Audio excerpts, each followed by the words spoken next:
Good evening, ladies and gentlemen. Welcome to Super Bowl Game Saturday. We're back after a week off. And happy 4th of July, everybody. We're here back for your weekly stop for classic gaming goodness. It technically is weekly, even though we were off last week. So we did have something going exclusive to the YouTube site. We can talk about that again. As tonight, we're going to have a bit of a ditty from Blue Sky Software, going back about 30 years to the Sega Genesis with Looney Tunes. Yeah, we've talked Looney Tunes a lot on this show. We've shown a few things, but not as many. And tonight, I think we're going to change that. Starting with this one, because this is not a long game, so I think I might have some time to show off a couple other ones. But our main attraction for tonight is, of course, we have the great Looney Tunes look. We have the Roadrunner and Wile E. Coyote showing up because we're playing Desert Demolition starring Roadrunner and Wile E. Coyote. This came out February of 1995 for Sega Genesis in the US. It also got Europe releases in 1995 in March, and then in May in Brazil. It was published by Sega, and it was developed by Blue Sky Software, as you saw on the screen. This is a team that made a ton of stuff on Sega Genesis, but their history goes back a little earlier than that. They did the Atari 7800 port of Xenophobe. We have shown that before when we played Midway Treasures 2. But they also made Ninja Gaiden for Atari Lynx, and on Sega Genesis where they really made their name. They made Ariel the Little Mermaid, which was the game based on the Disney film for Game Gear and Sega Genesis. They were making the game based on Aladdin until Patrick Gilmore of Disney got wind of that and said, "This looks horrible, we want you to stop making it. We're going to give it over to Virgin Games in order to make it better." And I don't know if we ever got the Blue Sky version of that game leaked, as far as what they were doing with it. But they also made the Vector Man games late in the Sega Genesis' life, along with this.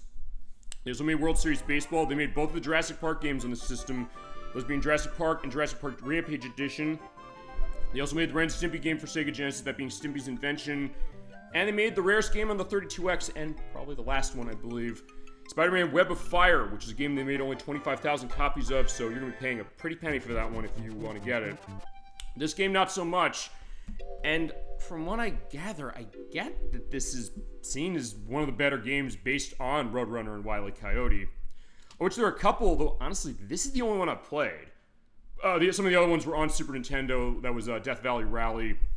There was the Atari arcade game that also got home ports called Roadrunner. There were a couple other cases of things I looked around, and there's a Game Gear version of this sort of called Desert Speed Trap, which doesn't play like this at all, but it is something that was released in line with this release. And we are seeing in the demo here the perspective of Wile E. Coyote doing his flying Batman suit case of himself.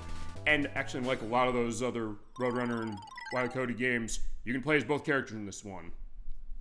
As a game I rented growing up, I didn't necessarily... I love this cartoon more than Warner Brothers, because Warner Brothers doesn't want any part, apparently, of Looney Tunes anymore. To the point where they dropped the movie Coyote vs. Acme. It was going to be premiering on HBO Max a couple years ago. But Catch Up Entertainment picked it up after the release of the day the Earth blew up, I should say, back in March this year, which is quite a good movie.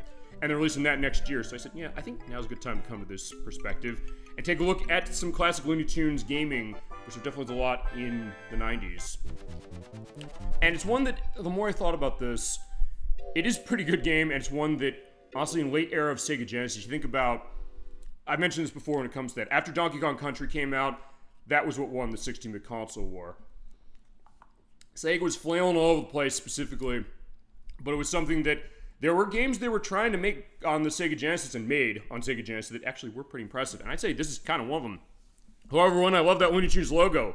So good to see you tonight, Dolphin. Welcome to the show. It's so good to be back after last week, but I had a good time last week. I'll also explain where I was last week. I was at too many games. I'll talk into that later because I do have some stuff I picked up that goes to things you want to see on the show. And I know you said you want to see more Looney Tunes. We have more Looney Tunes tonight with Desert Demolition, released in 1995 for Sega Genesis. Hope you're doing well. Hope you had a great week, and a great week last week as well.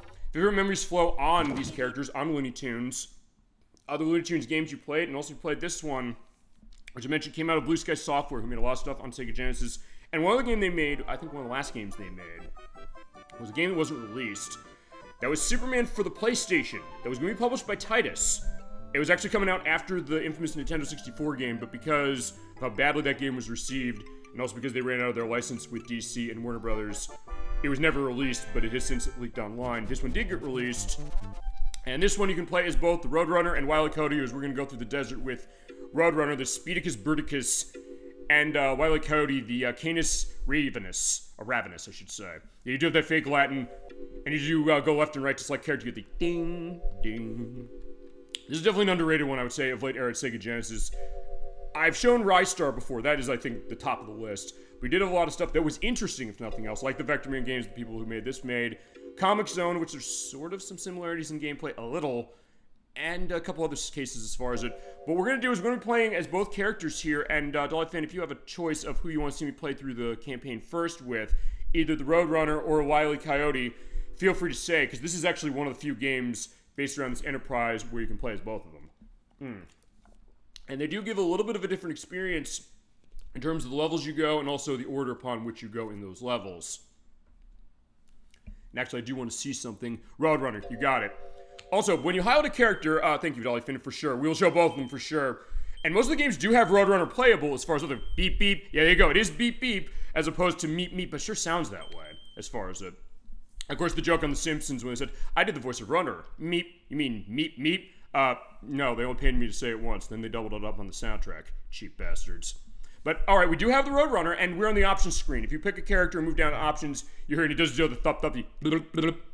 Okay, and you're moving around, and it's interesting, this option screen, I'll say this, because it is kind of a little bit of a tutorial on how to play the game, while you also go around and select your options.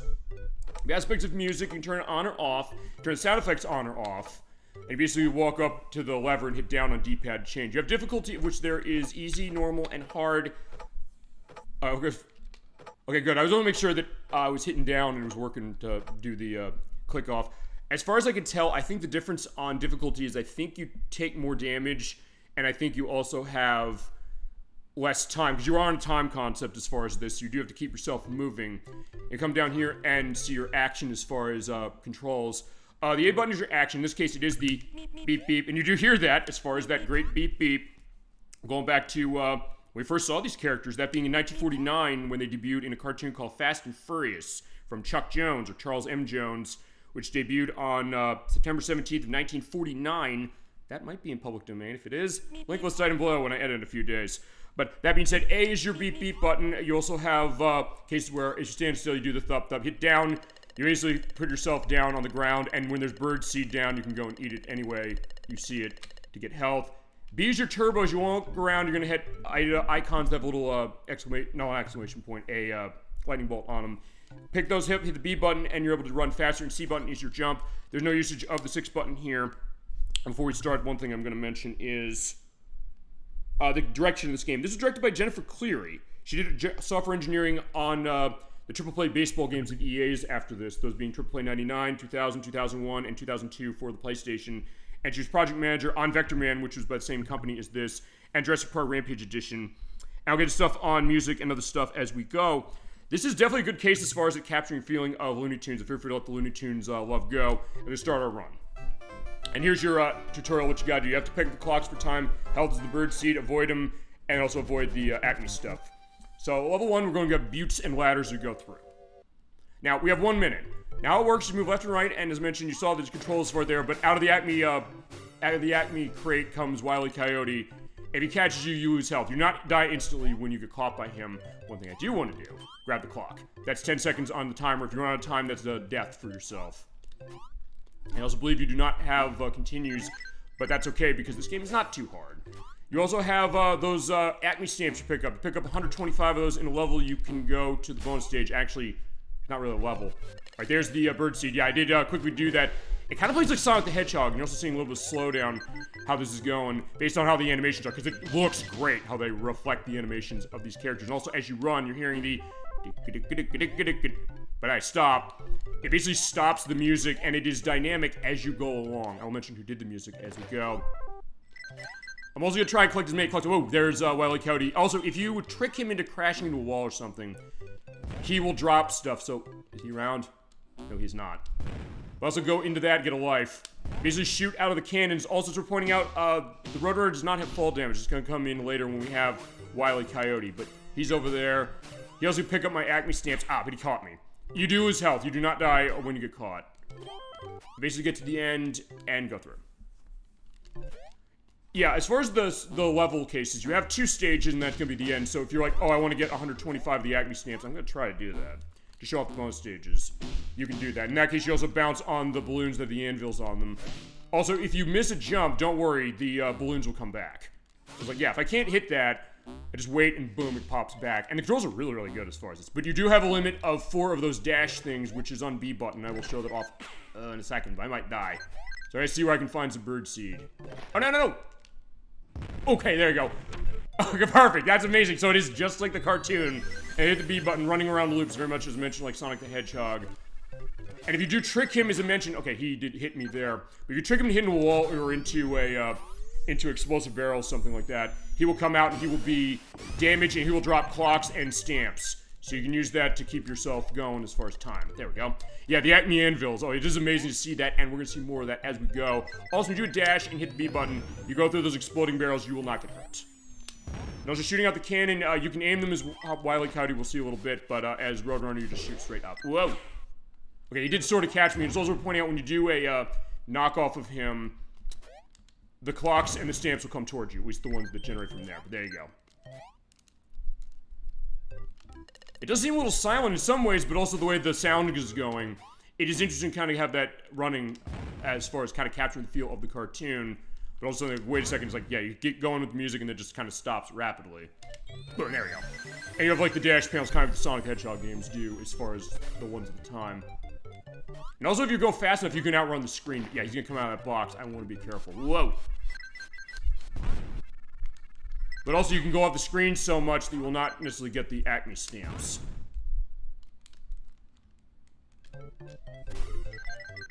Alright, I don't think I'm gonna get the 125, but at the very least, I did get to the end, boom. And you get points for the stamps you have, and also time that's left on the clock. And when you're done, you go to the next stage. We'll show the bonus stage as we go along. Red Rock Rendezvous is next. It does have the nice desert cacti look to itself, as far as it does look like something out of the show. Maybe that's what appealed to me when I played this. I said, this absolutely is a great reflection. And one that, I've said this before when it comes to late era stuff on Sega Genesis, in some cases, because Sega was flailing around so much, the case of, were they just really throwing anything to the wall they could to see what stuck? I think the answer is yes, and I've honestly myself been, over the years, kind of harsh on Vector Man a little bit for that. But in retrospect, I do think there's a lot going on with Vector Man, and they definitely put a lot of effort into that. I could see that as far as how it was, especially more nowadays. But cases where they said, alright, we're going to try other things with our licenses, and sometimes they came with some really interesting things, and honestly, thinking back to it, this is one of the ones that tends not to be discussed the same way that stuff like Vector Man or Comic Zone or even Rise Star are. But kind of one of the better games of this era. It's like, whoa, I need to... Okay, there we go, good. And now we're going into the cliff sides. And the color palette. I do love the colors on this, and we've sometimes mentioned this when it comes to Sega Genesis, the fact that it's 64 colors on screen simultaneous at the time. But this one, it looks almost exactly like the cartoon, and a good usage of it that maybe on this system you think, oh, it would look maybe, I don't know, washed out or something like that. But not really, not in this case. It looks really, really nice. Honestly, the only real thing on degradation you're getting on the graphics on this is slowdown. It doesn't always make sense when the game slows down, in all honesty, but still, it is very appealing to look at and captures the feeling of this cartoon just the way you want. And I do want to say... Okay, he just pops out there and just runs. So sometimes you'll just take the straight approach, saying, I'm going to run towards the Roadrunner, because he wants to eat, and I am almost at my stamp perspective. But also you have multiple paths to go down through the level, so very much like Sonic the Hedgehog in that way.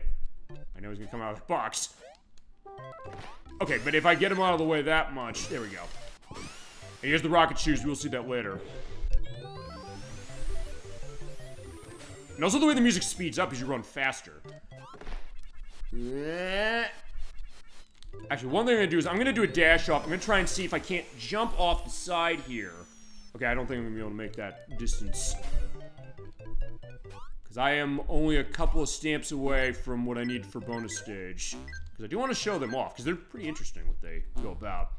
And give you a nice reward for going after the Acme stamps, and also another perspective saying, hey, I want to explore, even when you have a time limit. I heard a boom, so that means he got hit by something. Okay, 2 more. Oh, there's some birdseed. But I'm running low on time. That being said, since there are enough clocks around... Okay, I hit him in the wall. Perfect. Fantastic. Bonus. We see that. That means that when you get to the end of the level, you're going to be able to go to the bonus stage. But you do have to go to the end of the level. I don't remember what happens if you run out of time as far as... okay, you die if you run out of time. I know that. But what happens with your stamps if that is, if you lose them for that. But I'm just gonna say, I'm just gonna run my way out. Perfect, okay. At this case, you just have, being a free friend, just running along, just get the clocks, try and keep the time up. Whoa. I just want to get that. Whoa.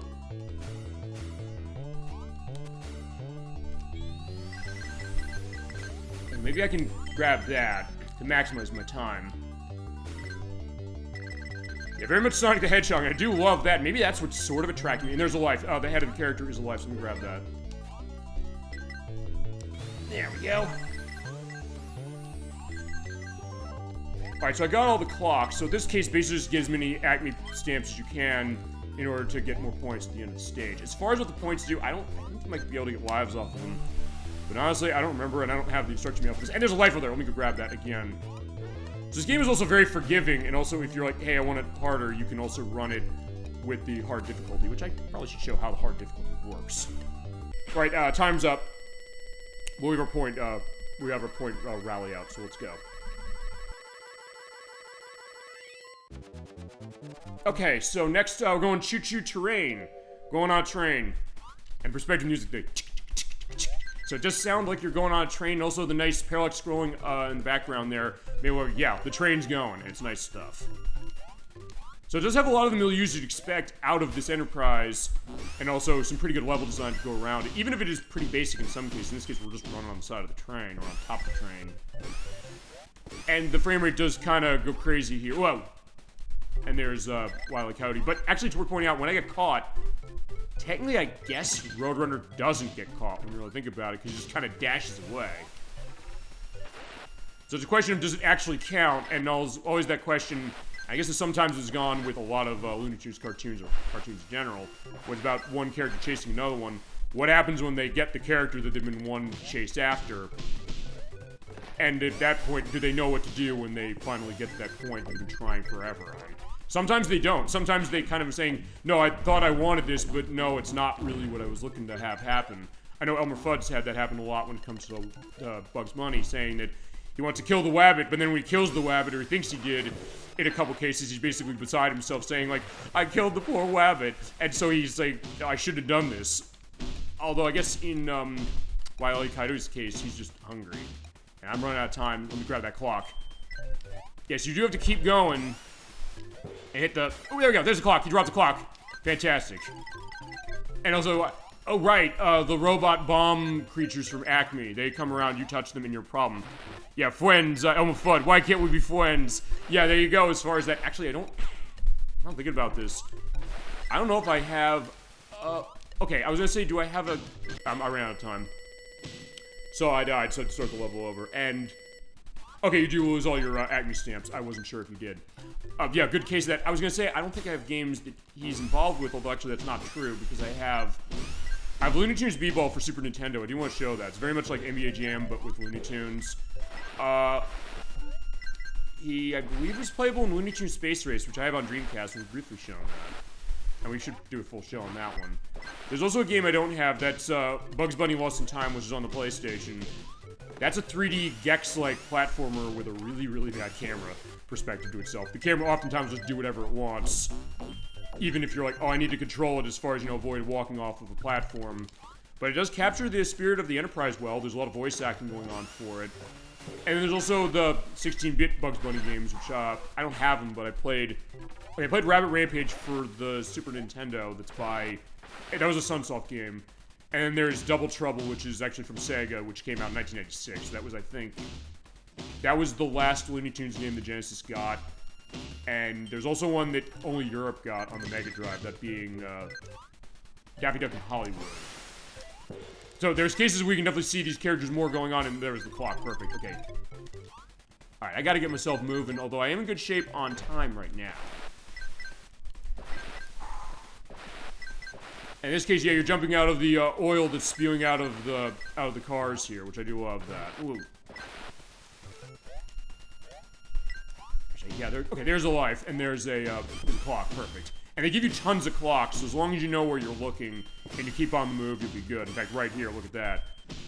I'm just bouncing backwards and getting tons of speed boosts more than I'm able to have capacity on, and tons of clocks. And there he is, but yeah, I don't want to go backwards. In this case, what happens, you get to the front of the train, you hit down, and stop it. Okay, now we are in the canyons once more. There you go. The animation, I love the animation. Yeah, okay, in that case, you just hit the TNT barrel again. Oh, and it just came on him again as far as that. Okay. Now, as far as where you go here, he can't climb ladders as far as the Roadrunner, but if you are by a ladder, you put it down, you're able to drop down quickly. Whoa. And he has the Batman suit thingy. Whoa.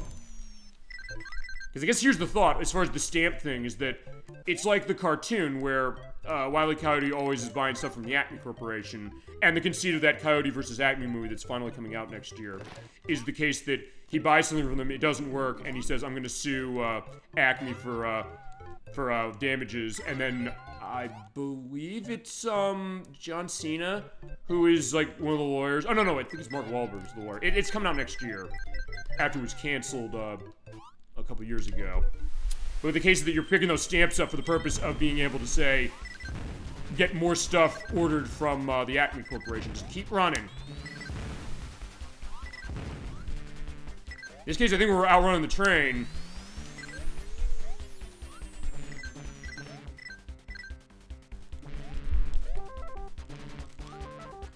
There's a life. Let's go. Oh, and there's a Yosemite Sam. Yeah, Foreman. Yeah, you do have that. He's has to go after the rabbit by shooting him. But Bugs Bunny's not here, as far as we're going to Carl's Bad Caverns. Or Cavern. And to get this great blue and purple look as far as the way the caverns look. As you move along, you're seeing the stalactites at the top kind of moving in the background. It looks really, really nice. Yeah, you do get, as you're seeing at the end of that bonus stage, you do get some nice cameos of other Looney Tunes characters. And that might not be the last one of them we're going to see. Uh-oh, but I'm running low on time, and I got to find clocks, quick. Whoa. Whoa. Ow. Oh, there's clocks, fantastic. Ah, but he's there. Clocks, maybe? There's Birdseed. Alright. Oh. Oh, wait, that's the end right there. Perfect. Okay, actually, that's really quick. We're going deeper into the mines as it is. And they do give you more time as far as some of the stages, because you're seeing this one starting with about a minute and a half, as opposed to the last one was only about a minute. But if you do just kind of run around, you should be good. Also, as we're pointing out, as bouncing left and right, no! Oh shit, I'm stuck! So yeah, look at the Roadrunner having the time. It was like, okay, perfect, okay. Yeah, and you do have inertia amidst those springs there. So I just got stuck so specifically that I was just bouncing back and forth between them. Alright. As we're pointing out, I don't think you have continues in this game. I will check that later, just to get a sense. Let me get some birdseed, because I'm gonna die otherwise. Okay, there's more clocks. Whoa! Okay, okay, I think I know what's going on as far as the springs. You hold the jump button as you bounce off when you land a little higher, I believe. Whoa. Okay, I did hit him into something, but then he came back and just ran into us. Okay. Ow. Okay, I'm dead. I do love that piece of music that does play when you die. Oh, alright, fine, I take back what I said when I said you lose your Acme stamps. Okay, you lose your Acme stamps, because I believe each area you go to has 2 stages.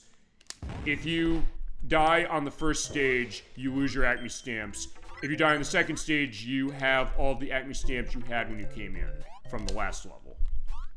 And they reset you when you go to a new area. So at least there's that. If you're like, hey, I want to get all of the stamps, or enough of the stamps, I should say, to get the bonus stage, you can do that. And what I might do also is, since I didn't get it on the first level, I might, when I'm done with this, I might come back and just start the first level with... Oh! Wait a minute, I can run through him? I'll have to try that. I did not know you could do that in all the years I'm playing this. So I guess I'll use the dash through, No, let's try this again. Oh, he already hit... Oh, wait, there you go. Okay, so I can just run right through him, alright.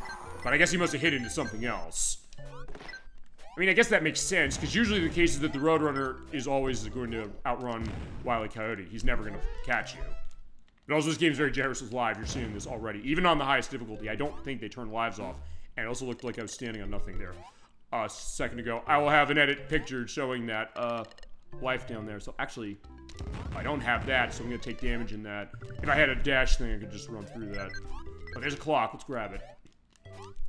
So that's the interesting thing about this game. It is this kind of... what's the best way to put this? It's kind of this nice ebb and flow. There is kind of a stop and go to this that I don't think it necessarily is an aggravation of saying I'm running really quickly and then I stop for something and it feels like I'm inhibited or... Oh, there you go. Boom. And also you get the nice drum crash going as a boom as he crashes into the side of the wall of the cavern. Alright, so a few more and we'll have enough for the bonus stage. Alright, one more. We got it. Perfect. Yeah, and the stamps are all around. So if you keep going around and if you also just keep having Wile E. Coyote walk into a wall or something like that or crash into something, you're gonna get them. Whoa. Although the levels are a little circuitous as you're seeing, so in this case I'm kind of going all over the place the same way, so... Wait a minute, where... Oh wait, I was here already. Oh, there we go. I should have gone on this way. Alright, there's that. Dash, go, go, go. Perfect, made it. Alright, so back to this one. Yeah, we came out of the caverns pretty nicely. Oh, that being said, with the lives, you only have a maximum of 9. And I think 0 does count as life in this. Actually, I can also see. Do you hold, or does it hold more than 9 lives when you get to the maximum? Because I don't remember on this game, honestly. I did take notes on this fact. I may as well mention whilst I'm running through this. The music. This music was by Sam Powell, who did the music for Ivan Iron Man Stewart's Super Off-Road, the port of Super Off-Road that came out on NES in particular from Rare. They also did the music for Wing Commander for Super Nintendo, Mario's Missing for Super Nintendo, as well as the Super Nintendo version of RoboCop vs. the Terminator, the Sega Genesis Jurassic Park game, World Series Baseball, Ren and Stimpy's Invention for Genesis as well, the Super Nintendo version of Mortal Kombat, as well as Shadowrun on Sega Genesis, Spider-Man Web of Fire for 32X, Shaolin Showdown, which is on the PlayStation 2 and Xbox, the game's based on Minute to Win It for DS, Survivor on the Wii, and The Simpsons Virtual Bart for Super Nintendo and Sega Genesis, and also Rampage Total Destruction. So Sam Powell's actually been in the industry for quite a while, and this was amongst some of the earliest cases, as we are in the desert again, but it's nighttime, so in this case... Oh, I'll test this now, since I did die. Okay, never mind. So I went down to 8, so... Yeah, any lives you get after 9 do not count. Alright, in this level, you're seeing it's kind of a reskin of the day desert areas when you're running along. But in this case, it is nighttime and also those things on the ground. Yeah, they'll pop up, and if he runs into them, he'll be in trouble. Alright, whoa. Oh, I need clock as far as what it is. Clocks, please see if I can find one. Uh-oh. Yeah, I'm not gonna make it. Okay, now I got one as soon as he went away. Okay, you only start with 30 seconds. You're saying, like, this seems unreasonable. Well, I mean, yes and no. Yes in the sense that you don't have a whole lot of time, so if I just gun it, I can try that, just for perspective itself. Do you get to the end in time? Or is it something where they design it so you have to get Wile E. Coyote to crash into something? Or it's like, okay, you can gun it. Alright, so there we go. We have the nice sunset over there. Alright, there's a clock. Okay, so there aren't a whole lot. So that last level, the challenge there is get moving. There's 4 clocks right in a bunch. And also, if you are going to get more time, you basically have to make Wile E. Coyote crash into the wall. Or just keep your eye out when there's the clock there. In fact, there's one. I gotta tell you, I do kind of like this idea of it. I mean, I'll have a link to this as well. We talked the Console Wars show. They did a Console Wars episode against Roadrunner Death Valley Rally for the Super Nintendo, which was, that was a Sunsoft published game. It was Icom who did development on that one. They were talking about this one and that one against each other, and they're saying, it seems weird that you're having time as far as, I guess, the enemy in this one, whereas in the case of the Death Valley Rally, you only play as the Roadrunner, and you're stopping Wile E. Coyote and their boss fights going along in that one. I mean, okay, this does have one boss fight at the end. Ow. But in this case, it's basically just like the cartoon in the sense you're just out in the desert and outrunning each other and trying to oh, fine, I'm trying to get away from his capture. And then he's trying to catch me as it is. So the idea of saying we're just gonna run, and the idea of putting the emphasis on speed for Roadrunner, that makes sense in and of itself because he's fast. But also the fact of saying keep your time up, not necessarily a wrong concept, even if when you think about it from a game design perspective, you think, would that maybe be limiting? You're saying, look at these big levels. Are you going to have time to explore everything? And the answer is no, but also in some ways yes, because of the fact that you can get Wile E. Coyote to be caught and then get a clock off of him. Or stamps in this case. So depending on how you play, you can explore all of it, even perhaps in one run of the stage. And even the ones like the last one we saw where there's not a whole lot to it, it's something that I don't have a boost for that. Even when you do that, as I did not get the bonus stage here, you do have a case where it feels like it's maybe more fair. And okay, we're already at the end of the game. This is the grand finale. This is the boss. Okay, so we have Wile E. Coyote. He is in the Acme truck. Here's what you do on this one. You basically wait here and come over here and then drop the exploding barrel on him. And if you need clocks or you need things to dash, I actually want to try something. Okay, I don't think I can actually dash through him. So you basically go back and forth from one side to the next and then hit the exploding barrels as he comes by. And then when it runs out, you have to go to the other side, but I do also need to go and get the clock that's up here. And you can jump on the crates over there and you'll be fine. You do this a couple times and you win. And the nice honking horn as he's going. Because yeah, you spend a lot of money at Acme, and we're at the Acme factory, showing that yeah, Acme's stuff maybe doesn't work very well, but it does get close. But if not, I have 8 lives, so we'll be fine. Alright, this is gonna be really close, because I don't think I have more clocks or things that can dash. Okay, there's one dash item. Got him. Okay, and we beat the game, but we're not done because you get extra points for each of the lives you picked up. And also we're going to play as Wile E. Coyote as well. And also show off the bonus stage I did not get with him. Okay, so here's your ending. The Acme Corporation with Sylvester, Tweety Bird, Porky Pig, there is Bugs Bunny, and Elmer Fudd, and Daffy Duck. So we did get the Wile E. Coyote to jump out the window, so we are now the president of Acme Corporation. There you go. So, that's all, folks. Not completely. We're not done with the show yet. We're also not done with this game.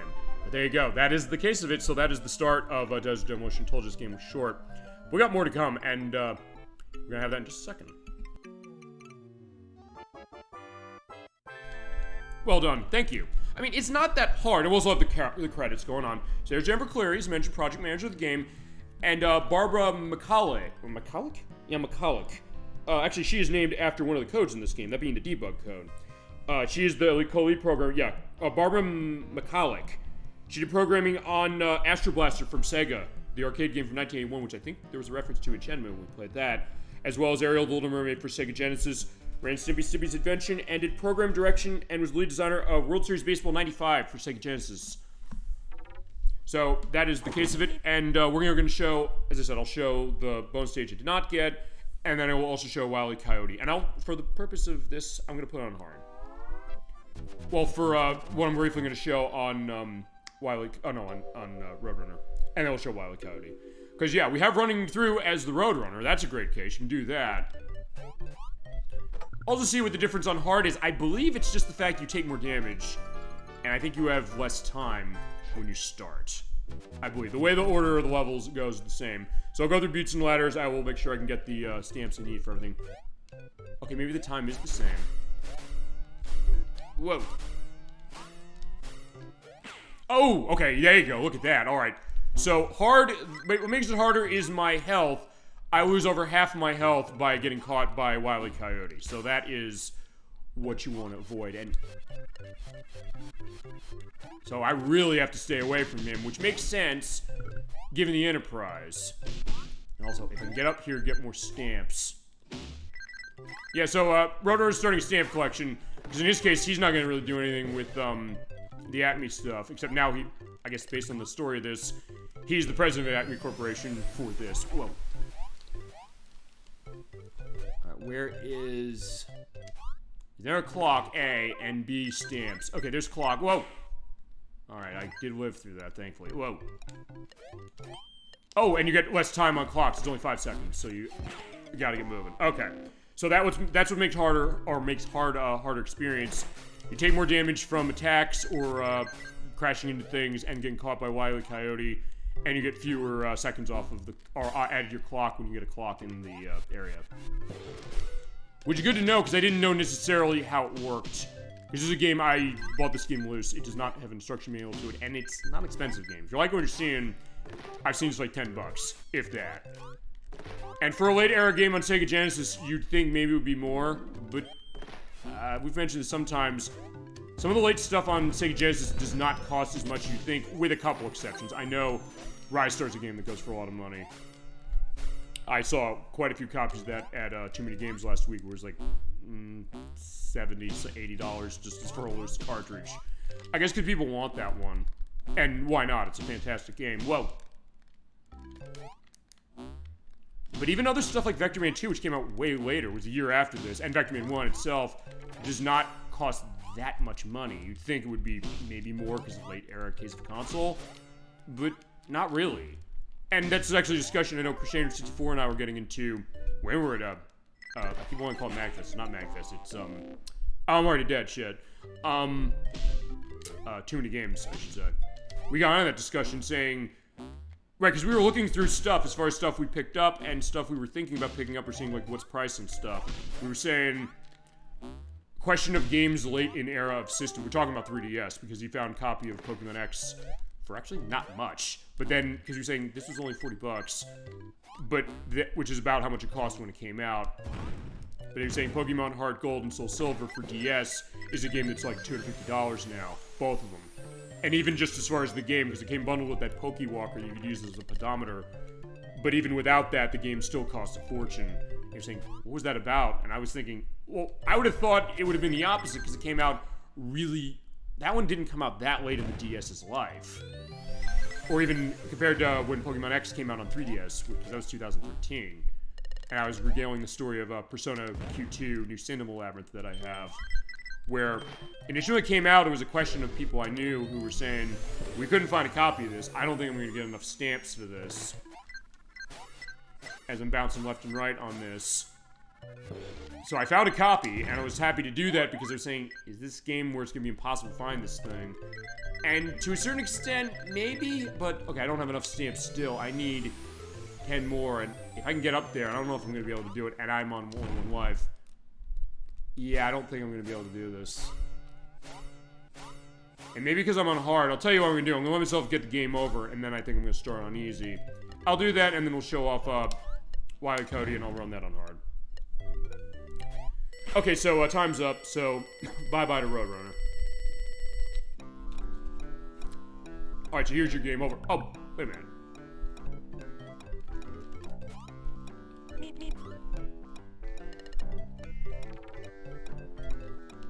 Actually, I've never seen that game over screen before. I don't know if it's the same as with Wile E. Coyote. In fact, I will show it off with him eventually when I do that. I want to get the credits even when you get a game over. So, good news, if you're saying, I want to see what's going on, who made this game, if I get a game over even, you'll always see the credits, which is something unique. I think we indicated that when we played Batman Forever, when we were saying, before you start the game, you can just watch the opening and it'll say, these are the people who did the credits, these are the people who did the motion capture for the animations in that. In this case, it's something where you see the credits regardless of whether you live or die.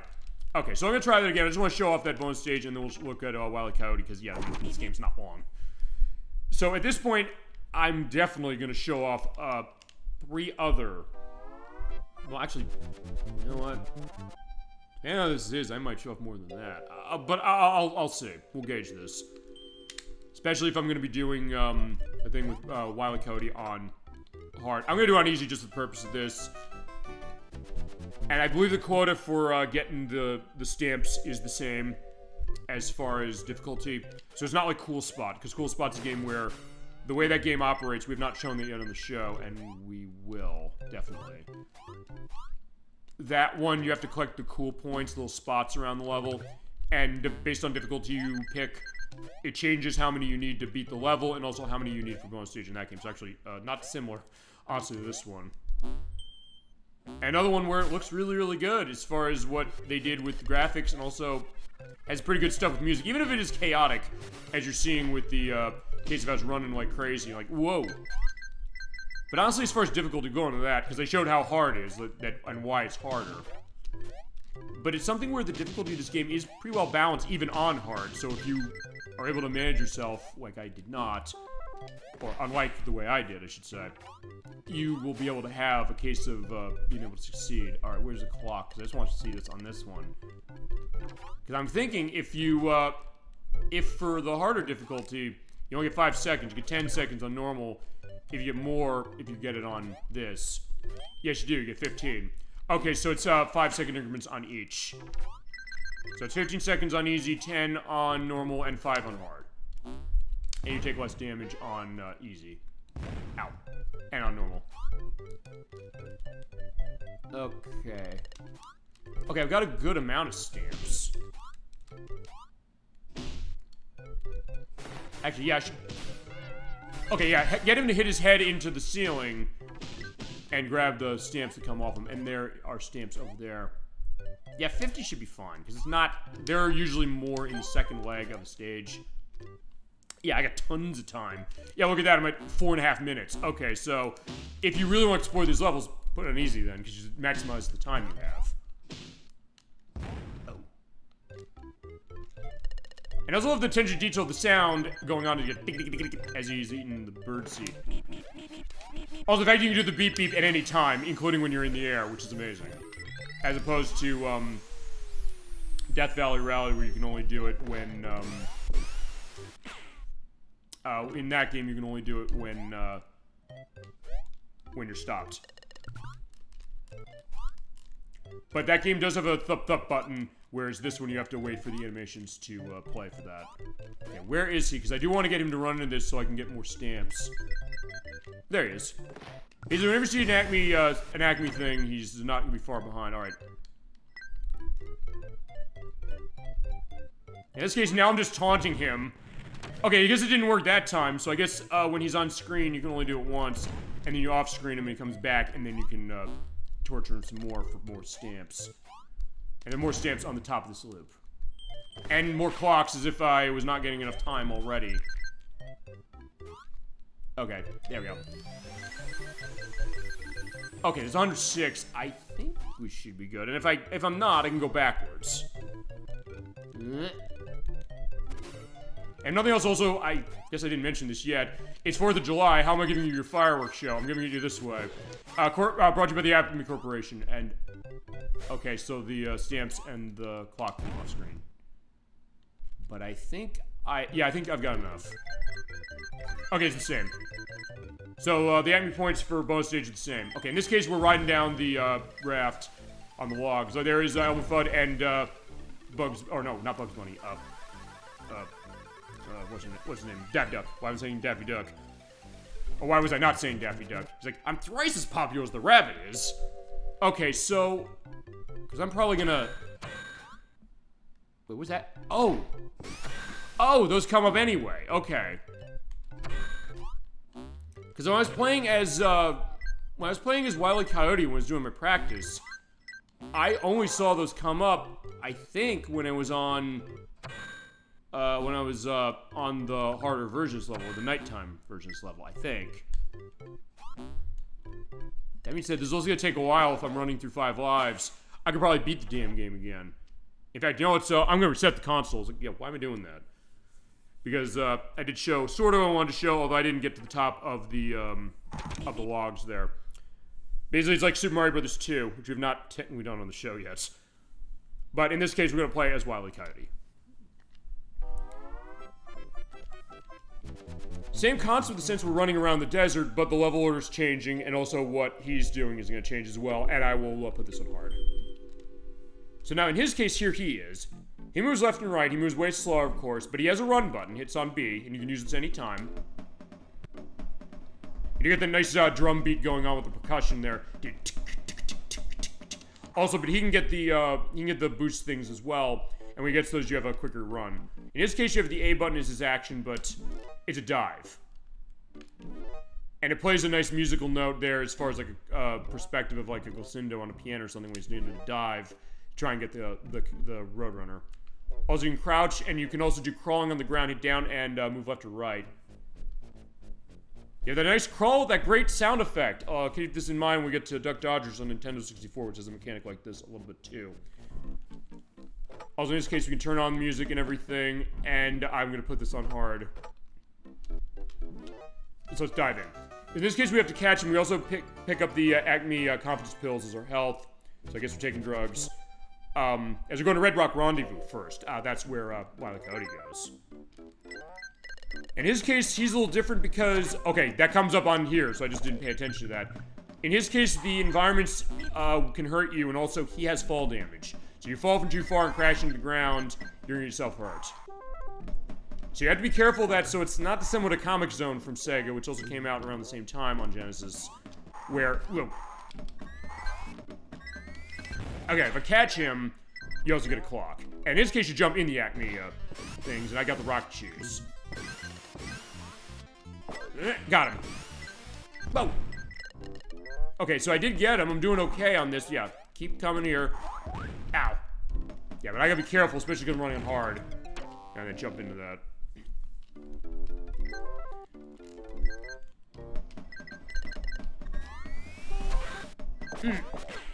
There we go. I also love the sound effects when you do the jump.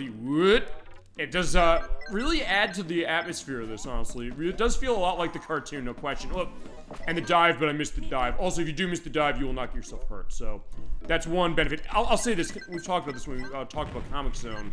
We've not yet shown it, and so they do have another boost, and I have health over there. I want to grab it. That's a game that kind of has mandatory damage in itself as well, in the sense that certain things will hurt you a lot. And, except that game you have one life and no continues unless you find a very specific item or a specific case of itself to get one continue. So maybe that's what makes this one a little better, because in this case at least you have multiple lives and go along. In this case we also have the springs. They're bouncing along, but if I get hit by the cactus and get punched by the punching gloves that are over there. Whoa! Yeah, there's your fall damage. That being said, you do not take too much damage from it, so it's not horrible. And you also don't take it when you're using an Acme gadget like this. And you can also hit A button to get out of the Acme gadget, like, I want to just run on foot. That being said, I do have a lot of time. Also, I can activate the gadgets, but I do want that, the confidence pills. Okay, fantastic. Jumped on him. So it is weird saying, yeah, you're catching the Roadrunner a lot. Let's press down on this. There we go. Yeah, don't get too close to it, but you also run underneath it when it comes through. So yeah, I'm working smarter, so I guess if nothing else, I'll tell you this. Some people said, why is it in this game you can catch the Roadrunner so easily? So it doesn't have to defeat the purpose. Well, it's a game, I guess, but I get it. But to me, maybe it's this, because I don't know about you out there, or anybody out there, but when I used to watch the Roadrunner and Wile E. Coyote cartoons, and when I still do, sometimes the thought of saying, well, what if Wile E. Coyote did something different? Would he have a different result? Okay, in that case, he was just standing there, so he didn't see me. I just came up from below and caught him. So in this case, I guess the Roadrunner is not paying attention completely, as it is. And also, when you're in the cannons with him, you can shoot out in a different direction. Whoa. But maybe the thought of saying, what if I was Wile E. Coyote? Could I make him actually catch the Roadrunner? So maybe in this game, it's a weird sense of... kind of that curiosity of saying, I guess from the standpoint of this, we don't want to see him catch the Roadrunner, but maybe we sort of secretly do, because we want to see what would happen, number one, but also what if we did something instead of the way he did it. We could actually make it work, and then he's able to get his dinner. There we go.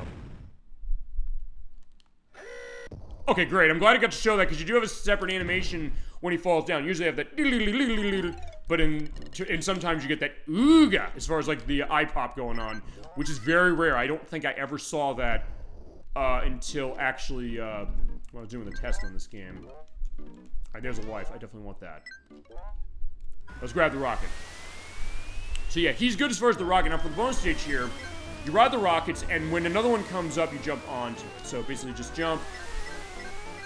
And you hear the Fighting the Bumblebee going on the soundtrack. It's very much like the old cartoons with its sample classical music.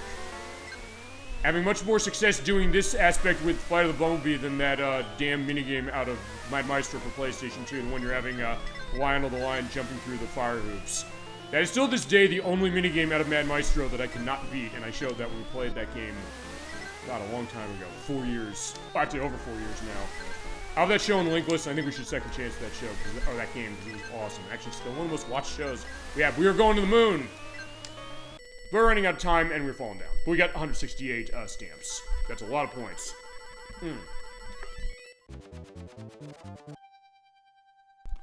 Okay, next is Buttes and Ladders. So yeah, the first level for Roadrunner is our second.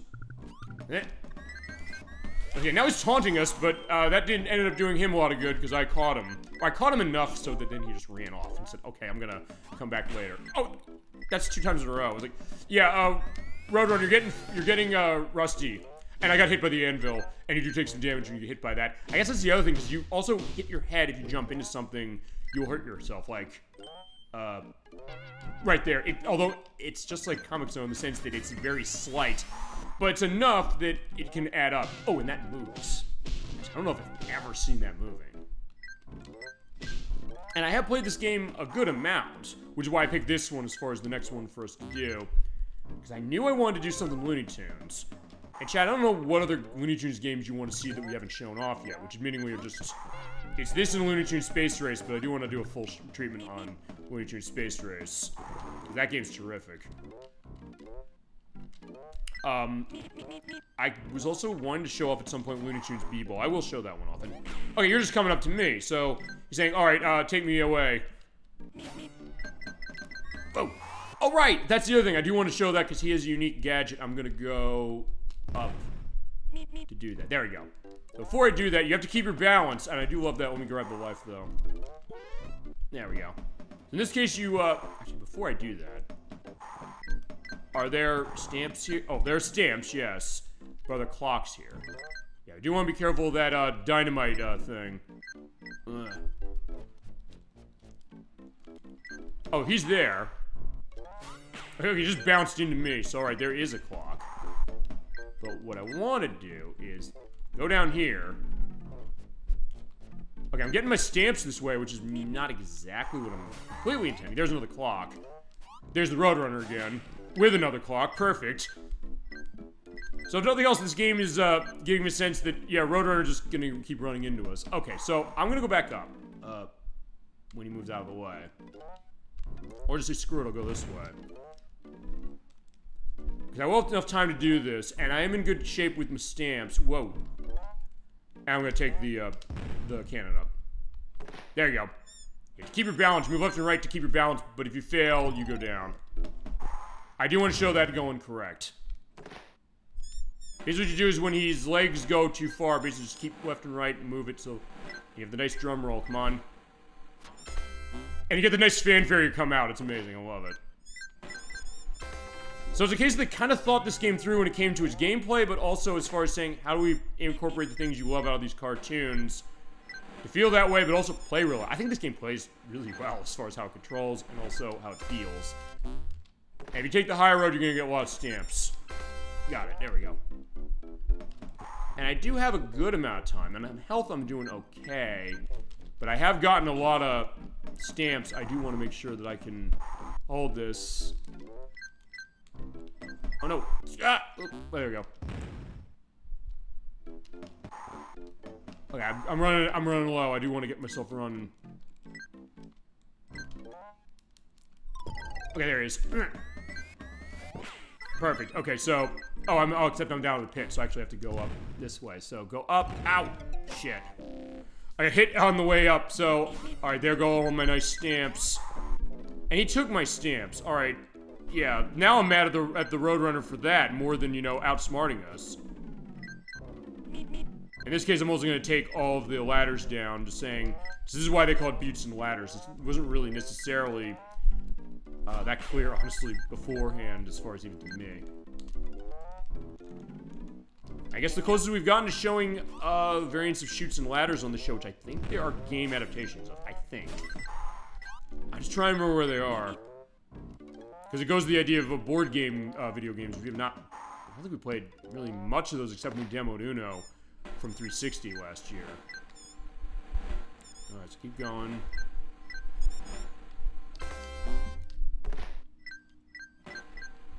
In that case, it's so short as far as what's going on, and Roadrunner's saying, I'm right over here. Oh, that's good.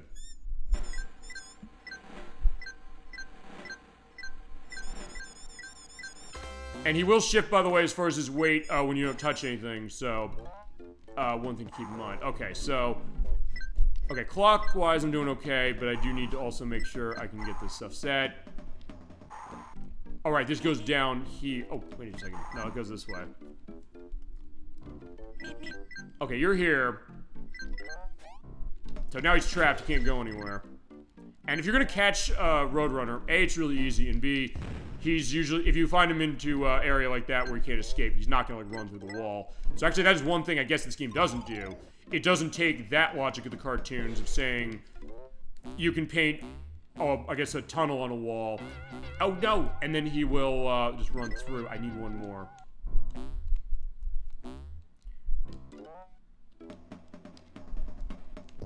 Perfect, okay.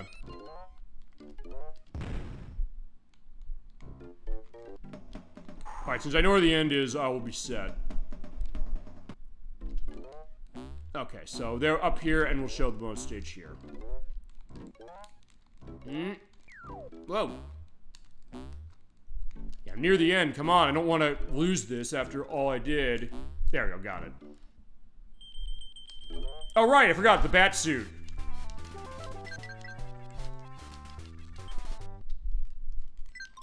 Oh, no. So in this case, the way you go is, well, fall. Actually, I think I saw, I'll when I edit, I think as I fell down, I think there was like a Looney Tunes character up there. I'm trying to remember if that was, yeah, I'll indicate who it is. Because I don't know if I even saw, unless chat you saw, but who was that? I was going so fast falling, because I was supposed to get the bat suit as far as doing that, and now I just crashed out and died. Okay. So in this case, now we're running the train, case 2, but what I do want to do is grab that, and ow. Yeah, get the confidence pills. And that clock.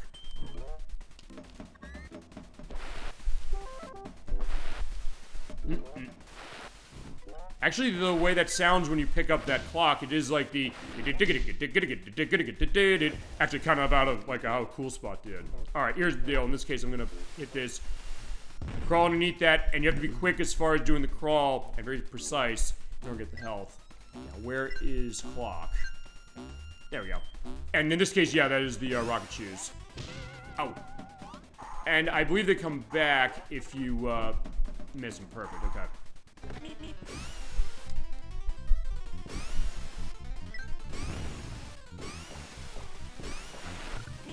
Actually, this is helping as far as being able to get to the end, and actually I didn't take as much damage doing that, and there's a life. I do want to grab that.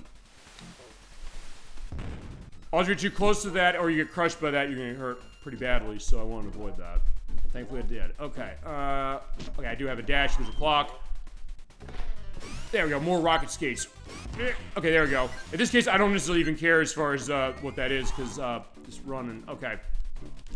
Oh, shit. Okay, in his case, unlike the Roadrunner, you do not get protected when you're doing the dash through the exploding barrels. Okay, so I guess then maybe I was wrong when I said this game doesn't do cases as far as like the flipping logic. Oh, for certain things. It didn't do that for when you paint on, you know, the tunnel in the wall and Rara goes through it and then Wile E. Coyote just crashes in. Whoa, there's another clock. Grab that so I'll have enough time to get to the end. And I'm almost at the end, I'm pretty sure. This is gonna be close. Oh yeah, we're there. But you do slide on the coal there, so hit that. Perfect, got it. And the time will stop when you pull that. Okay, fantastic.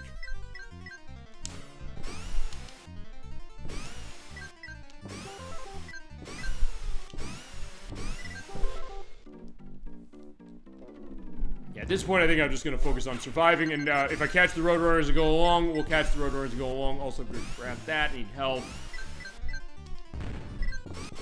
So, I'll tell you, I think maybe on hard, it's showing better as... Yeah, there's health up there. I want that, but I can't reach it from my jump. How... Particularly on this difficulty, you really need to balance... Oh, there we go. Oh, right, I forgot you can jump on the in the mine carts. And there's some health.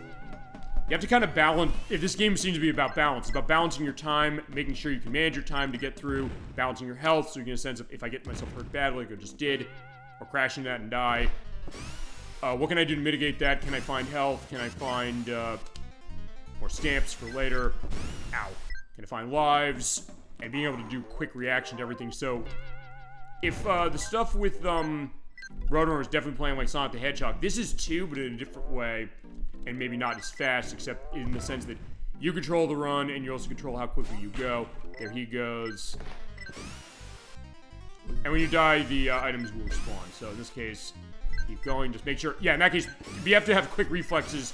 Same way that I love at a lot of games like this, which is... You see an item going on that way, or see something you have to avoid. There you go, just ride the minecart. Yeah, because it keeps me safe. Sorry, there you go, look at that. And then, in that case, just jump out at the end. Perfect. Oh, there we go. Fantastic. Well, there's a life. You want it, but... Okay, got it.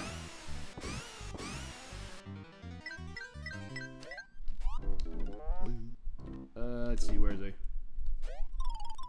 Alright, there's clocks up there, but I do need to drop down, so... Okay, you can't cancel this one. Usually you can cancel these by hitting A button, but... Or if you take a hit. That's another way you can do it.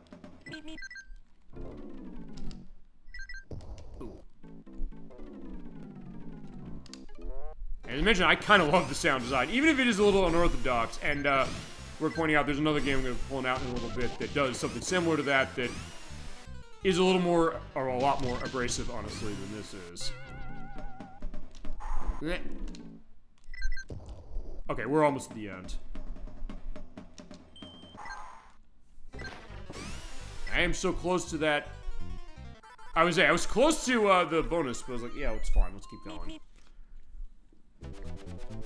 Because I've showed a decent amount as we're going back to Carlsbad Caverns, and in his case, he does have a specific gadget here he's going to use to get through the mines.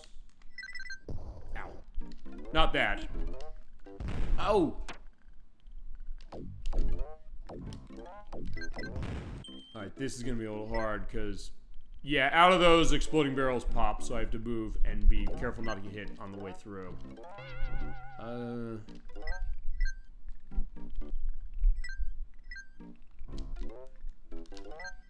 Now I need to see where I can find more health. Perfect. I just had to ask. And then see where I want to jump down, right here. And you can look up and down, so it is something that you can keep an eye on where you need to go and avoid danger. Alright, you can do this. Oh, except in that case I hit my head on that, but I got a life, so I'll not complain. Wait, there is Roadrunner. Hi, come back. Ow.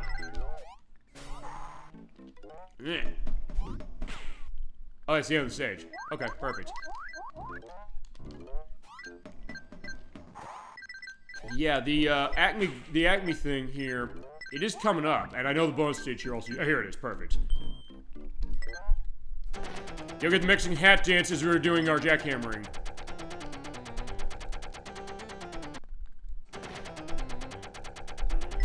And you use that in order to drill through the rocks to go down. It's actually here. Okay, in this case it has more than one, but since I landed on the ceiling, it went off. So there's the rocket skates again. Oh, I gotta keep... Actually, I'm gonna look back on video. I don't know if I didn't take damage for that or if I didn't take as much. Whoa. Okay, I didn't take that much from hitting my head. You do take some, but it's not tons. But there's enough that you want to be careful on that. And launching out of the cannons, I think I mentioned this before, I'll mention it again just in case. You can control the direction you launch out of them as Wile E. Coyote, you cannot as Roadrunner. You just move either diagonally, left or right, or straight forward. Or straight up. There we go. Okay, there's some health, perfect. Yeah, I'll tell you this, running on hard, whoa! That is, made me more conscious about my health, if nothing else. There's nothing in there. I think I'll probably get to the 125, and actually I do know the bonus stage here. It is another run with the jackhammer. And depending on where you go, you can get a lot of items out of it. And I know there's, I think, lives in there, so if that's the case, I do want to go and grab those. And I think we'll also, yeah, we're definitely going to get to that target, as long as we get to the end. Which is not too hard to get to the end. There we go, perfect. In fact, I think that's it. Or, yeah, there we go. Here we go. So here's the bonus. So in this case, jump in the Acme thing and grab the jackhammer again.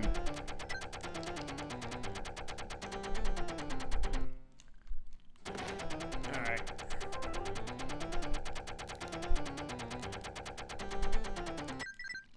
Except in that case, it ran out too quickly. Alright, let me grab the clock there. Okay.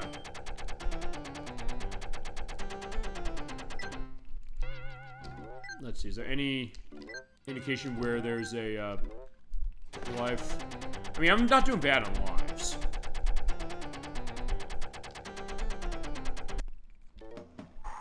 Alright, there's stamps. Also, you can bounce a little higher with it, but not high enough to go up from where we were. Alright, I think we're gonna run out of time, which is fine, because in the bonus stages, you do not have much of a penalty if you run out of time, just the end of it. Okay. But yeah, 147, not bad.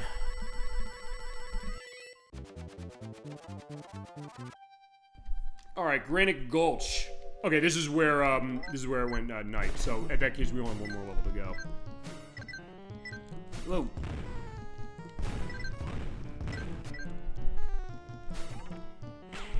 There we go.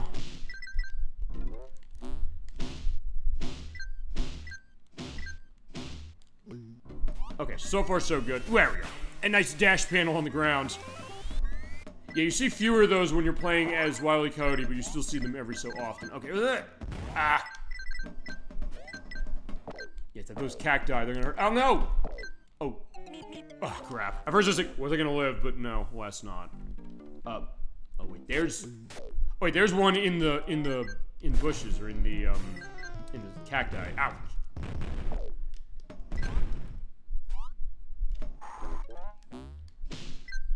Yeah, those exploding barrels hurt really badly on hard. I don't know if I was that aware, but as I said, it probably is worth doing it this way. Alright, there we go. I need some time. Ouch! I guess it makes sense that the exploding barrels would hurt the most. Ow! Actually, even the cacti hurt a lot.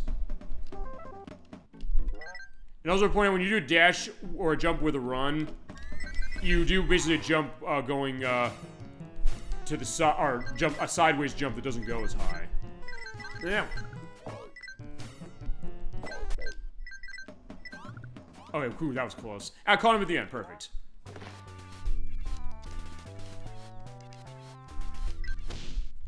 Yeah, in this case, I also just want to survive, because I'm so close to the end.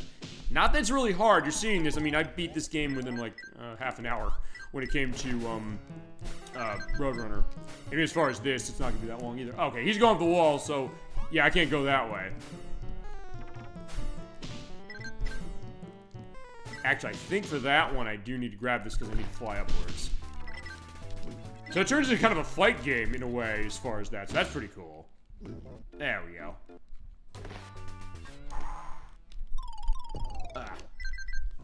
Alright, but we're almost out of here, I think. Yeah, and he can't run up the walls the way the Roadrunner can, which makes sense. Whoa!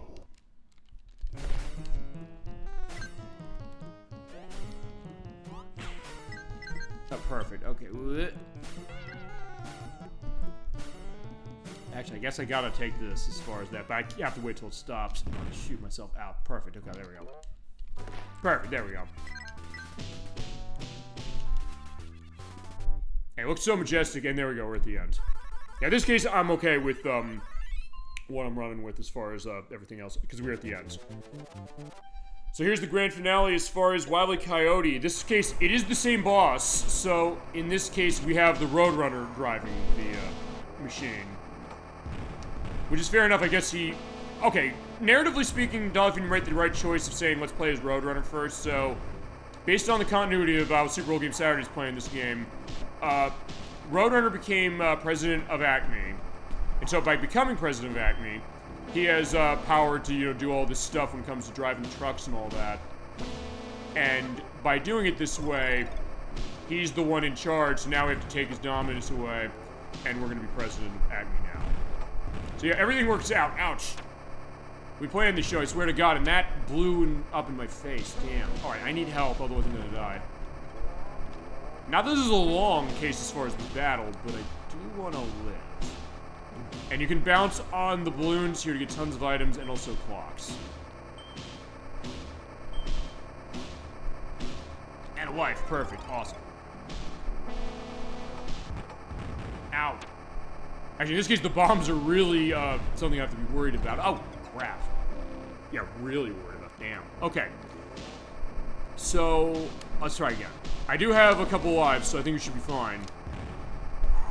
And for some reason we're not, I think the debug code might allow me to do this again. And actually, I think there's also like a stage... No, there's invincibility. I can put that in if it comes to that, but I think we'll be fine. Ow. Yeah, it's the way the bombs are going. So actually, in that case, I have to be careful when the bombs drop out. So I was just, on normal, I was just taking the hit and dropping it down, but for this one, I can't. Alright, there's clock. So time is not going to be a problem here. It's going to be me surviving. Ouch, no! Now driving the truck. There we go. Or outrunning the truck, I should say. Whoa! Ah, crap. Alright, this is actually going to... Actually, this is really difficult. We can do it. I've done harder games before. I beat Contra Hardcore. I can beat this game. Just have to be patient. And wait for the bombs to stop bouncing. Because after a while, they will blow up. Whoa, crap. Except that one blindsided me. There we go. Ow. Ow. Also, one thing I guess this game doesn't do is it doesn't run me over with tire tracks as far as going over the truck. Whoa. Let's grab the health that's here. Come down. Actually, maybe this boss takes more damage. Ow. Maybe? I don't know. Let's see. And same rules before. You only have three of those barrels to drop down. Oh no. So yeah, keep running. Look.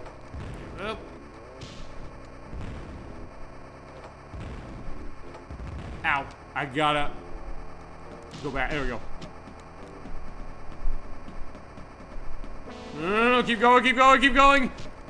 Okay, that was close. One thing I'm gonna do is I'm not gonna do that yet. I'm running out of time. I'm gonna take this backwards. I'm gonna grab the health and grab the clocks.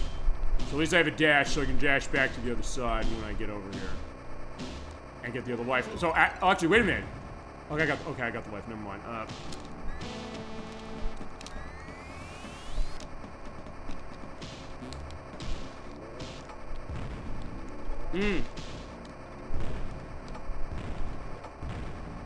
Alright, this is gonna be close. Ow, no. Actually, that life keeps coming back. I have infinite tries. I can keep doing this forever. Alright, so I didn't get him, so let's try again. Okay, but he is getting damage, so there's that. Okay, so I have to go... Yeah, because I want to try and be quick as far as just dropping what I can drop on him. And also use my health pickups when I really need them. Whoa, there we go. Okay, so it still behooves me, I think, just to drop them as quickly as I can.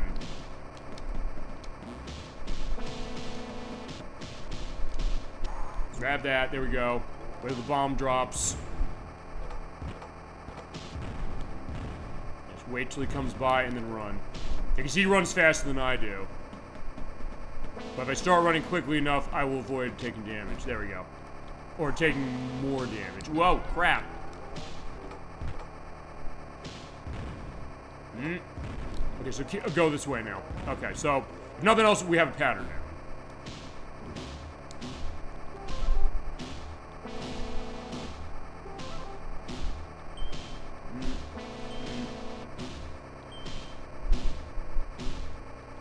Right, in that case, I get the life as well. Okay.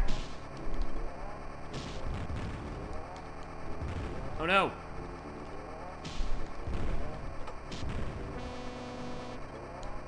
No. Ah, crap. Yeah, so I guess it makes sense that the hardest challenge of this is going to be doing this to the Roadrunner. So I have to really work for, our dinner. Ow. Okay, I lived somehow.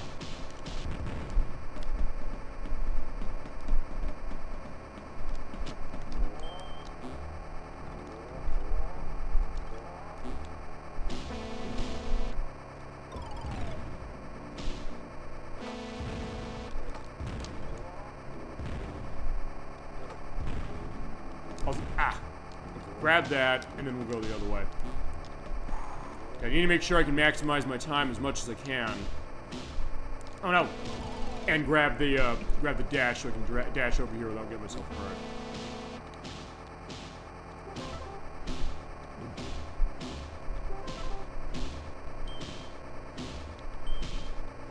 Just make sure I do this once so I can go get the life, because yeah, as long as I do this, we're not getting a game over. We'll just be able to keep trying this forever.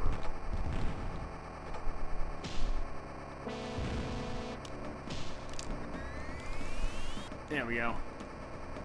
Perfect. So I can use one of those to get over here.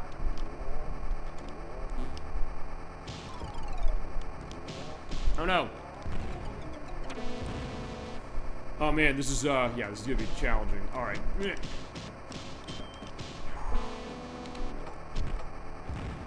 Actually, I don't know. I mean, we'll see as we go. Do I need more, or does it take more, does he take more damage on hard? I don't know if he does.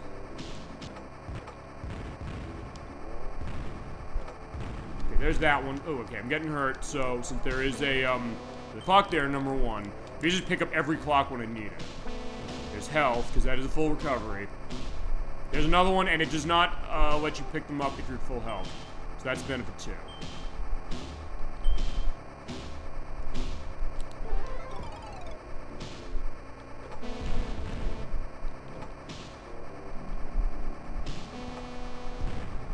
There's the bomb. There's the other one of these. So bounce to that.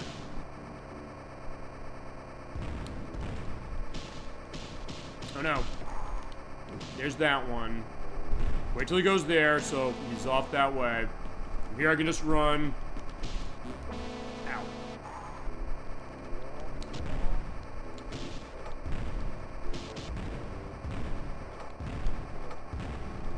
Almost. I feel, aside from that, I feel. Oh wait a second. There's another health thing on the way, so I can go across the balloons again. Oh no! Ah, crap. Yeah, this is where the challenge is going, but all right, we can do this, and we're gonna do this. Nothing else. This is adding to the length of the play. I said this game was gonna be too short otherwise. So me running through this on hard is absolutely the way to go. Ugh.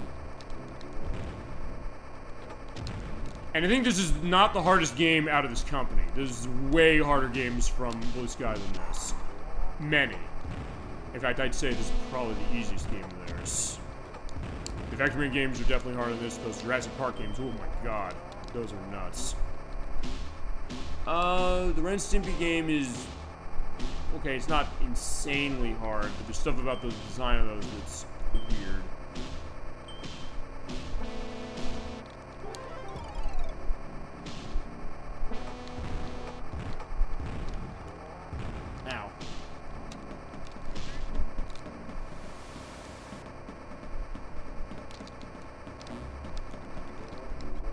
Actually, do I, you know what, do I even wanna...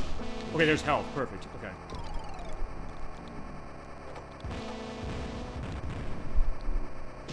Go. Run. I probably should have taken the balloons over, but I said, no, screw it. I'm just going to make the run. Alright, I'm close, because as he gets more progressively red, I'm in better shape. Alright.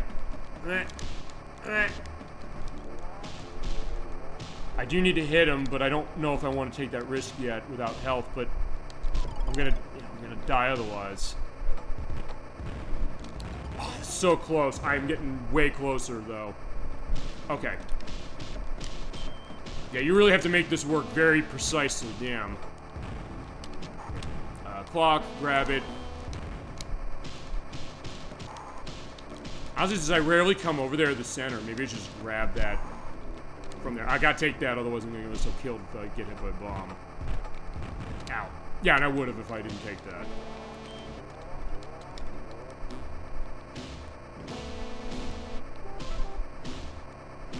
Just keep banging your head against that brick wall. That is how games like this worked, and it is how we liked it back 30 years ago. Outside of this game isn't that hard, honestly. It's just the case that I put it on, and the fact that you have more damage you take from attacks that normally were fine when you played it normally. That's what really makes it harder. You're talking about what's difficulty of a game look like. Ouch. And in this case, there is a quantifiable answer to what makes it harder going this way.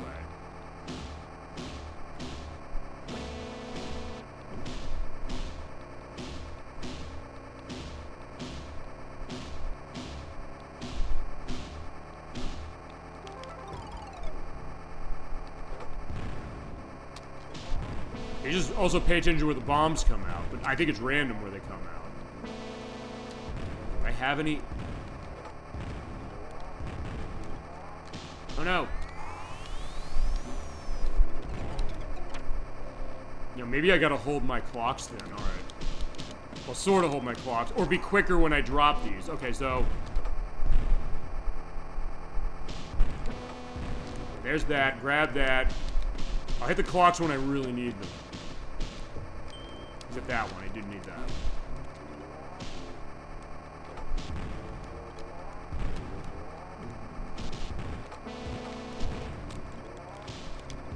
There's one. But I can't avoid getting them going backwards, so I have to take these.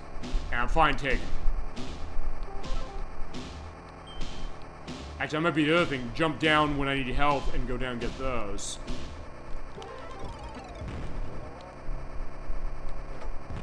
Oh, there's sort of a bit of a delay when you, when you pull the lever and the crate, or the barrel drops down. A little bit. Yeah. Oh no! That was close, I thought I was gonna die. So this way, because oh no! Crap! The fall damage killed me. It's one of the few times the fall damage actually, killed me. Oh no. Oh no.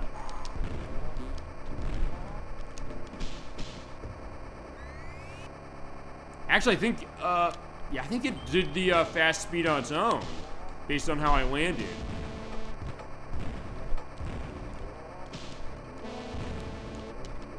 Okay, we're gonna do this. I promise we're gonna do this.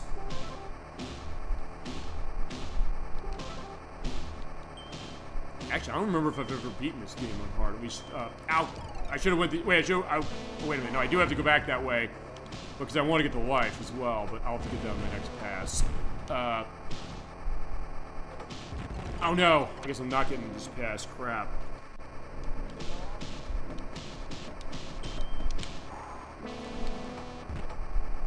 Yeah.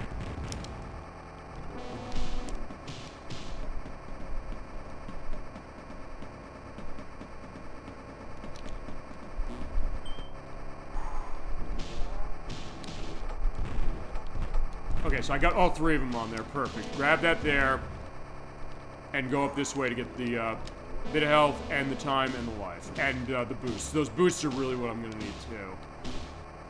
So nothing else this is putting together everything I said about what you think about when you play this game in particular, especially as Wile E. Coyote. Yeah, there we go. So I maxed down those. Yeah, I'm not missing a beat when it comes to hitting the,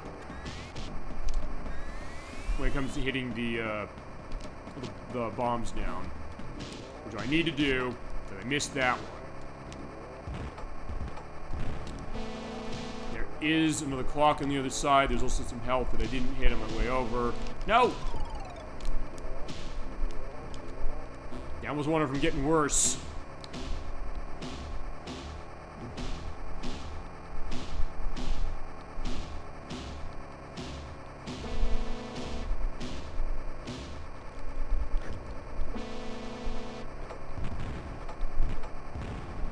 There's the clock. I do need that.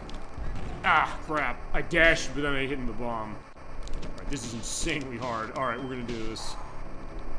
Eventually. It's just gonna take some time. Whoa.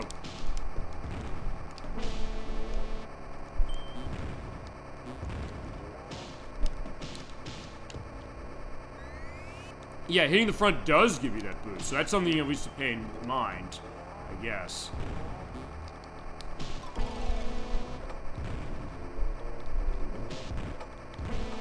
There we go. That's all three. Now let's go up here.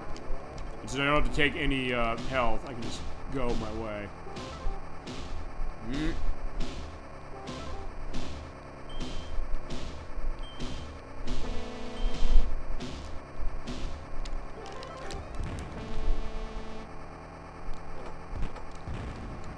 It is also a thing I'm hesitating doing the drop of the bombs with him, but which usually I didn't when I was playing as Roadrunner. Grab that. But I don't think I can afford to do that. Okay, I have one more. Oh no! Ah, crap! I got crushed.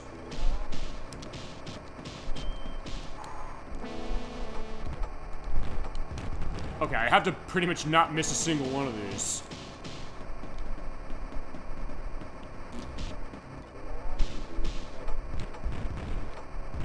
Okay, I am in good shape, so just go around and get everything we need. So, it is the case of understanding what's the pattern, what do I have to do, what items do I need to pull this off, how do I manage my time, how do I make sure that I can get all the hits I need off, getting the life so that I don't have to do this again if I keep dying.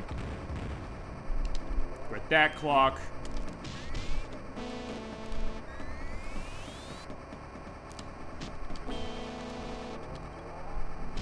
Oh.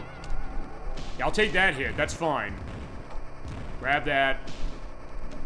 Oh no. No, so you can get out of that animation, by the way, of, what is it? Of, you know, the bomb going. Or you reacting to the bomb, but you have to hit the buttons quick in order to do that. Oh, there we go. That was close. Uh-oh. Okay, I need to go here. I need to jump up here. Oh, no! Okay, I'll live, I think. Okay, whip. Oh, did I have health this way? There was health over here. I think I need to grab it. I can't afford to wait. Oh, I can go backwards because of the way the balloons are coming. And then, in that case, I can also avoid taking damage, so that's perfect. Alright. I'm almost there. I see him getting more red. Got him! Thank God, we did it. Woo! Jesus Christ, that was hard. Whew!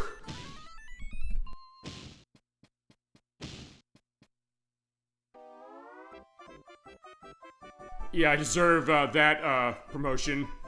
There you go, and Bugs Bunny is giving me Customer of the Year. Okay, I'm not comparing the president, I'm the Customer of the Year. Thank God. After that, that was well deserved. Thank God, wow. Okay, that's what happens when the game gets really, really hard. And the last thing I'm gonna do with this game is I'm gonna show off the codes I have, and then we'll look at a couple other Looney Tunes games.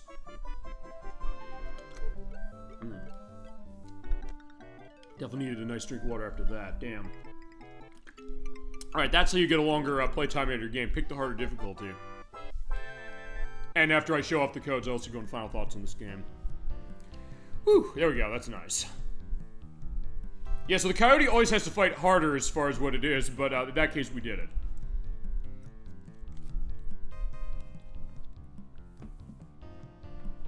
In that case, we also showed, I guess, a good perspective of how the difficulties of this game are able to be adjusted so that if you want it really hard, you can have it really hard. If you want it easy, if you're not familiar with games like this, or if you're saying, I want to get my feet wet, you have that.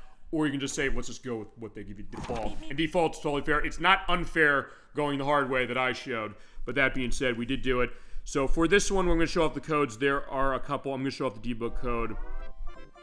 I could have put the invincibility whilst we were playing, but I said we're going to do that as we did. And we did. I'm glad we did it. Okay, so the title screen, we have to hit a button combination named after one of the programmers. I mentioned Barbara McCulloch. She is the... So type her first name in on the Sega Genesis controller. And the way you do that is you hit... When it stops, you just press... What is it? B-A right... Oh, no. Hold on, let's see. B-A right, B-A right, A. There we go. Okay, so let's see what this is. Let's see. Start at title screen, Desert Demolition, optional screen, password screen. Password screen? I don't remember this game having passwords to it. Win screen, continuous screen, that's all folks screen. Koi intro, RR intro. 4 X's, don't know what that is. Alright, let's see what... Let's take a look at password screen. Cursor, okay, player, cursor. Music.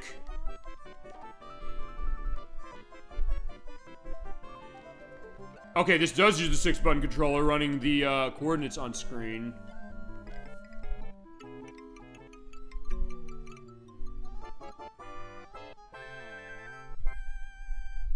I was like, gonna play that at the same time. Let's try this. Password screen.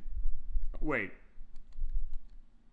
The Sky logo, Sega logo, Roadrunner Grand Finale, Roadrunner Waterfall. Okay, I can actually show the bonus stages, so actually I probably should show those. Crease mode. Play coordinates on. Let's start. Okay, I can show off the bonus stages as I want. Except in this case, I'm just gonna go to the grand finale. So I'll tell you what I'm gonna do. I'm gonna reset the game. I'm gonna show off the bonus stages I didn't show off. I guess password screen is this. So I'll try this again. And I'll also put in the invincibility, which basically means that, yeah, I won't take damage. Actually, I've never seen this debug code. I did not actually test this before we did show tonight.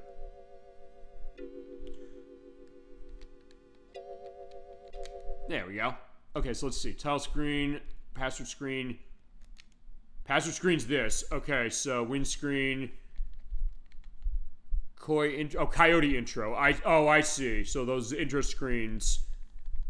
X, Coyote, Desert Chase, Red Rock, Puzz, Moon, Pueblo Chase, Umbrella Drop. Oh yeah, we didn't show that. Yeah, because that's another power you can have. Right. Actually, let's show that one.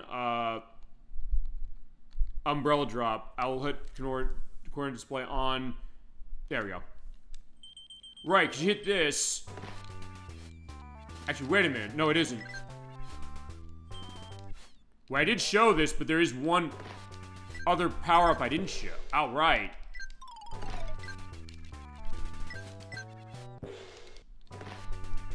Yeah, because there's one power-up I didn't show as far as the Acme stuff, and maybe I'm not going to be able to show it here. Oh, back up. It says umbrella drop, but yeah, there is actually an umbrella thing I could drop my way out of. Oh, I see. Coordinates. Okay, so this just takes us to the choo-choo train. Let's see. Okay, so there's coordinates. So it's like Sonic the Hedgehog's debug mode. Let's see. Press start. That's Z. Cruise mode is player. I don't know what that means. Then hitting A, it's not doing anything. The coordinates are showing where on the screen I am. The invincibility, by the way, I'll show that you hit start and you press C, A, left, left, down, A, down. Call Dad. Oh, shit, it didn't work. At least I don't think it worked. Hang on, let's see. Did that take? Oh, what happened? You heard that with the music. If I want to got hit that again.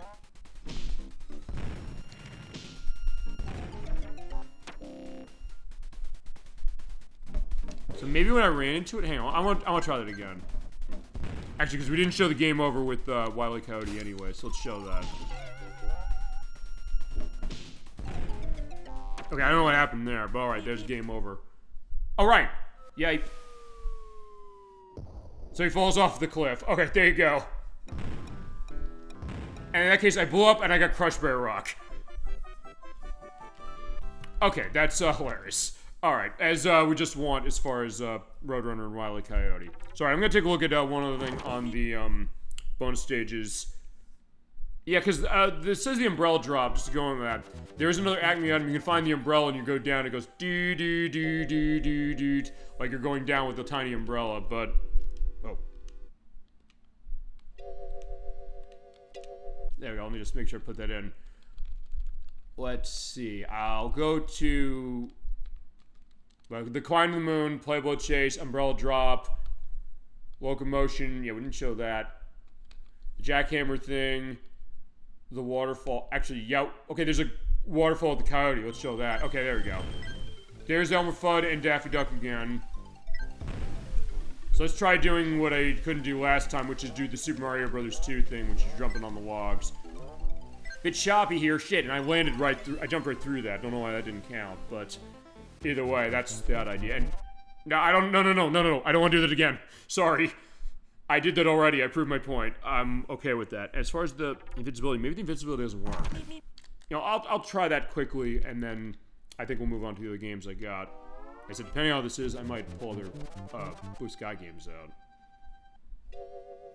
Because I expected this game to be short, but maybe that was shorter than I thought. So let's also see something here. Okay, it's still hard because it holds my difficulty after resetting the game or after quitting. Okay, so let's put the code in again as far as that. So, call Dad. Maybe it doesn't work. Okay, yeah, it's not working. It's letting me go that way as far as it. I'm still getting hurt. All right, so I'll tell you what I'm gonna do. I'm going to. Yeah, in that case, I'm going to reset the game. I'm going to go on final thoughts on this one, and then I'm going to take a look at the other Looney Tunes-based games. And depending on what this is, I might even go into, well, I might go into the other Blue Sky stuff I got, potentially, too. But I'll go through these to start. Okay, so final thoughts on Desert Demolition. It's short but sweet. It's not a long game. I was able to beat everything with it within an hour and a half, as is. And it was only as long as it was because I put on hard for Wile E. Coyote's case of itself. You do get 2 campaigns through the game. You get the perspective of being able to play as the villain, if you want to put it that way, in this classic cartoon.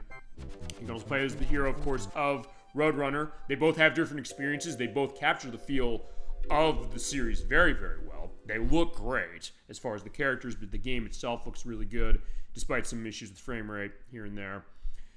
It absolutely is good sound, I think. I know it's weird how it comes with sound, but the next game I'm going to pull out, you might be begging for this one. You're like, yeah, maybe it's a little random when it comes to some of those things going on, but it feels like the cartoons.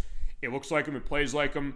And if you've never played this game before, it's perhaps the best Roadrunner and Wile E. Coyote game you can get. And it's only like $10 or so. It is not much money.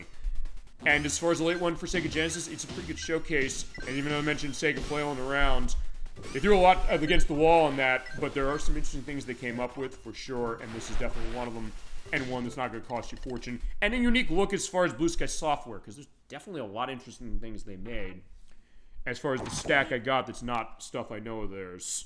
At least the Looney Tunes stuff. Because my thought was this. I knew this game was going to be short, so I said, let me pull out the other Looney Tunes-based games I got on Sega Genesis as a bit of a bonus.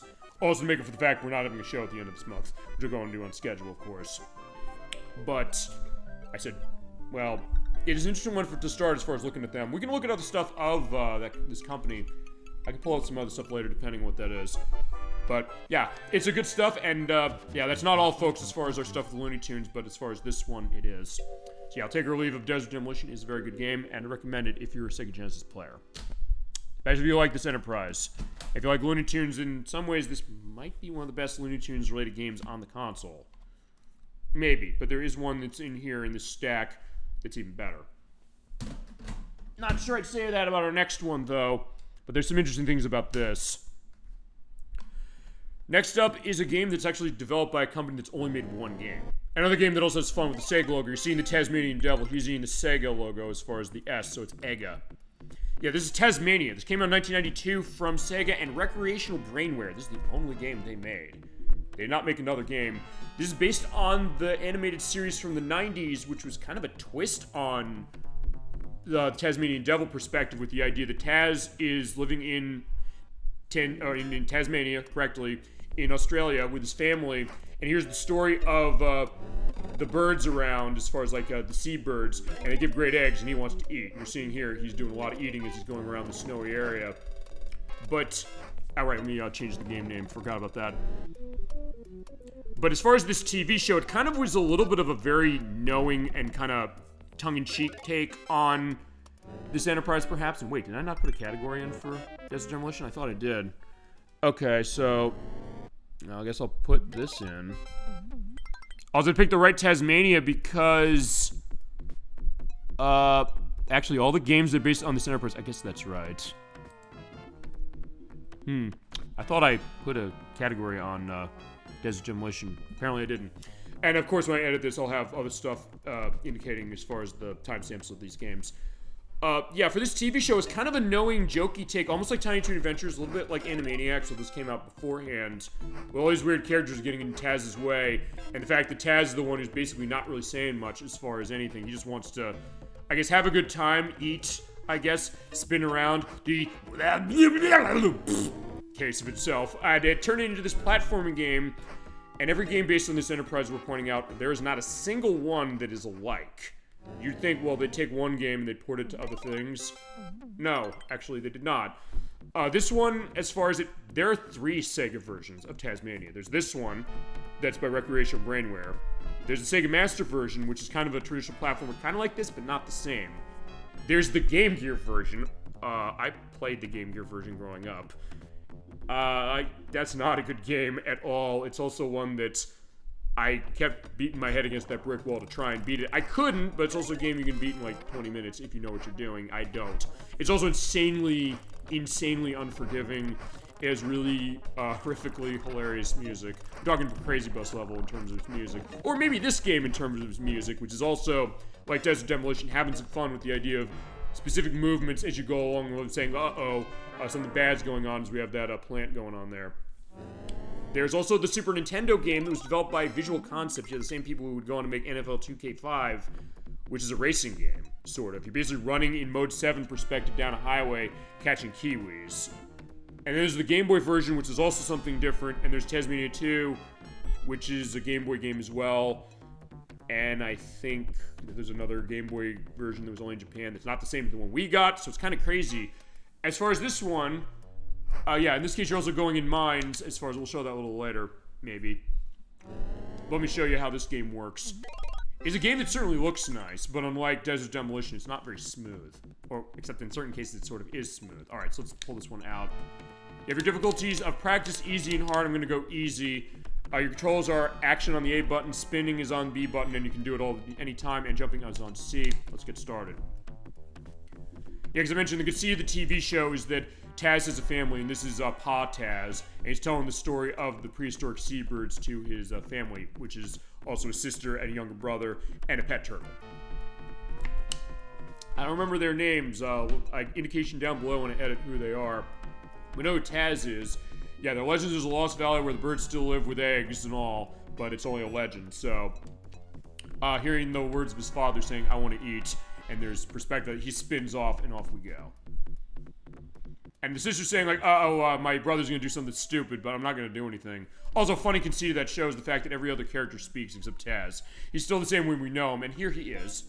And this is the first level. We're starting the desert. Chad, I don't know if you're experienced, or do you have experience on Taz-Mania, either this one or any of the other ones, or the TV show, or Taz-Mania Devil's a character. Now, here goes, you move left and right and jump, but also you have items. You walk by them, you pick them up by default. In this case, I'm picking this one up, and we pick that up and jump on this. Well, jump on that to ride that up, but if I fall down there, I die. You also pick up enemies and eat them. But if you hit the A button when you have that pickup we had, I blow fire.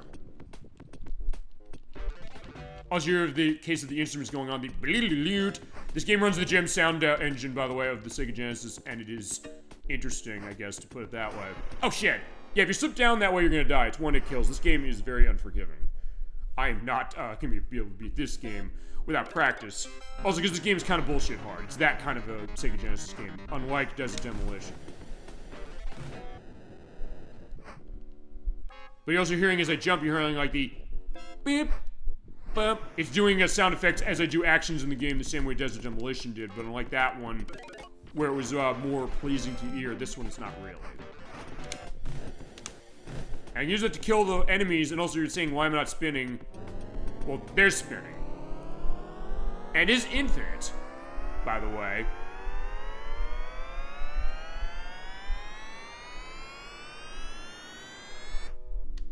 Okay, so that's what you're standing in place, but as you go along, you can use the spin to go faster. That's a canteen that gives you health. That statue is your checkpoint. Also, be careful there, because, actually, I think that is a... Okay, no, it's not. I was gonna say, there's some of those guys that take you up in spikes and you instantly die. This game loves to kill you instantly, that's worth pointing out. Also, if you walk by an item and hit A button, you can pick it up instead of eating it and then drop it later. There's certain items you want to do that. You can also do that to enemies. But also, you have to be careful because the enemies are over there. Also, with the spin, you can spin into enemies to knock them off the screen. You can also do that to items, so for certain items you might want, you don't want to be using this willy-nilly. But there are cases where you might want to in order to knock the items away. Because they can hurt you. I'll show that in a bit. It is weird. Also, it's kind of choppy compared to the 60 frames per second we had with Desert Demolition. And the hit detection's off because oftentimes you can jump into these geysers this way and you get yourself hurt for reasons that don't make sense. It's better in the Game Gear version, though. I will say that for sure. And the Super Nintendo version is interesting, but it's also just very repetitive as you go along. Okay, so I'm going to show a little bit of this. Maybe not a whole lot, but... in this case, we're going on more. I mean, it does look very nice as far as Taz. He is very animated. As far as what he has. He gives me the look. You do like the screaming that way, as far as what that is. Also, if you don't have an item or a pickup or something like that, hit the A button, it does that roar, which doesn't really do much.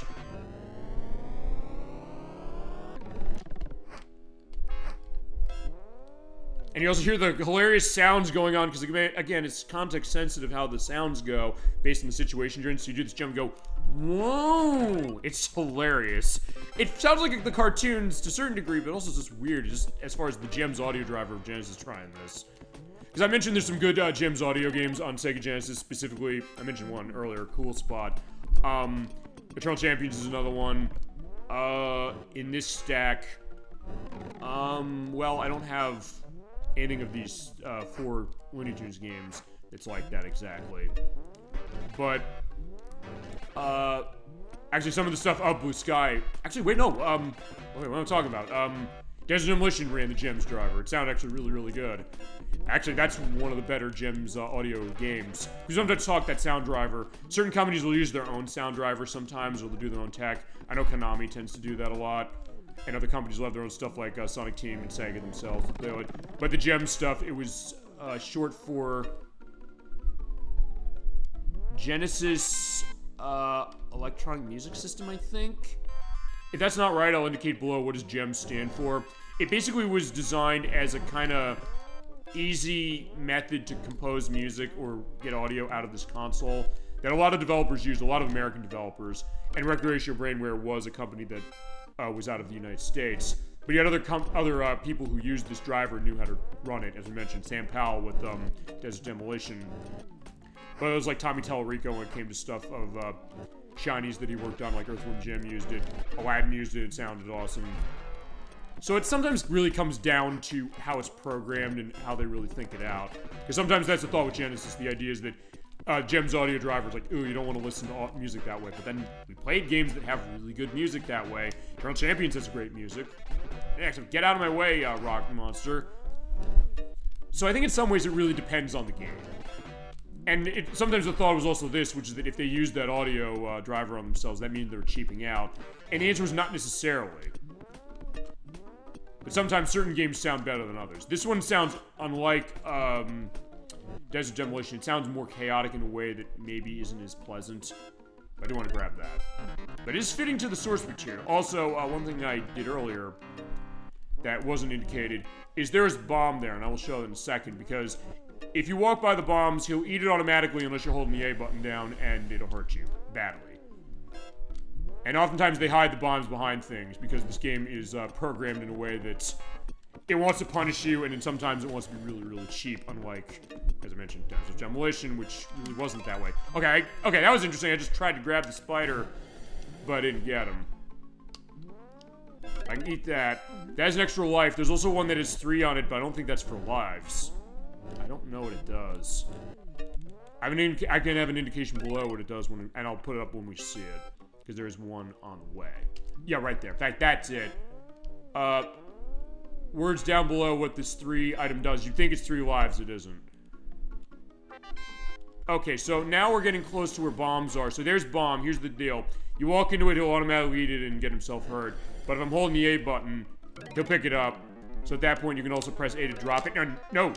And move out of the way before it blows up. Because either you do that, or you eat it. Or you use the tornado in order to knock it away. Wait, oh. Oh! In fact, actually, it's coming up. One of those, you're seeing behind this. When we go on later, there's a bomb behind one of these. So you can't see it, so, like, how the hell am I supposed to avoid that? You have to play the game and know it's there. In fact, it's right here. So, hit B button, knock it away. There you go. So you can use that to knock the bombs away. No, stop it.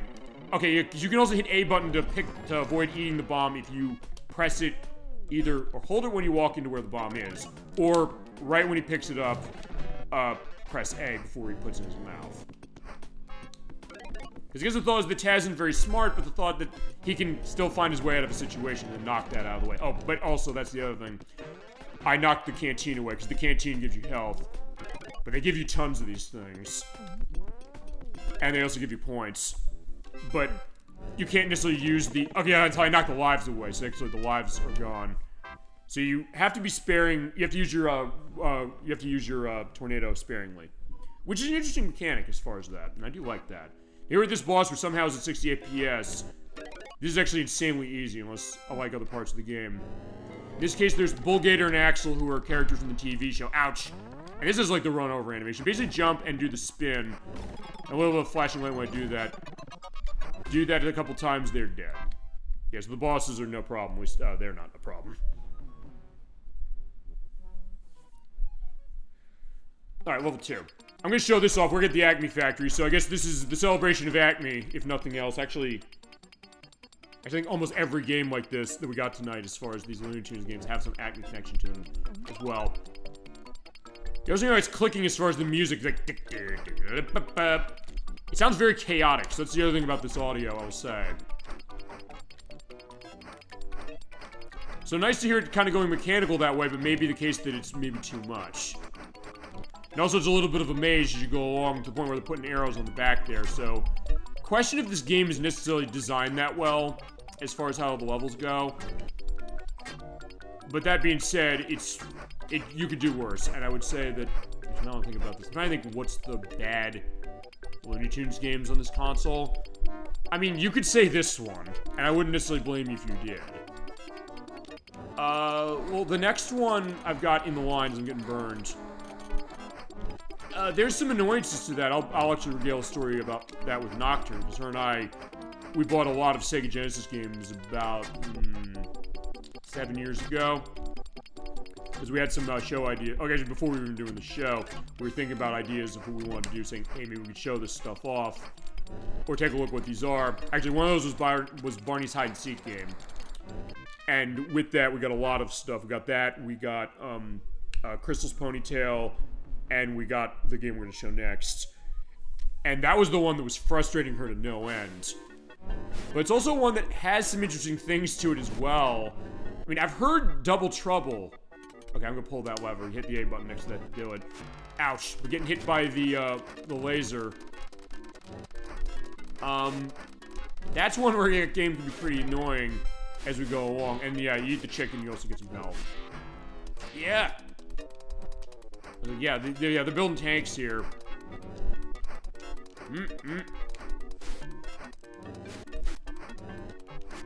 Oh. Yeah, we gotta be careful going through that, otherwise I'm gonna get myself shocked. Although, in this case, I guess I don't know if I'm caring. Oh, right. And okay, this game doesn't do what its sequel, Taz Escape from Mars, does, which is you can use the tornado to go up walls or to bounce off of walls. And that's a game I've heard mixed things to be very nice. I've heard, actually, depending on who you are, that game's awful. I've never played. Oh, don't hit that because it's exposed, and now I'm dead. So actually, I'm surprised for me saying how I'm not good at this game. I'm doing a decent job at it. Well, decent enough. I mean, I'm not necessarily planning to beat this game. In fact, what I'll probably do is I'll either go to a game over, or I will go to, I don't know, I'll take a little more time, and we'll go on to another one. And also, the idea is that we could also do some of these for show. I could do the other, crap. So you have to also know which one to hit, so it's that one on the right. So if you don't know where that is, the first time you're playing, you're not going to know. You have to be careful, otherwise you're going to be getting yourself hurt. So yeah, this game is seen as perhaps an evil energy game. I know I've heard that term from the RetroPal show about this very game before. They mentioned that, saying that it's something that was designed to torture children growing up. Oh no! Drop the bomb! Drop the bomb!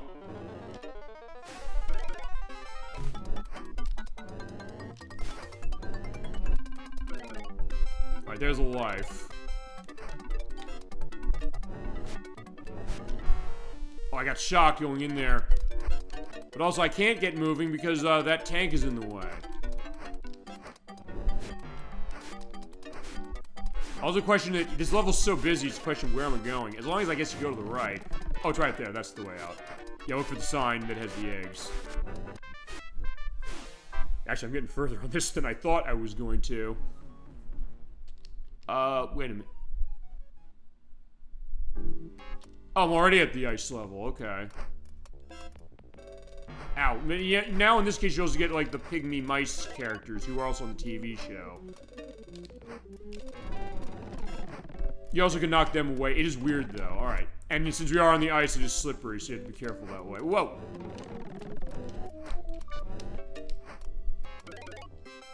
I don't know if the fireworks outside are coming off on the mic. They might be. Fitting, because it is 4th of July week, although, or 4th of July as far as the day.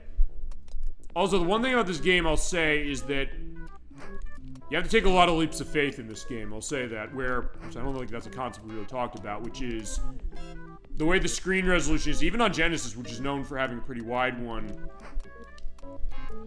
Sometimes the question is getting a sense of where can I jump to if I had to make a long jump, like there.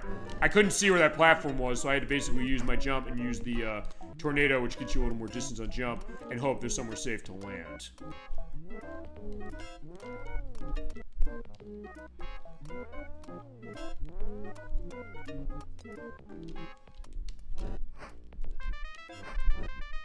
Wait, there's two of them. Why are there two exits? Okay. I guess despite that, I'm going all right. I do always want to get to the mines. That's coming up semi-soon. But also, we're kind of going all over the place, because in this case, I'm going in the forest. We're going into the deserts. We're in the Acme laboratory. So if nothing else, there's also a lot of variety. As opposed to that Super Nintendo version. I remember the console show, they looked at this game too. I'll have a link to that show too, where they said, the Super Nintendo game, you're basically just chasing around in an area to pick the Kiwis up in a time limit. This one, though, there's more variety, and it basically changes what you're doing because it's a platforming game. Saying, oh yeah, here I am in a forest where you have to make jumps specifically to avoid falling into a bottomless pit. Here's the Super Nintendo game, we're in a forest area where you have to catch Kiwis. Here's the snow level in the Sega Genesis version where you have to jump, the ice is slippery and you have to avoid falling in the water. Here's the Genesis version where there's some ice on the ground and snow, you have to catch Kiwis. So they keep going on as far as the case that, yeah, there's not a whole lot of things as far as variety, but in that case, yeah, I missed the jump. Yeah, I don't know where I'm going here, and actually, I don't think I've ever beaten this game. Well, this is another one like with Desert Demolition I rented, although, unlike Desert Demolition, I didn't feel like I wanted to pick this game up until actually a couple of months ago. And I guess also at that point, I also should go into the Too Many Games Hall. Ow, crap. And the reason for that is because it's also stuff, chat, you wanted to see. In fact, I think about a good excuse or good point to do this. I'll mention it because, well, actually, there are not any Looney Tunes games in there. There are ones I was thinking about as far as things. There is one I've been on the hunt for a while, and they had it, but I said, okay, I can't justify this one amidst everything else I picked up. Oh crap! That was Duck Dodgers for Nintendo 64. I do want to get that game, and I definitely want to show it. You know, let's go and see how far we get. You know, maybe this is gonna be a case, but as I said, I don't know where I'm going in this stage. Also, if you get a game over, you do have to go back to the beginning of the area. But these levels aren't necessarily that long, so at least there's something said about that. Yeah, I guess... Well, okay. Roll into you, or spin into you.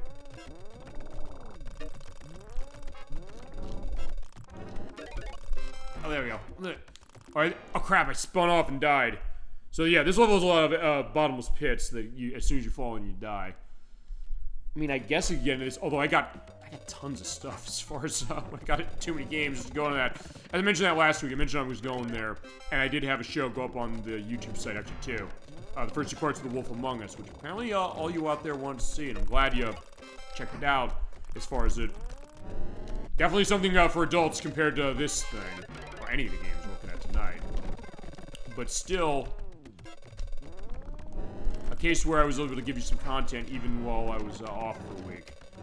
And I think I might have the ability to give you something for, actually the weekend I'm going to be out this month. That's going to be on the weekend of July 25th and 26th. Just to indicate that. I will keep a secret what I'm going to have planned on that one, because I'm still thinking about what I want to do. And also I'm going to have that, I think, for first week in September, as is the case. And I guess I'll go through what it is. I'll mention in particular a couple of categories of this as I get the star. That's invincibility. So they did give me some of that so I can live. But in this case, I'll have to climb up the tree and see where am I going and... Yeah, avoid the enemies, but when I'm invincible in this game, it's not a case where I'm able to kill enemies by touching them. It's just that when I touch them, nothing happens to me. But it's gone. And also, you don't take tons and tons of damage from this, so it's not too bad with enemies, you know, crushing into you.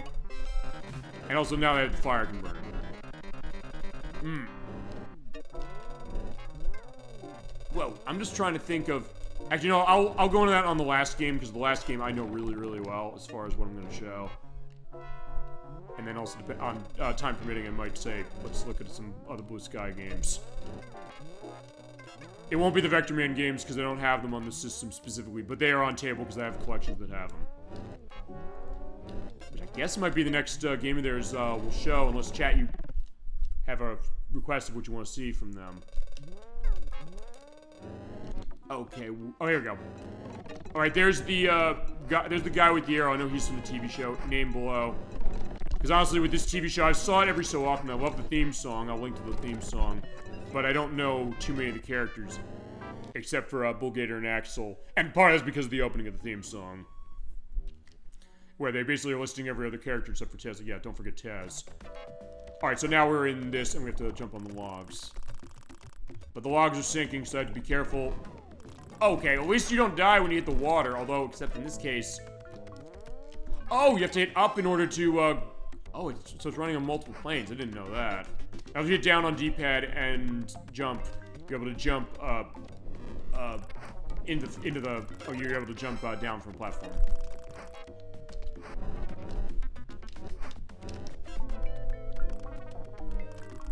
Yeah, I did not know this had, like, a 3D perspective, so you're jumping in and out of the background in order to get the items, and the water does not kill you in one hit. Thank God.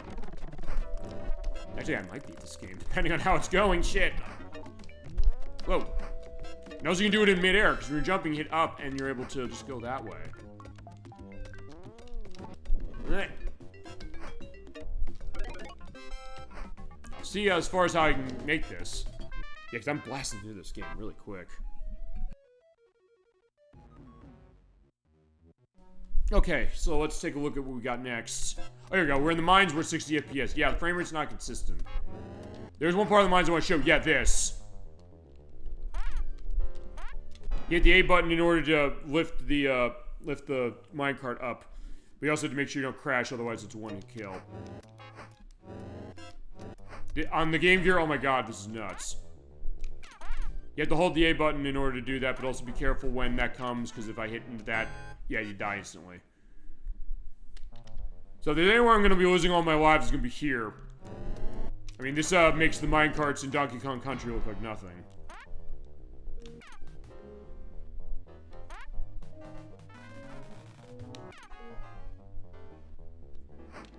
Oh, wait a minute. What happened? Do I have to jump out? I'll try it, and then I think what I'll do is I'll go on to the next game. I was only going to really give a brief demo of this, but I guess in that case I'm far in enough. I guess I'll see what I can do.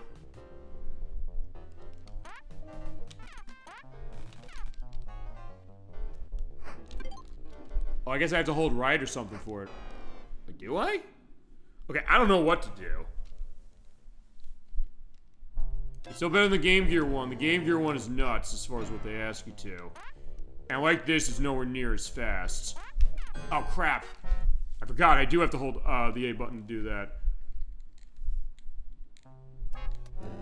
I also don't know how far I am as far as the end. Not that these games tend to be that long, but still. Oh, crap. Okay, that was my fault. Wait, hold on. I'm gonna look back at that. I thought I had I said I had 2 lives, and then I got game over. Or maybe it said one. Oh shit, I didn't mean to do that. Oh, but if nothing else, it's showing the animations as I lift the minecart into that and get stuck.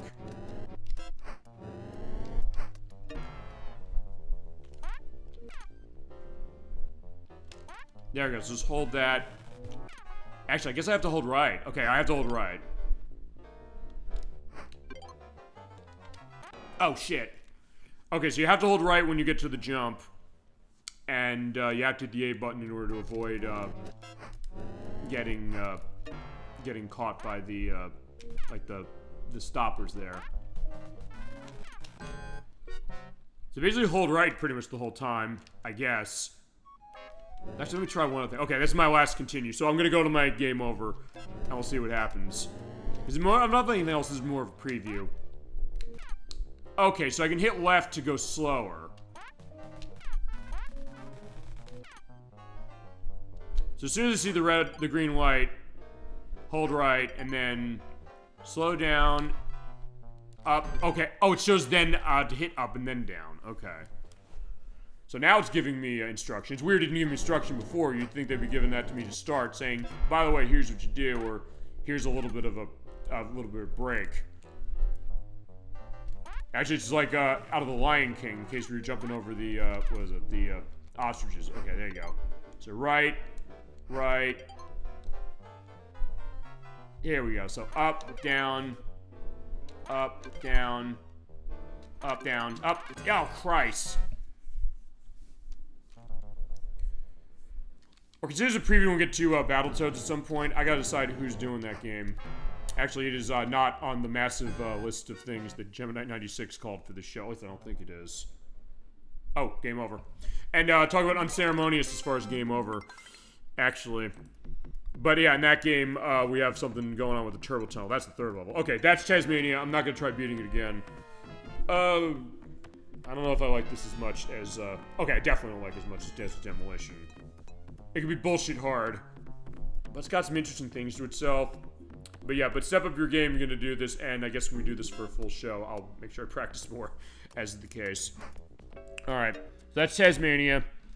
Next up is a game that came out in 1994. This is a late one, and one where actually they were planning a Super Nintendo version of this that got canceled. And it's also a game that the publisher and developer, they initially published it themselves, and there were games they published on their own, but they actually went out of business. They had to sell it to another company in order to get this thing released. And this is the game that Nocturne was insanely frustrated by when we bought this, as far as what it was. Okay, next up is Sylvester and Tweety Bird in Cagey Capers. This came out in 1994 for Sega Genesis. A Super Nintendo version was planned but canceled. It was published by Time Warner Interactive. Tech Magic is the company that developed it. They went out of business. They did do publishing and developing on their own. They made Pink Goes to Hollywood, the Pink Panther game. It was on Sega Genesis and Super Nintendo. And we do have the Looney Tunes case again, going backwards as far as that. So here's Sylvester and Tweety. Because, yeah, he is Sylvester J. Cat. No, is that Sylvester J. Cat? I don't know if that's actually his name, it might be. But anyway, him and Tweety Bird. Yeah, he just wants to eat Tweety Bird. And you were playing as him to eat Tweety Bird. This is also the only game we're playing that has full voice acting in it. Believe it or not. Okay, so the way this game works, you have a Tweety scope. You have to keep Tweety in your sights. You have to go to where he is. You have to do this in the order the game wants you to. And you get to the end of the level, and when you do that, you were able to catch him, and you go on to the next stage. Difficulty is a weird one in this game, because we talked about, showing how you can just select easy, medium, hard for the other two. This works on a percentage basis. And also, in this case, depending on the percentage you set it at, it limits the levels that you can access, but unlike other games from someone like Konami, I mentioned that we played Sparkster this year when Edwack did that. Whereas that game, it tells you, try the harder difficulty, you don't get to play the whole game. This one in the options menu, they do tell you, by the way, if you play at 1%, you can only play, it's insanely easy, but you can only play at level 1. And it's on each of these increments. Oh, that's weird. I don't think I've ever played a game that has your difficulty. Technically, it has 99 difficulty levels. You really want to be technical about it. But 1%, 10% gets you to level 1. If you go to 11%, you can get as far as level 2. And then level 3, 4, 5, 6. And for all levels, you have to be playing it at least 81%, if I get that set. But it's also very sensitive how to get the D-pad to stop there. The default to 82. And going to that, you go to 100. I will put it at the default of 1 less, 81. Like I said, I do want music on. Hit start. Okay, so let's show how this game works. And this is the one, as I mentioned, Nocturne. We bought this in a lot with a few games. She was frustrated no end by this later on. You see the animation is a little choppy, but it is interesting to see what's going on. I'll explain how it goes. You score points by following Tweety Bird, you slice at him, we get to the end, you get those arrows on him, you jump in, and you catch him. So just like we had with Desert Demolition, we are screwing the narrative around of a classic cartoon of Looney Tunes. Yeah, and you have digitized voice acting. I do love that, as far as it. So he says, I taught a putty cat. A putty tat, I should say. Yeah, a little choppy you're seeing. This is Tech Magic, as mentioned, the people who made Pink Goes to Hollywood. When we show that, we're playing that on Genesis, no question. It sucks at Super Nintendo, though it's not necessarily prized on Sega Genesis either. Now, here's the deal. When Tweety's going on, they mentioned Tweety scope. Hit A button. Hello, breakfast. You get him saying, hello, breakfast. And it sounds a little choppy, or a little crunchy, I guess, if you want to put it that way. But the fact that, yeah, they have a full voice case as far as what they are. And also, like with Desert Demolition, you do have fall damage going on. And if you do that, your health goes down. Your health, by the way, is the picture of Sylvester Cat there. And when you get hit more, it'll go and he'll show himself more damage. Hit down, he just like a little case of like, uh-oh, I don't want to get hit. Looking up there like, I'm hungry. We do want to eat. So you follow where Tweety is. You also have items here. You walk up and pick them up by moving towards them and use them to jump around. And you jump on a lot of things. And you also have gadgets. I'll show those in a second. Particularly that umbrella, and also I'll try to go get that thing if I can. And you knock things down as you walk along. Right, let me grab that. Because you hit the start button, this is your inventory. You move left and right to pick things out. And when it highlights on him, you hit the C button, and you can pick what you want to use. I'm going to use the pogo stick. Or actually, hit the B buttons. Or, no, start. So there you go. Pogo stick, you can bounce higher, but it is something you're stuck in that for a little while unless you take a hit, or if you, I believe, hit the A button. Oh, no, hit start. No, you hit start again. I don't know how that happened. So it lets me get a higher distance in order to get more points. And the point numbers in this game are obscene. You get tons of them. Ouch. But I fell down there, and I'm starting to get the, the lump on my head. And there's Granny, who on the TV show, of course, is voiced by June Foray. And there's the young take of Sylvester, whose name I don't remember. I should remember it. Name down below, but I'm getting myself hurt. And she hits me with the broom. So he's like, yeah, we don't want me eating Tweety, but we do want to eat Tweety. Sorry. Alright, so just keep an eye on Tweety, and you do have to follow Tweety, and if you do go the wrong way in a stage and get to the end before Tweety's there, you have to go back. But as long as you follow where he goes and hit the A button, just keep an eye on him, you'll be fine. But other thing's a little weird because As I mentioned, you have fall damage, you get hurt more as far as that. But you also have to stack the furniture. And you also be careful of a couple things, because if you walk in here, I'll show this. Or, no, never mind. On my test play, I went through this. I went down the chimney to the level below me, but apparently it's not doing it now. You pick up the items, you can stack them on top of each other, so you can get platforms to jump on. Also, the umbrella, I'll show this. Not that it's very useful, admittingly, because you have the ability to fall down safely without taking damage, but you cannot jump. Ouch. And apparently it doesn't protect you if Tweety knocks stuff over. And if you get the cans of cat food, you get health recovered. Alright, there's the feathers, and he's saying, yeah, go up there. In this case, you just jump on top of the, what is it? On top of the balloons. Chat, I don't know, you ever play this one? I had not played this until, Nocturne and I picked this one up. I don't know if it's a great game. Also, the other thing on controls, you double tap D-pad, you can do a run like that. So there's definitely some nice expressive perspectives on Sylvester and actually on every character. So in terms of how it works on graphics, and also, I guess, on reflecting the Enterprise well, it is interesting. But as I mentioned, I didn't grow up on this one, with this one in particular. It's one that I don't know if I necessarily choose to defend this right away. Ouch! Also, I had that dog bone there. I do want to use that in a little bit. And this is actually not dissimilar to the trick system in Pink Goes to Hollywood, or I think it's gags. I think is what they call them. So you keep following Tweety over there, but here's the thing: there are more hazards coming around. Yeah, the dog there. He punches me. Again, name of who he's below. But if you have the bone here, you can pick it out. Hit the B button and throw it away, so in that case you can run away. The other thing you can do is, actually, did I get that? I don't think I did. You get, like, the boxing gloves you can punch it. So actually some pretty good variety on things you can do with gadgets. Although this is mainly just, I guess to avoid stuff more than anything. Alright, there we go. So just stack the crates. To be fair, this game is pretty good as far as letting you land on a lot of things. But he's in the safe zone there at the end of the level. Jump into him. We got him. And he just stops there and we are catching him. Now I gotcha. Yeah, I do love the fact that this game has the voice acting it does. Including as we do the iris out for the score total here. Bad old putty tat. This is bad old putty tat.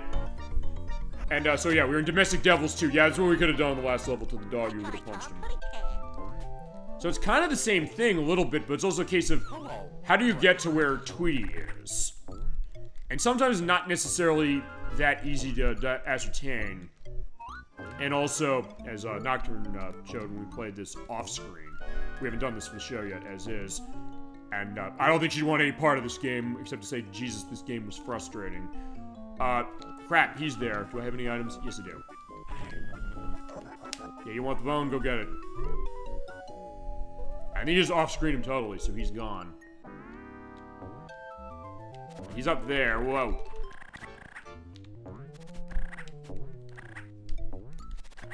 It's following Tweety is the hard part. So it is unique what this game's doing.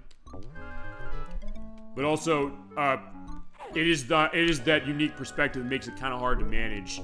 But I will say, I don't think this game is as bad as maybe she does. It's just a case that, yeah, you have to kind of get in tune with what it is. And especially later, this game does get really hard later. Exactly like Taz-Mania does, honestly.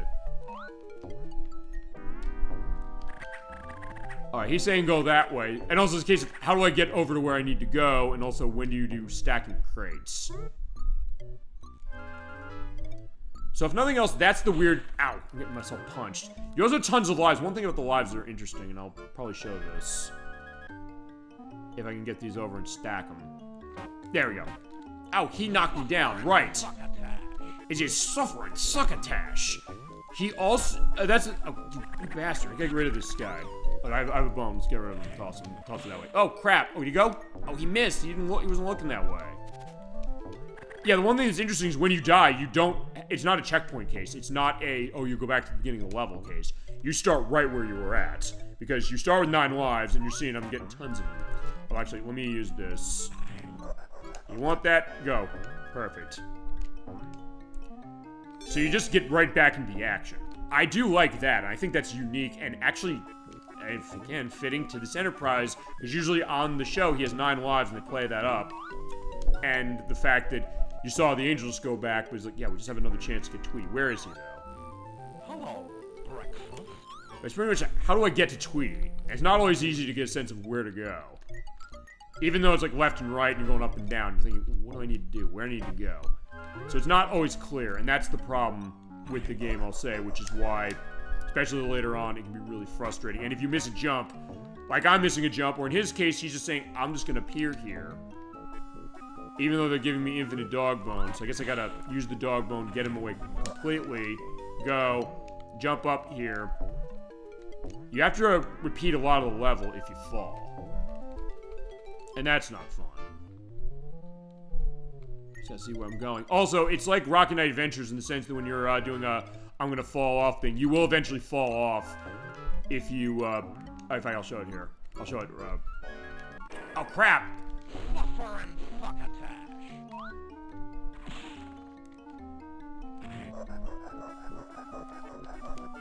Yeah, go off that way, please. Yeah, you will fall off as far as that way. Oh crap! Also, the other thing is because the run is double tapping D-pad, like with Pink Panther, or Pink Goes to Hollywood specifically, that's the name of the game. It's something that you can often do it by accident. I don't know if the Super Nintendo version of this was canceled. Yeah, right there, you're seeing there. If you're hanging off too long, you will fall. So it's like Rocket Knight Adventures that way that does that. And same also when you're on the power lines. You have to basically jump and be quick as you go. And you can also slice at Tweety, but ouch! Yeah, the animations are great. That's another thing you're seeing. That's the theme, I think, about all these games. This game looks incredible as far as how it's visually representing the Looney Tunes stuff.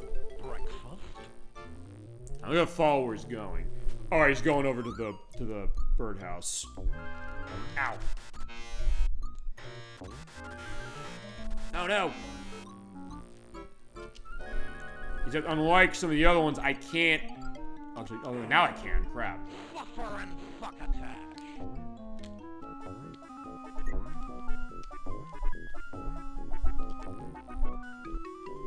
I think we're good as far as where we go. Where is he? He's over there. He's... Oh, there we go.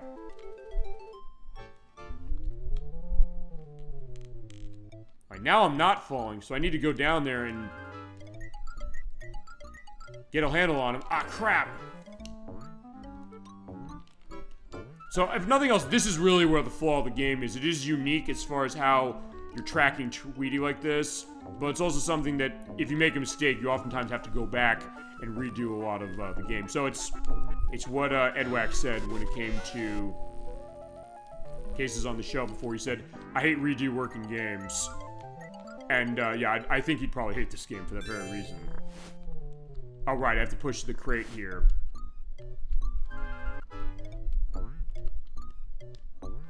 So for this one, what I gotta do is I have to go over here. I don't want to push it there. Actually, can I push it there?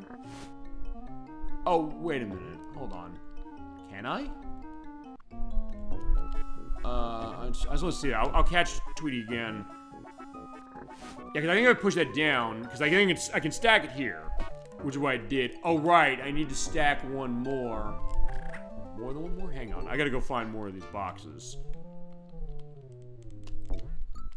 And also to point out, the way the controls work in this game, it's not that they're unresponsive exactly, it's just that there's a lot of... How do I describe this? Sometimes your control of your jumps, you can go far, as you're seeing there, but also cases where you don't go as far as you think you're going to. And also because you hang off of stuff like the way we do, you have to react really quickly, otherwise you're going to fall down. So sometimes judging jumps and also being able to position yourself on a jump for something specific like jumping on the balloon, it's not easy. So what you tend to do with this game, or I tend to do, is I just tend to jump like crazy. Which also, that can put you in trouble when there's the electric on the power lines, or at the edge of that platform, sometimes it can fall off. So So yeah, if they tighten the controls a bit, that would have helped this one. Although, I think maybe because of the fact that this game was... Ow, crap. It was a case where they had trouble getting the game released as it was. Maybe that's the reason why. I want to get him. I think at that point they'll go on to the next game. Actually, at that point, unless I would do another really, really short show, like I did a couple weeks ago, which I don't think I want to do. Oh, right, I have to push the barrels off. Right, that's what I gotta do.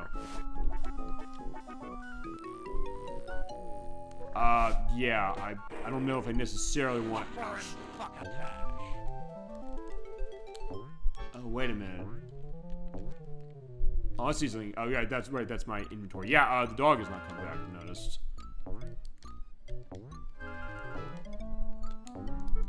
Yeah, or if I can make that jump. That's the other thing. If I can make that jump over to Tweety and grab him, that might be enough. But actually, I can't do that because I dropped that down. So, yeah, what do I do? I'm close. I can see where he is. Unless there's something else I can do to get my way. I don't know if... I'm trying to remember if this game puts you in winnable situations. Because that would be another problem. Which is that I put these barrels here. Yeah, he's over there. I want to get him. It's like, I want my breakfast as far as it is. Ouch. And because you have the fall damage going on, and it's not from that far a distance... Yeah, because Preview will get to Conker's Bad Fur Day, because that's another game that has ridiculous fall damage perspectives to itself. Yeah, I don't know if I can get there. I think I might have screwed myself out, even though I kind of had to do that. I don't want to give up, but it's also something that I might have to.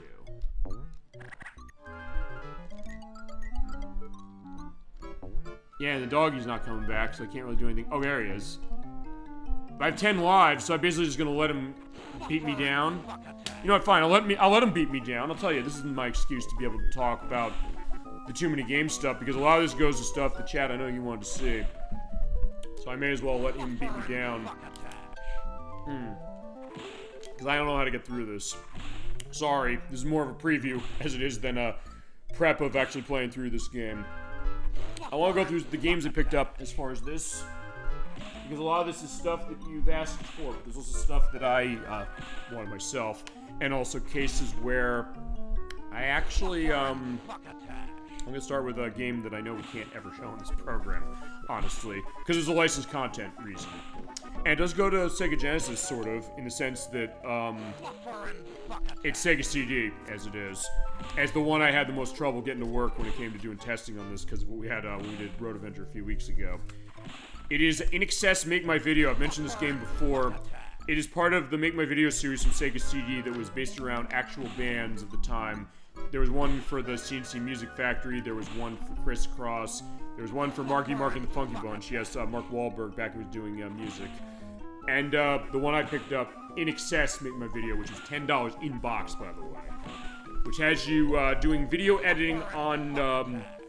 to the tune of 3 songs from In Excess, the Australian pop new wave band, although they're all off of their 1992 album, Welcome to Wherever You Are. So it's Baby Don't Cry, it's Heaven Sent, and it's Not Enough Time.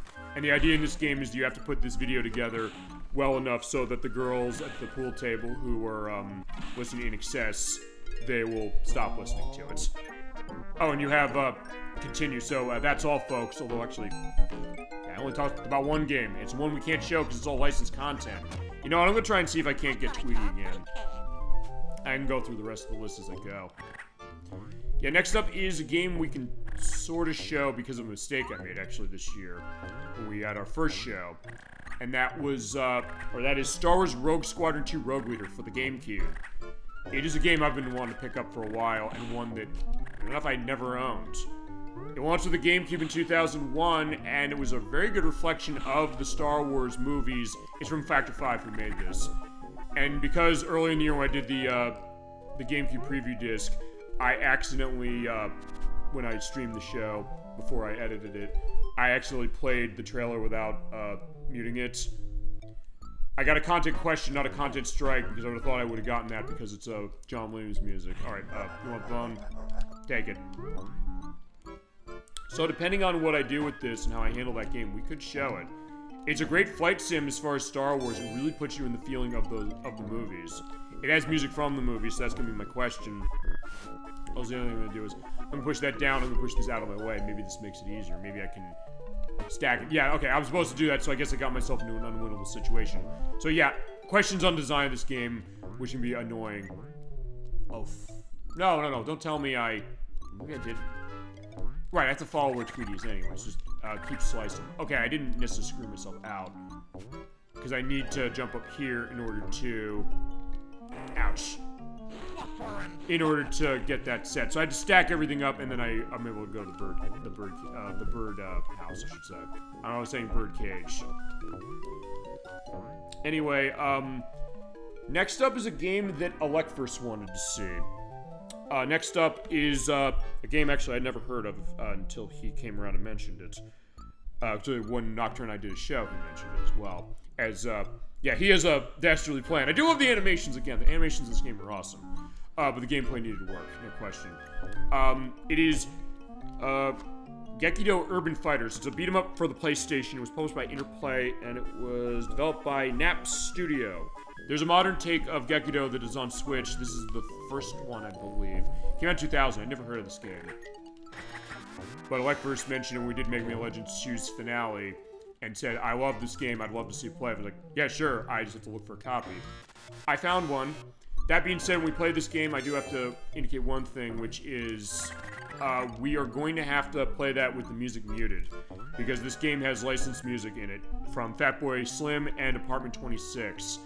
I'm pretty sure I'm not going to be able to play the game with that present. That being said, I will show the game off. We'll just have to mute the music, but we've done that before, so it's not going to be a problem. Ouch. Hello, breakfast. Oh, he's there. Okay, perfect. So what I gotta do is just move this here, and I get that other crate, and then, or unless maybe that's gonna be good enough. Oh, never mind, it's good enough. Got him. Okay, so Tweety, gotcha. Next up, Dollyfin is a game I know wanted to see, and it's a game we've mentioned before. Little putty cat. I got the remake of Centipede I picked it up on the Dreamcast, it's also on the PlayStation, but this is a remake of the Atari arcade game from the 1980s. It does have the original Atari arcade game in it, but it also remade it. We mentioned that before. I think we mentioned we played Tetris Attack in particular, and it's not an expensive one as far as the Dreamcast, but also one that we've talked about are remakes of older games like this. Cool. And we got that in 2 weeks because Electverse wanted to see the remake of Space Invaders for the PlayStation we got. But I know we mentioned that. I know we mentioned Asteroids Hyper, which I have already for Nintendo 64, and then this one. So I guess as far as that, we have Space Invaders for PlayStation, we'll have this for Dreamcast, we'll have Asteroids Hyper for the Nintendo 64. We'll get to that one. But I know that we're mentioning that, so even though as I'm buying stuff for myself, it's cases that I'm thinking about my chat. I'm saying, what did you say you wanted to see? And stuff I haven't seen around is I also have a hammer. I can do the Mario or the Donkey Kong thing, except I can control and I'm hitting the hammer. Yeah, we do have Space Invaders for the Dreamcast in line. Also on Dreamcast, and also in line of sort of remake of a classic arcade game. I have a game Electverse mentioned. This is Miss Pac-Man Maze Madness from Namco. This was on the Dreamcast, which is where I got it, but it's also on... Thank you. No question, Electverse, for sure. I do not forget my chat. I even mentioned as far as everybody I went to too many games with, as they're saying, quote, you won too many games with everything you picked up. Like, you're putting us to shame as far as what this is. Like, well, I planned for this. I mentioned last week, or a couple weeks ago, I said, I haven't been here before. I prepped for this. Oh, right. Okay, never mind. So I didn't... Okay, so I was not in an unwinnable situation. I just had to jump on this enough to jostle it out. But also, I was like, how am I supposed to know that from what I did? As far as... But I'm thinking of my chat. I kept saying, I got this because my chat mentioned it. And like, I was always curious. The next game, as I mentioned, is Miss Pac-Man Maze Madness. This is a Dreamcast game that's also on Nintendo 64 and PlayStation. It's kind of a remake of Miss Pac-Man, and because of the way Miss Pac-Man's licensing goes, it is never going to get re-released. But the Dreamcast version does have a 60 frames per second mode. It has the original game ported in it. Not great as far as how the porting is. But it is an interesting game. You're just moving left around with D-pad like the old Miss Pac-Man game. Because at first, when they announced this game back in the day, this came out in 2000. Oh, like, all right, I have to fall there in order to launch up. That's right, I think. I think I gotta do that. Another case where I don't know what to do, so I'm using this as an excuse to point out what I picked up for cases. And a lot of this stuff was what you wanted to see, chat. You mentioned, I was curious. I was like, let me get this. Next up is a game I know Alec first mentioned. I know, I think you mentioned this, saying you remember this game. We're gonna show this next year when we do Midway Arcade Treasures 3 for GameCube, because there are not a lot of games in that, so I said I'm gonna pick out Nintendo 64 arcade ports of Midways to show off. There are a couple I was in the market for. There's one more after the ones I picked up that I'm gonna get, but I have every other one. I picked up War Gods from Nintendo 64. This is from Yorkcom. This port came out in 1997. The arcade game was 1996. You and Alexis mentioned it and remembering it. I never played this thing. The N64 version is way cheaper than the PlayStation game. The PlayStation game is like $150. I don't know how that happened. Nintendo 64 game, it's really, really cheap. And I gotta guess, how am I getting up here? I don't know where I'm going and how. I don't know where I'm going, but I do know where I've been. Hello.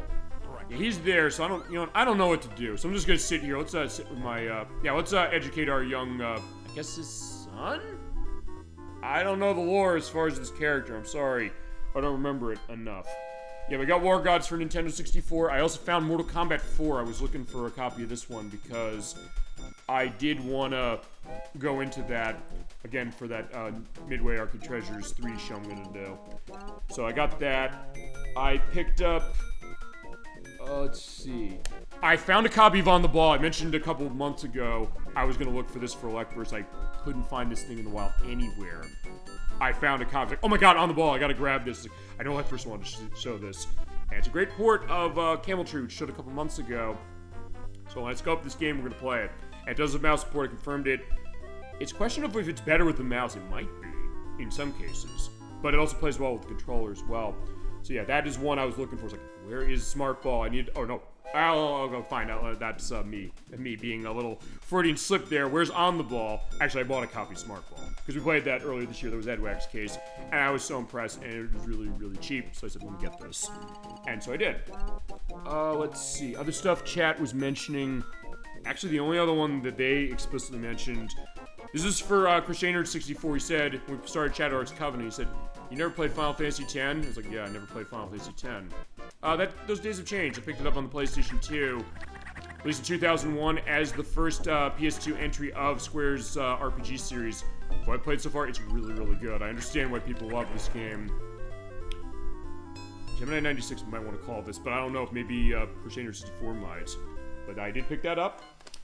I picked up Body Harvest for Nintendo 64. I mentioned that game to a lot of my friends out of kind of nowhere. I said, I just mentioned random games. Like, you ever play Body Harvest? Like, what the hell is that? That sounds crazy, and it sounds like there's something twisted. Actually, it is surprisingly twisted. It's an open-world game for Nintendo 64, released in 1998 from DMA Design, that being the people who made Grand Theft Auto 3, or they would go on to make Grand Theft Auto 3. And before that, they made Lemmings. But they made some games on the N64 that were really kind of twisting things around, like Space Station Silicon Valley and this one. And if you look at this, it is kind of a real precursor to Grand Theft Auto 3. Some of the ideas. Oh, you're here. You know, let's hit him with the hammer. Why not? And yeah, in that case, yeah, I'm laughing there. It's like, yeah, look at me with my eyes there. It's like he's knocked out, and oh, I can slice him, but I'm not gonna last. You know what? I'll let him kill me. Because again, I don't know how to get out of this. You'll be fine, Sylvester. Don't worry, and we'll come back to you eventually.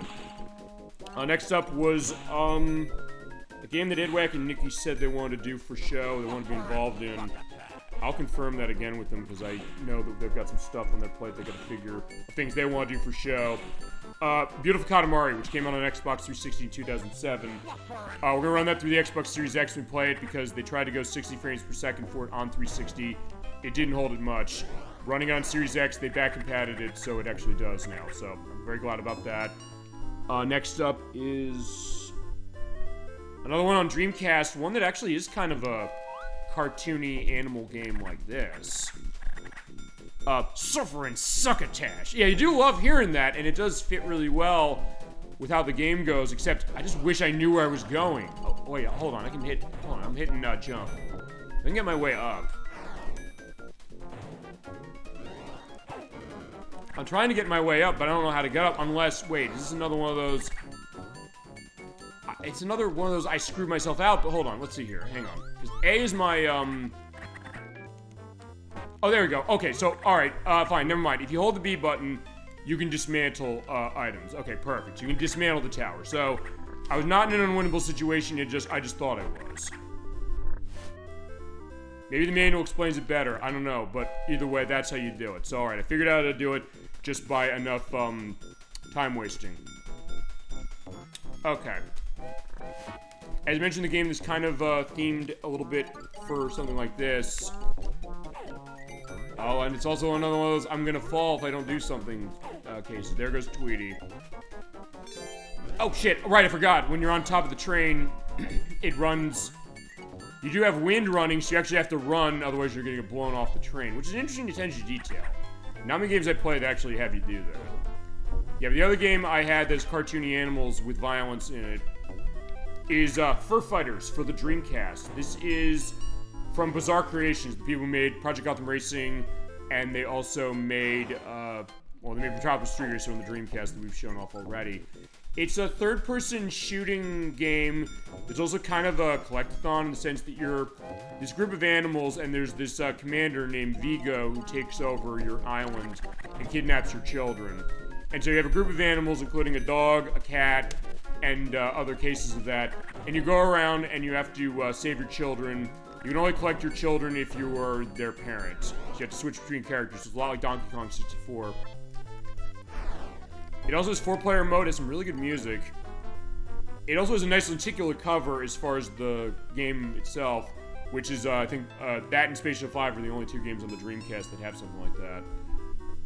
And it's one that I mentioned, I love my Bizarre Creations. I do miss them dearly because they made some great stuff before they went out of business because Activision bought them up, and then, well, their games didn't sell, and they just shuttered them really quickly. Insert joke about Microsoft here. I am fucking mad, by the way, about what they're doing right now, killing a lot of the companies they've got, gutting Rare the way they did, gutting Turn 10 the way they did, canceling the Perfect Dark game. I am so fucking mad about that. I can't even express it. I guess it explains, if nothing else, why we didn't see that at the Summer Games Fest last month, because they basically said, yeah, we're just gonna cancel the game outright. Yeah, and they canceled Everwild finally, which, that was gonna be happening, admittingly, but still. Actually, wait a minute, I think I need to take, wait, can I take the thing up there? But yeah, that's why Bizarre Creations died. That's what's going on as far as Microsoft. I mean, they're almost making EA look moral right now, which is something I don't think anybody ever said, as it is. And also the case the Xbox's brand is basically maybe dead now, and maybe they're doing it themselves. I mean, they kind of have, going back to the Xbox One. But that being said, yeah, I needed to get that out, number one, and also that's what happened to Bizarre Creations. I do miss them, but yeah, this is an interesting one as far as Fur Fighters is concerned. And then the next couple, oh, alright, I dropped down here, so this is where I need to go. But I gotta find my way through, which is, well, push this out. Can I get, oh, right, I can get my way out by pushing over here, but I need to fall down. To see where, oh, right, I have to, I do, but I have to build up there, but I don't know if I can actually, can I grab this? I don't think I can grab this and jump. You can only, when you grab an item, by the way, in this game, you can only walk left and right with it, and then stack it on top of something. I don't think you can actually pick it up and put it on top, or pick it up and jump out of the way with it or something. And also in this case, yeah, again, oh right, I can move it over here. So basically, make sure you know how to do stacking of items, and make sure you know how to also break the stacks you have. Yeah, the next couple I got, I don't have many more. I got the Japanese version of Fighters Megamix for the Sega Saturn, which is a fighting game that has a lot of Sega AM2 characters into it. A lot of stuff from Virtua Fighter, from Fighting Vipers, from Daytona USA. They have the car from Daytona USA on its 2 high wheels, fighting. And they have the tree logo of AM2 as well. And they have, how do I stack this? I'm trying to get a sense of where I'm stacking. So nothing else, you're also getting a sense of what the flaw of this game is, which is, I don't know where I'm going, I don't know what to do, I don't know how to do something basic in order to make progress. And Tweety's laughing his ass off at me saying, like, yeah, this stupid cat, or if I Putty Tat doesn't know where he's going. He's like, yeah, I don't know where I'm going. I don't know, maybe that's appropriate to the license, but it's also something that it's kind of annoying saying, I want to make some progress, and I don't know how to do it. But anyway, yeah, that was Fire's Mega Mix. I got that. And then also I got 2 for Sega Saturn I've been in the market for a while. Those being Daytona USA Championship Circuit Edition, which is the enhanced version of Daytona USA that came out from the system. And Sega Rally Championship, because there's no Sega Saturn collection that's complete without a copy of that. Oh, right, there's one I forgot. Where is it? I don't have it in the stack, but actually the other one I forgot was the a game you might like a lot, and a game I forgot was as good as it is. That being, I was like, can I kill myself? I want to see if I can do this, and then we'll go on to the next game. Also, I'm gonna do a mic pull. I just want to see something to make sure I'm good on that. Okay, so I must love this game if I've been spending this much time, but honestly, I haven't really been. Yeah, the other game you might like, Dolphin, is Magical Tetris Challenge for the Nintendo 64. We talked this game before, and actually, Alec first brought this up when we played Final Fight 2. He said, with the perspective that's magical and Disney themed, because it does have Mickey Mouse and Minnie Mouse and a lot of Disney characters involved, and it's called Magical as far as it comes out of Capcom. Is it connected to the Magical Quest series? To which I said, I don't know if it is.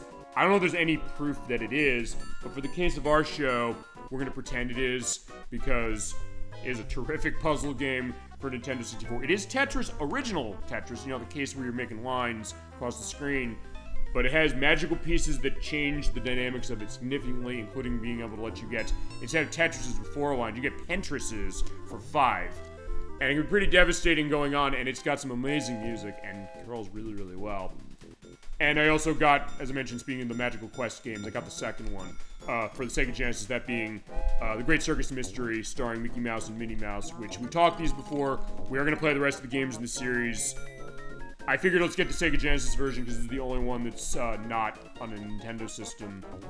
As a case of variety, actually, I couldn't find the Super Nintendo version, as was the case.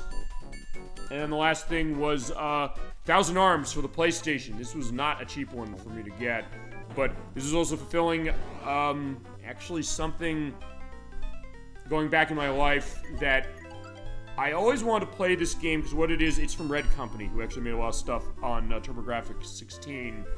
And you can tell that from the visual style of it. And it is Atlas who published this.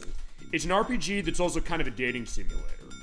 So the idea is that you go along, you have dates with women, and you can get items as far as being able to woo them as is. So I guess a Harvest Moon case, but it is like a fantasy RPG with a battle system that's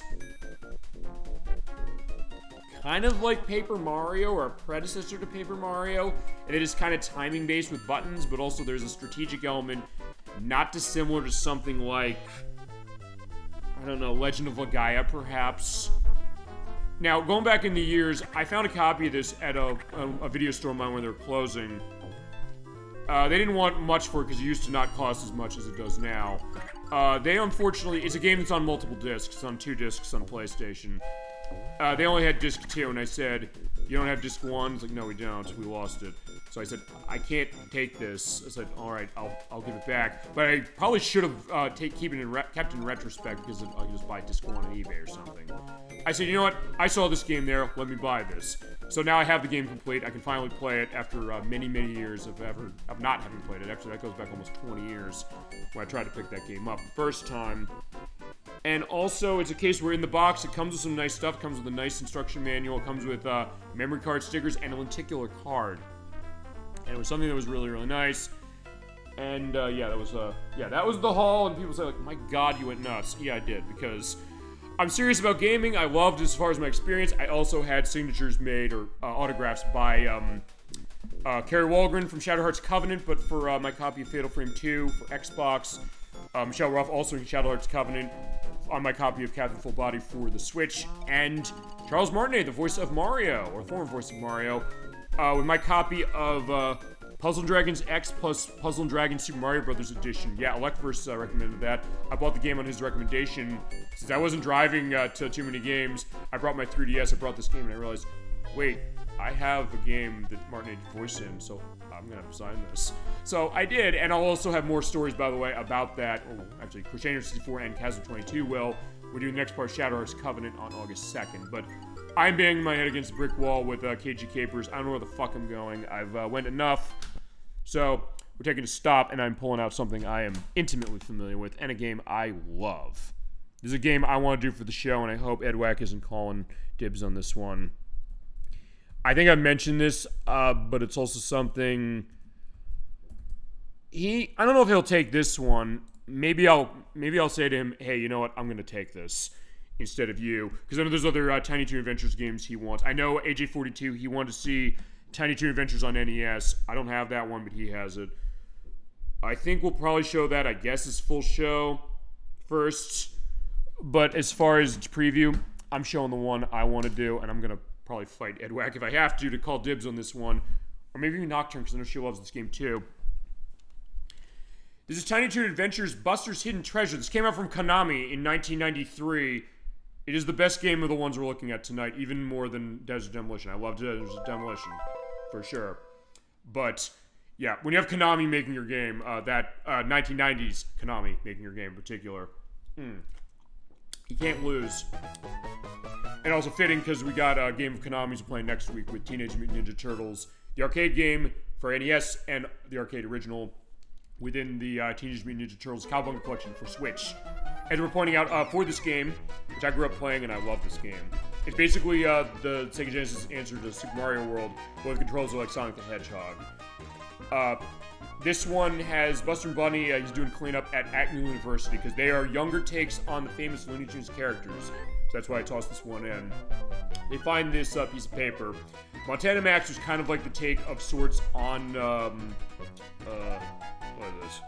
On Yosemite Sam. He takes the map, he says, this is a treasure map, I'm taking the map for myself. Buster Bunny, who's like the Bugs Bunny take, he's saying, give that back. He's like, no, I'm not gonna give it back. I'm gonna team up with Dr. Splicer, Gene Splicer in particular, and I'm gonna put helmets on the friends, those being Dizzy Devil, Calamity Coyote, Hampton, and Plucky Duck. I'm gonna kidnap Fifi. I'm gonna kidnap Babs Bunny, in relation, and Shirley the Balloon.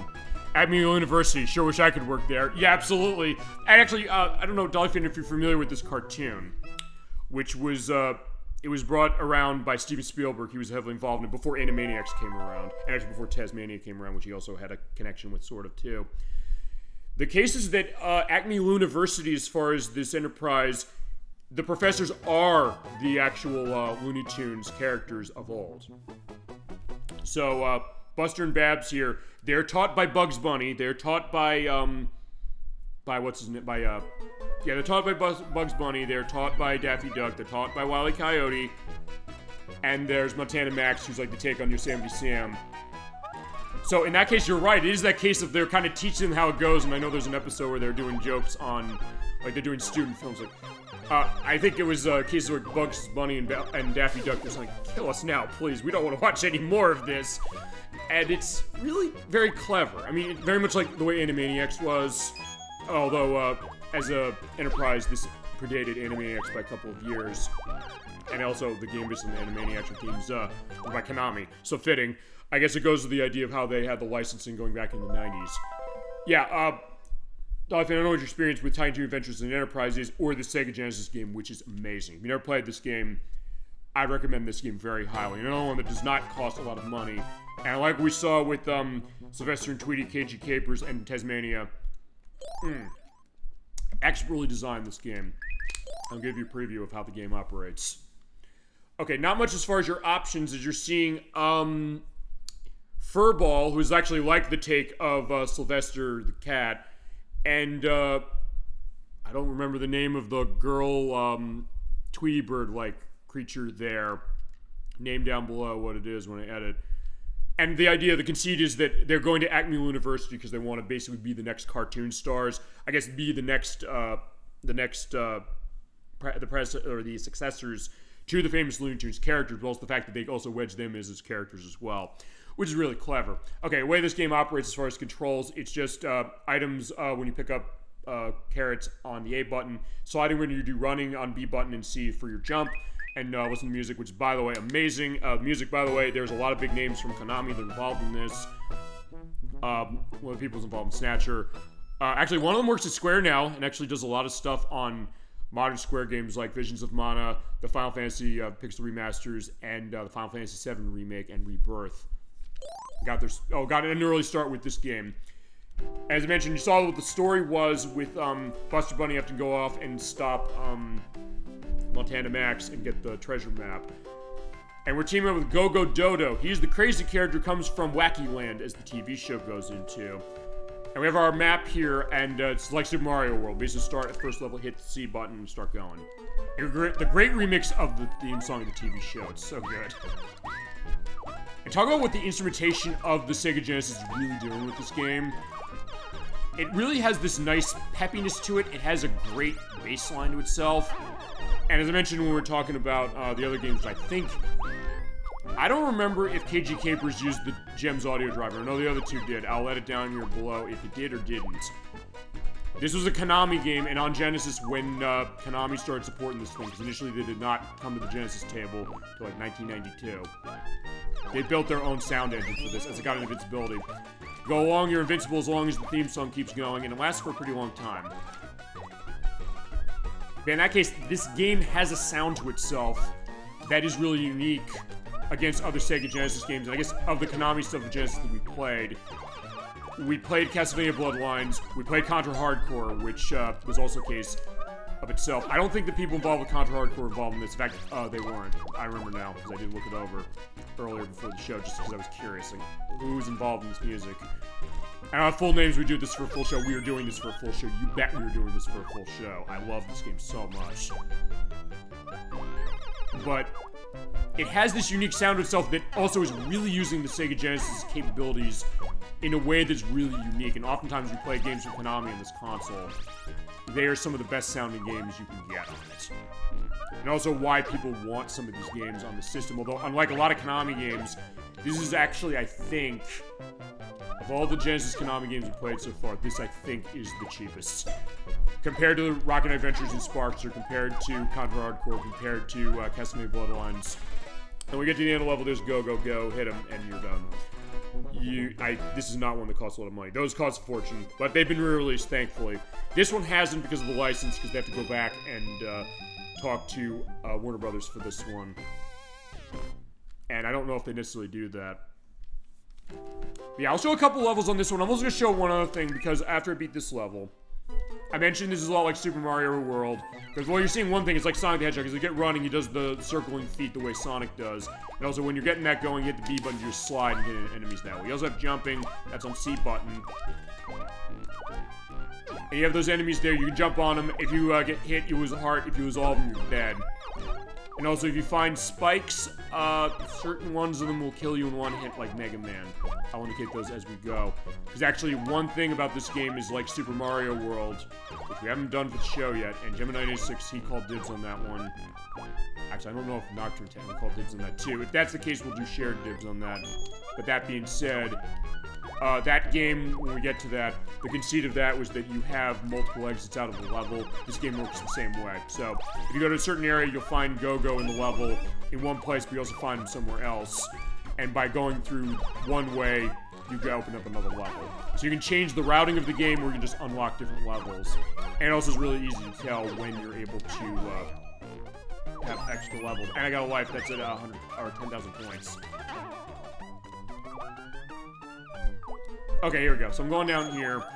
Okay, right there. You're seeing down there in the quicksand, those spikes down there. If you hit that, that's a one to kill, so don't hit it. Also, you have a wall jump. You run into the wall, hit C button, and you can jump off of it. Kind of like Ryo Hayabusa from Ninja Gaiden. And the controls in this game are so good, and I love when you get to speed and go the jump going to be woo when you're jumping when doing a run. But also you can do the slide into the enemies, but also be careful of the cans here. Walk over that, you trip, but unlike the other games we showed, you do not have environmental damage. Thank God. Also, I could kill them, but I said, no, I'm not gonna kill them. Also, what I will do is I also show that, number 1 next to that character up there. That is, California Condor, by the way. That is a screen clearage. When you collect 50 of those carrots, you get one of those, but if you don't use them in the level, you get extra bonus points. I will show that happening, because actually one of them goes to, Desert Demolition that we had earlier. Okay, so you're seeing there also, on the first level I'm standing on here, Go-Go's not moving. The level we just finished, he is.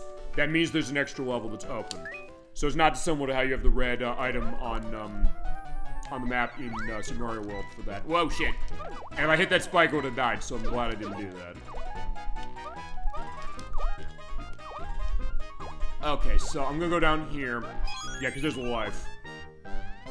I'll see if the springs just like Sonic, actually. So it's an interesting mix, and honestly, now that I'm thinking about this, I would say this is probably, of all the attempts to not just be Sonic the Hedgehog, but also to be Mario at the same time of this era, this might be the best game of that era that was not, you know, specifically Mario or Sonic, in the sense that they mixed both of them together. This game is so well designed, it looks great, it sounds great, it controls great. Those spikes will not kill you, it's only the really thin ones that are one it kills, but they do hurt you. It's also not necessarily an easy game, but it's also a game that there's a lot of strategies to get going on. Also, unlike the last game we played, he will not fall off when I do that. Also, when you look up, he puts his ears down. When you crouch, he'll do that, but you hit down diagonally, you can crawl. I do love that touch. Because you have to go down here, because this is where Go-Go is again. So this is the second exit. It's a small thing, but honestly, it adds up so much, and it gives this game a lot of replayability if it's like, hey, you want to play it again and you missed levels, or cases like when we play it, it'll give a lot of longevity, saying there are a lot of levels in this game. Because we can go this way, we also can go up there. In fact, I will show all of them, as far as it, and I will also show off, getting California Condor. Oh, right, I forgot one other thing.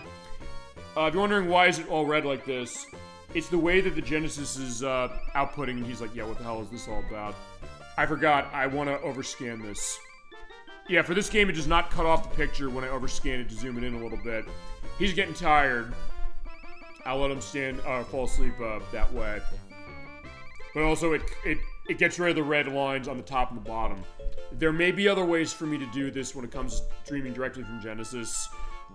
I was tempted to get a Hyperkin HDMI cable, but I've heard the qualities of those are sometimes questionable, although Nocturne has the one on the PS2 and the one on the Saturn. We've shown stuff on the show both ways and it was fine. So, I don't know if that's true necessarily, but also in my case, since I have a Sega CD connected to this, I don't know how that's going to handle the sound, because remember, I have to mix the sound differently because of the fact that I have a Sega CD connected to this. So I have the video coming out of the Genesis, but I have the audio coming out of the CD, and I'd have to do that if I could get my 32X working with this, which for some reason I can't, but I know it works, because Nocturne's system for Genesis makes it run fine. Okay, for this level, you can press onto these springboards. Push back to it, goes dink, and let go. Boom. And that's how you run up the wall. And you can't run up the wall normally. It's not like Desert Demolition as far as that. But you get this great music, which is a motif from the original TV show. Also, for that jump, I got myself running. You can get yourself going for a running jump to make that jump that way in order to get all the carrots. Because 50 of those gets me another, gets me a screen clear, and I will show that off. In fact, there's one part of this level I want to show that. Ah, you bastard. Honestly, the mice, or the enemies that are walking around here, they're not that much of a threat, except the fact they're in the way. Also, okay, you can get up that way. If you're running fast enough, you just instantly phase up as far as on the wall. There we go. You get the great graphics in the background here, because it is a nice sunset. You see back there the way that the beaches that were nice and blue during the day, that we saw in the past levels, is now red. You have the nice reflection of the mountains over there. You have the parallax scrolling of the clouds up there. This game is a gorgeous, gorgeous game, my god. And the colors, again, showing what we show, actually with all of these, even Taz-Mania, they all use the color palette of the Genesis really well. But here's enemies, I'm gonna hit A on these. Play a whistle. Yeah, that brings California Condor in. In his case, he'll drop an anvil on screen. That kills everything in the vicinity.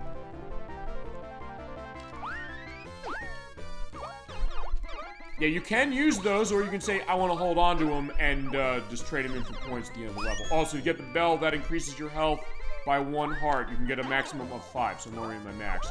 Also, if you die, you lose your extra health, so do not let that happen. Though, as far as difficulty in this game, it's not that bad. It's just a case where, if the first time you're playing it, you're gonna have to get used to how it operates. Just make sure you avoid the one-hit kill situation you can run into. Okay, so next, the red one is a boss. Before I do that, I'm gonna go this way, because I opened this stage.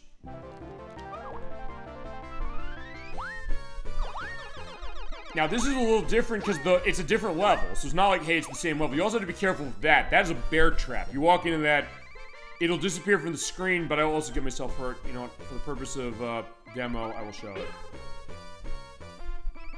Yeah, I get myself hurt.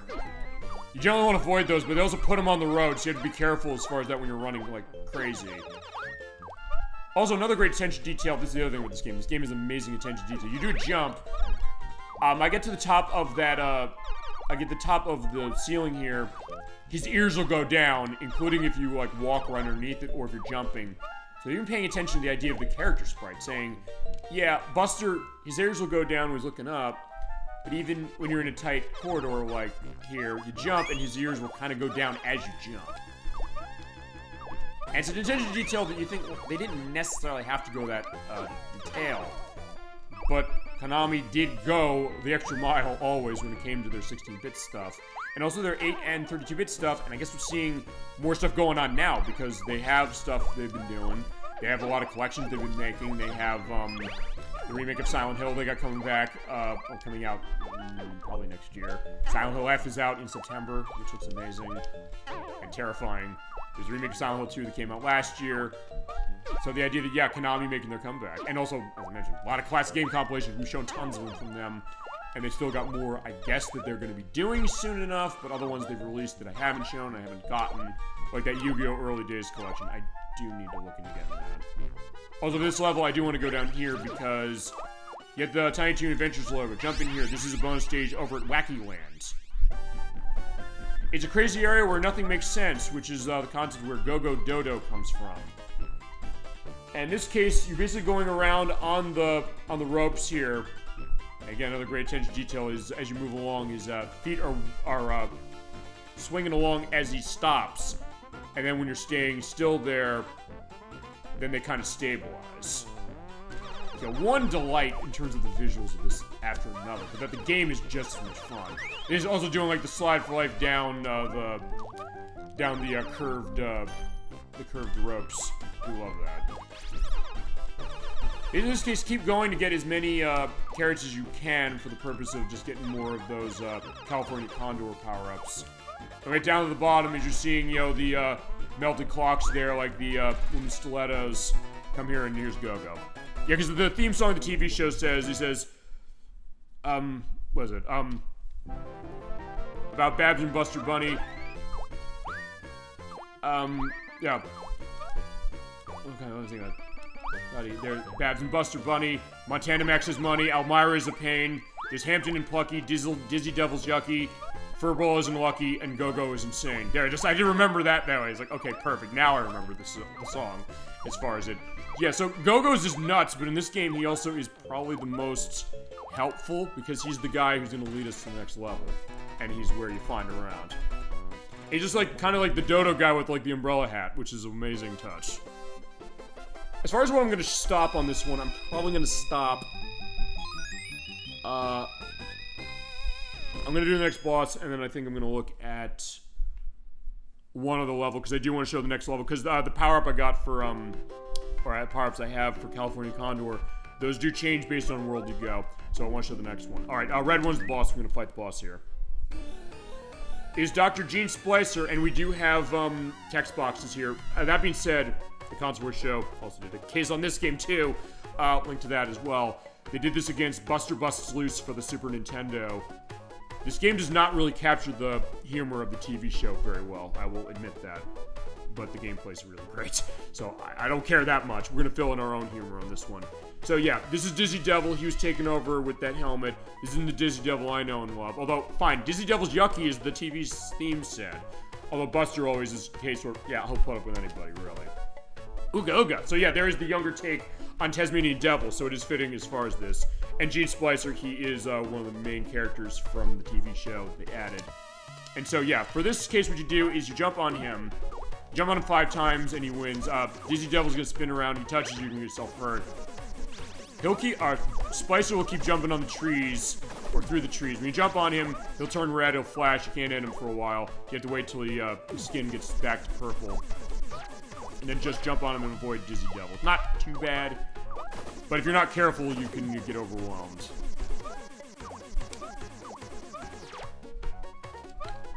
I got him. And by doing that, you destroy his machine, and we're gonna break Dizzy out of it. And he runs off, but boom, we got him. Yeah, Dizzy brainwashed by mad scientist. Dizzy okay now. Dizzy thank Buster Bunny. Yeah, Dizzy also speaks in the TV show, as opposed to Taz, where he speaks in the gibberish. Also, I found this during I was doing my test. Quote, Crescendo64 typo. Yeah, there's typo that I didn't actually realize until I put this in the test a few hours ago. You're welcome, Dizzy Devil. It's, no apostrophe and E. So there you go. Hope no one else runs the mad scientist. Yeah, too late. People did. Also, by the way, I hit C button on that. You cannot do the boss stages again. So when you do them once, that's it. Alright, I'm gonna show the forest area. Because, for this stage, you get a little beeper as your partner as far as the, item you can pick up. It's just great music for the, forest area. I love it. I just love every piece of music in this game. I love this game. I can't help it. That's the other thing about it. And we will do this game for the show, I promise. Although I probably do the NES game because I was asked for that first. I've never played it. From what I understand, it plays a lot like Super Mario Bros. 3. Even important people have asked, did Konami rip off Super Mario Bros. 3 for that? Which, I don't know. AJ42 is going to be better arbiter on that one because he's the one who's played it. And he wants me to play because usually, actually, I think he's mentioned. He was on the show when we did Parasite Eve for the second part. But I think he openly said, I can't play games and talk the way you do. But it's also the case that he does a lot of insights, as it is when it comes in chat and also on that show. So it's something that, yeah, fair enough, as far as that idea going. Yeah, those little things like the witch hazel-like cases, they throw tomatoes, and you can jump on the tomatoes as far as knocking them out. But in that case, you just keep doing that, jump on them. But he asked for that one, so we'll probably do that one first, but for now, I'm previewing this one. Also, I believe you jump up there, there is an item, but I missed as far as jumping on the bat. Also, I want to find item, because I'm going to call a little deeper.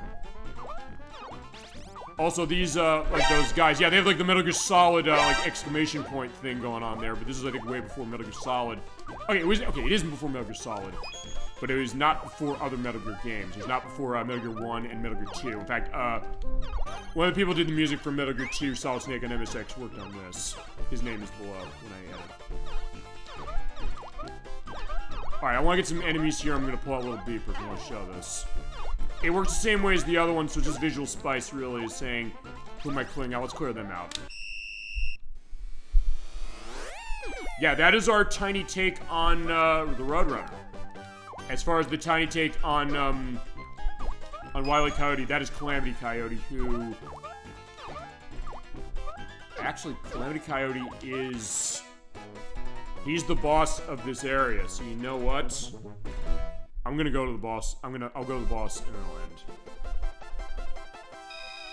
end. And yeah, I could show other games of Blue Skies, but honestly, I think at this point I do want to keep it maybe as far as like a Looney Tunes adjacent kind of show. Because the other games I have there's, by the way, just to go on this, are I have World Series Baseball. I do want to show that at some point. I have in collections elsewhere. I have the Vector Man games 1 and 2, but I don't have them on Genesis Native. I have Ren Stimpy's Invention, which is also on Sega Genesis. Oh, right, and I have both the Jurassic Park games. The Jurassic Park and Jurassic Park Rampage Edition. And yeah, I know Jurassic World Rebirth came out a couple days ago, so I could put that in to be timely with that. They're not Warner Brothers joints. And I think I'm gonna give those games a bit of a different take on them anyway. There's also one, those do have modern re-releases. I might use the Jurassic Park Classic Collection for that one, maybe. I don't have it, but I don't know if I would use that over the Genesis games, maybe, because they will look a little better. Also, in this case, you have these platforms coming down, and there are the spikes there. And also, you can't shift the camera down, as we're pointing out. But the screen resolution of this game is, generally speaking, fine. So it's not too bad. Whoa. There we go. Also, this does have an extra exit, so I'll show it off. Also, you have, like, the spikes coming out, so yeah, I do want to avoid getting myself killed by those things. Right, come on. Oh, it is like the rotating block case of itself, as far as, like, doing the jump on that. Alright, whoa, there we go.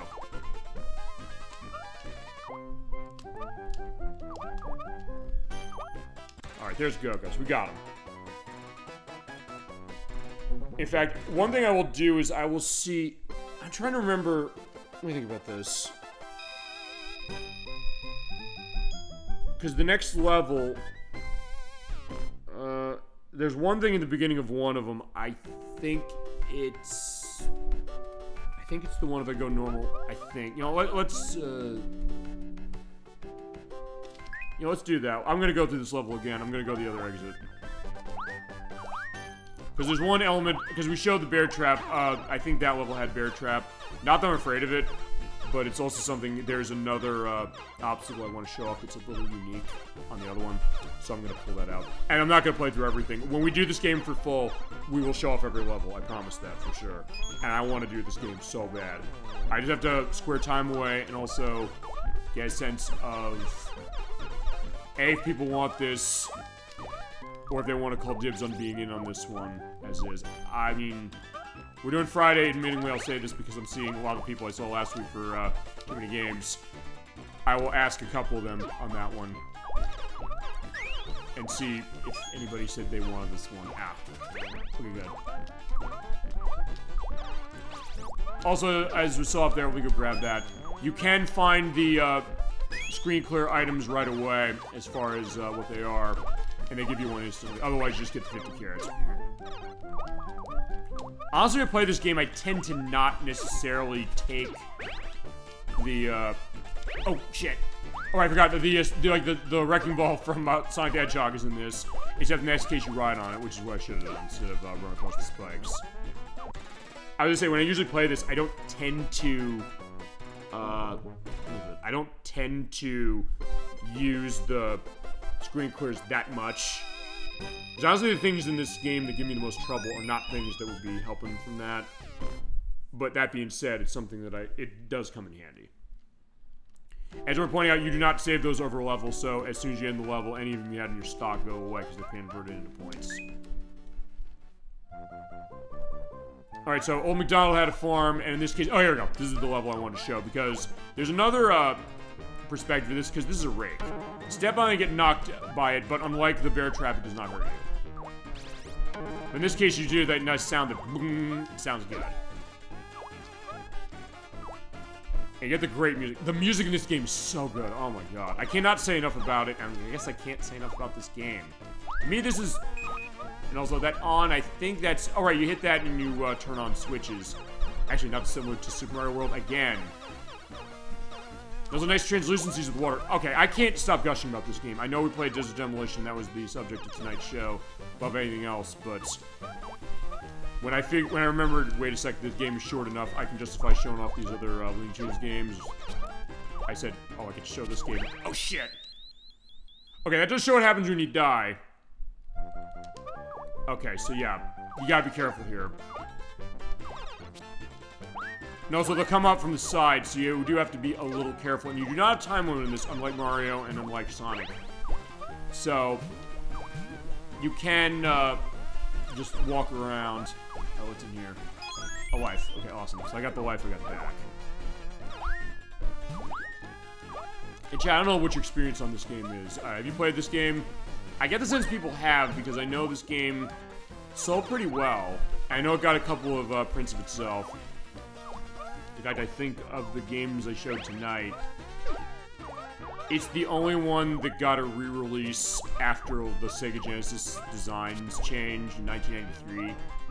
As far as the way the boxes were, like, they have the red Genesis spine on the side of them. This is the only game of the ones we showed tonight that got a re-release like that, which suggests to me that this was something that people took notice of. Actually, I don't even think the other. Now I'm thinking about it, I don't think any of the other Konami games of from the Sega Genesis were like that. Actually, you know what? I'll look at this for the edit. Was this the best-selling Konami game the Sega Genesis had? I'm wondering if maybe it was. I think it is the only one that got a re-release like that. I know the Teenage Mutant Ninja Turtles Hyperstone Heist didn't, which is in the collection we're playing next week. Maybe I'll give it up. Crap, I keep doing that. That's my fault.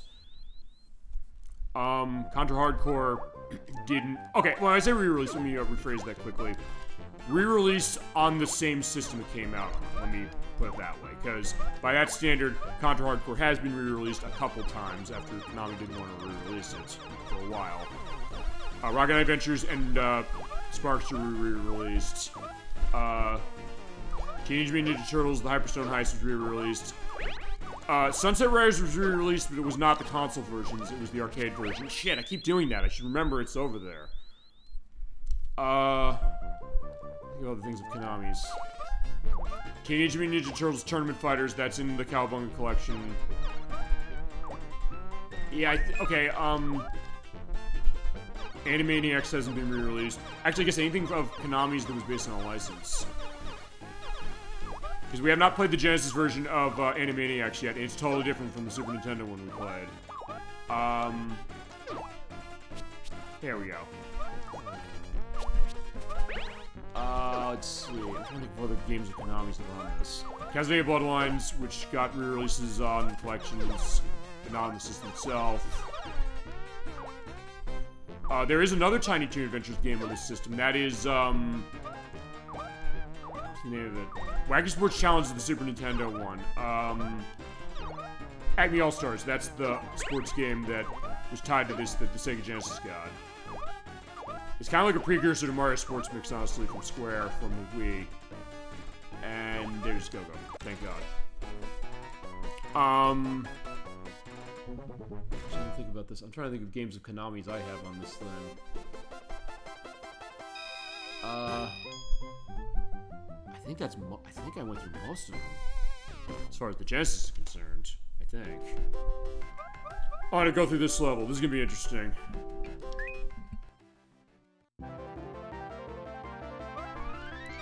Okay, so Go-Go's right there. In fact, I will also regale another memory with this game. You have to go and go through these elevators. Because he's over there, so you have to... It's kind of a puzzle. My brother and I, we rented this game back in 1993. We were there when this game released. We loved it. He loved it too. I think if I mentioned him, Sean would be like, oh yeah, I remember this game being so good. Actually, we were really stumped on this stage to the point where we... I don't know if we actually did this, but I think we were actually seriously contemplating calling up Konami's tip line to say, how do we get past this level? I think we said, quote, we're on stage 8, how do we find Go-Go Dodo? But I think that was before we realized that this game has the Super Mario World path exit system, so I'd have to be more specific when I say level 8, which way. I'd have said, oh, we came by taking the normal exit from stage 6. Okay, that's what I was, okay, I wanted to show that, because yeah, when you walk underneath that, his ears go down. I love that. It's a small thing, as I said, maybe that's the thing about games like this, is that they clearly cared enough to say we're gonna look at all the small things and put them in. Actually, you can say that with all the games we showed tonight, even the ones that I don't like as much as other ones. But they all do have these nice attention to details that you would think would they necessarily have, but if nothing else, it goes to this, which is, I guess the case of, sometimes I mention this, or people mention this, the idea that what do licensed games nowadays really look like? Sometimes you don't, it used to be cases where you get a game based on a cartoon or a movie, and sometimes they have a bad reputation about themselves, but other times you got gems like this one, or gems like the Illusion games from Sega, or the Capcom Magic Request games. In fact, here he is. So he did it. So, all those years ago, as a kid, saying, how do we get past this? That's how you get past it. You basically go up and down and all around, and you find them. Yeah, nowadays you don't get that as much. You get it every so often. And you sometimes get some really good ones out of that. But often cases you get either like one game where they're gonna tie everything together. And you know what, fuck it, I'm gonna get the, go through the level. Because I want to. And that is... Like nowadays you'll have something that collects like a lot of characters. Like I was mentioning Disney stuff, like Disney Speedstorm, which is that sort of free-to-play case of like a kart racing game of theirs. Well, I know there's games based on SpongeBob and things like that. There's that Nicktoons roguelike game that was at the Summer Games Fest, as far as I'm announcing that. And even cases where they're cross-fertilizing in other games, like with Sonic Racing Crossworlds coming out in a couple of months. SpongeBob and Patrick are in it, as are a couple of the Teenage Mutant Ninja Turtles. So in that case, that's how they're kind of doing it that way. Or justifying the case of let's do a collection of some sort with characters that way. So you're not necessarily getting games like this as much nowadays as you used to. Which I think maybe is a little bit of a mixed thing. Because the question of, sometimes I've said this, when you take a license of something, how do you take a game or a series like this and then turn it into a game that people are going to be satisfied by? And even with me saying I don't know where I'm going in Sylvester and Tweety Cagey Capers, I don't think that's a game that necessarily would be unsatisfying to a fan of that enterprise outside of the fact of where am I going? I don't know where I'm going. It's the James Rolfe thing of, oh, it's a where the fuck do I go kind of game. It absolutely is one of those where you think it shouldn't be, based on how the design is, and based on even how it looks, because just going left to right in a platform game, you think, oh, that's pretty straightforward, but it isn't. But something that, I can look at that, I don't think, even in a case of something like that, or Taz-Mania, that's, oh, we just slapped the license onto a piece of crap. I got the sense they looked at that and said, let's kind of do something with it. Even if Taz-Mania, I guess, is probably the least ambitious of all the ones we've shown. There are some things about that are kind of charming, in the case that they do have stuff going on with the story, going with characters in the TV show, and how they present that. Stuff with the animations, especially in this game as well. And also with Desert Demolition, the way they did that as well. So in that case, yeah, I mean, you got really bad games. Like, this doesn't feel like the Enterprise, and it doesn't play well or something like that. And there's Go-Go there, so we have to go up again as far as in the tree. But in some cases, you found some really interesting stuff, even if it's not great, you know, as far as that in 16-bit. I mean, look, you got garbage. I mean, I think of really bad license games I've got. Well, I mean, we played Batman Forever. I mean, that's not a good game, but we made fun of it. We were able to get some fun out of it as far as the way we played it. And also, it had some interesting, there was ambition. I don't think, even with that game, I would not blame the people at Probe who developed that saying they didn't try on that game. They definitely tried, no question. You can see that. It's just how successful were they really? And it could be in the eye of the beholder. I mentioned Emetics thinks that game's pretty good because of the ambition it had and all the moves it had. And like, yeah, you know what? I can't argue against that. So that's kind of, I guess, an interesting thing about that. And I guess it's also something that's come up recently when it's come to, because we got the new Superman movie that's coming out in a couple of weeks. In the case of people saying, was there ever really a good Superman game? I mean, apparently the one Blue Sky made that was canceled because of the way the license ran out and the bad reception of the N64 game that is awful. That was apparently a pretty good one. I mean, I think Justice League Task Force isn't that bad, honestly, as far as what we played of that. Let's see. But, I mean, that Superman game in N64, that is a really bad game. We haven't shown it yet. I've talked about it. Everybody knows it, and we've got to show it. I can't say, no, we don't show that game. We will show it, no question, at some point. And because that's a weird one, too. I mean, I'll preface when we get to that one now, which is, that's a game that it was developed by Titus, and they said, we want to try and avoid. I know they were showing this for a couple of years when they're making it, saying, we know that Superman is a franchise that has spotty history with gaming, even at the time. Even like the Sunsoft one on Genesis, which was okay, as far as what it was. But, Case's thing, we want to do something different. We want to use powers. We want to necessarily put him into just like a beat-em-up, like the Death and Return of Superman or something like that. As we got the boss here, this is where we're going to see Calamity Coyote. This is why I want to get here. Because he's the takeoff on Wile E. Coyote. So we're going to go and get him as far as that. In this case, with Splicer, he comes out of the Acme boxes. You have to jump on him before he goes down. I think you hit him 5 times and you win. And avoid the bombs from Calamity over there. Yeah, because it's a case where they said, we don't want to just be that. We want to use Superman's superpowers. They said, okay, we have freeze breath, we have, X-ray vision, we have the heat vision, he can fly, we got that. But they're saying, what do we do on, you know, he's invincible? How do we make that interesting gameplay mechanic? They said, you're gonna go in this, alternate universe that Lex Luthor set up, saying, save your friends, and they said, well, we have kryptonite fog in here, which was a reference to the draw distance being so bad, but a little bit, but also the case that that's why Superman can die in there, and we got him, as far as Splice is concerned. But then a lot of the cases you're flying through rings, which is okay to learn how to do spinning, or doing the play of flying and things like that. There's like, I think you do that so much, and then when you do one thing, it's like, you gotta lift a cart or avoid people getting run over. They don't give you instructions right away. They'll give it to you like for a split second. Like, what did it say? It disappeared. I don't know what to do. And if you fail that, you have to go back a level. So it's a case where the way it's designed is really off, even though they said we wanted to make this a better game, but it turned out really bad. And from what I understand, I think they said Warner Brothers and DC were kind of involved in that, but also a case that a lot of things went to that off. So they maybe had good intentions, but turned out into something that doesn't feel like Superman. Like, it was like, why is Superman flying through rings? I was like, yeah, good point. Like, Calamity, you okay? No, he's not. Can't you hear me? Oh, never mind. Alright, and he is going down that way, as far as that. Okay. Okay, I think I'm done. I gotta stop this, otherwise I'm gonna play this whole damn game all night. I'm gonna go into the cave and hear this wonderful music. And I could have pulled out the other games of, Blue Sky.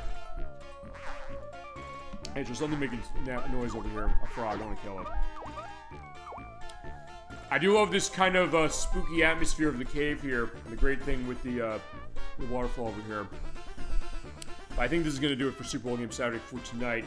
I could show the other games of Blue Skies, but I think we can do that another time, honestly. I mean, I think I showed what I really wanted to show off, which was Desert Demolition. I want to give you some fireworks for 4th of July. As far as although, really, Desert Demolition was really the only one that had that. And a couple extra stuff as far as other Sega Genesis games of Looney Tunes or Tangentially Connected. We definitely come back to other stuff. As far as that, I guess let's talk that first. We're going to schedule and chat. If you have suggestions this way, I'd love to hear them. Next time we come back to, I guess to Roadrunner and Wile E. Coyote. I guess it would be Death Valley Rally, I guess. I don't have it. I guess that'll be the next time, because I don't know there's not much else they're in as far as other games. Okay, Wile E. Coyote is in Looney Tunes B-Ball, and I do want to show that game off. That game's terrific. It's basically NBA Jam with Looney Tunes, and with a great money system where basically what you do is you pick up gems on the court, you make money, and you're able to buy power-ups of things. You basically throw a pie at people in order to like take the ball away and things like that. Ooga, Tweety's girlfriend. Oh, you're talking about... feel free to indicate what you're talking about as far as that Dolly thing for sure. Are you talking about... Actually, one thing I'm going to show. Before I end, I just realized one thing. You get the last of the 3 power-ups here as far as your the creatures you can get. Because I referenced this when we played Smart Ball. I'm going to show this off. Feel free to go on that. As far as like Sylvester and Tweety, we could do this one. Oh, you're referencing that in Wikipedia. Okay. Thank you so much as far as that idea. Was there any cases in games where Tweety's girlfriend was around? Whoa! Yeah, right, there's a rock. I forgot. You gotta avoid that. I'm gonna collect 50 carrots. I'm gonna get the power-up. I'm gonna show it, because I mentioned this when we did Smart Ball a few months ago. There we go. Also, yeah, right. If you run really fast and hit the wall, you'll slam into it, but you're not gonna hit.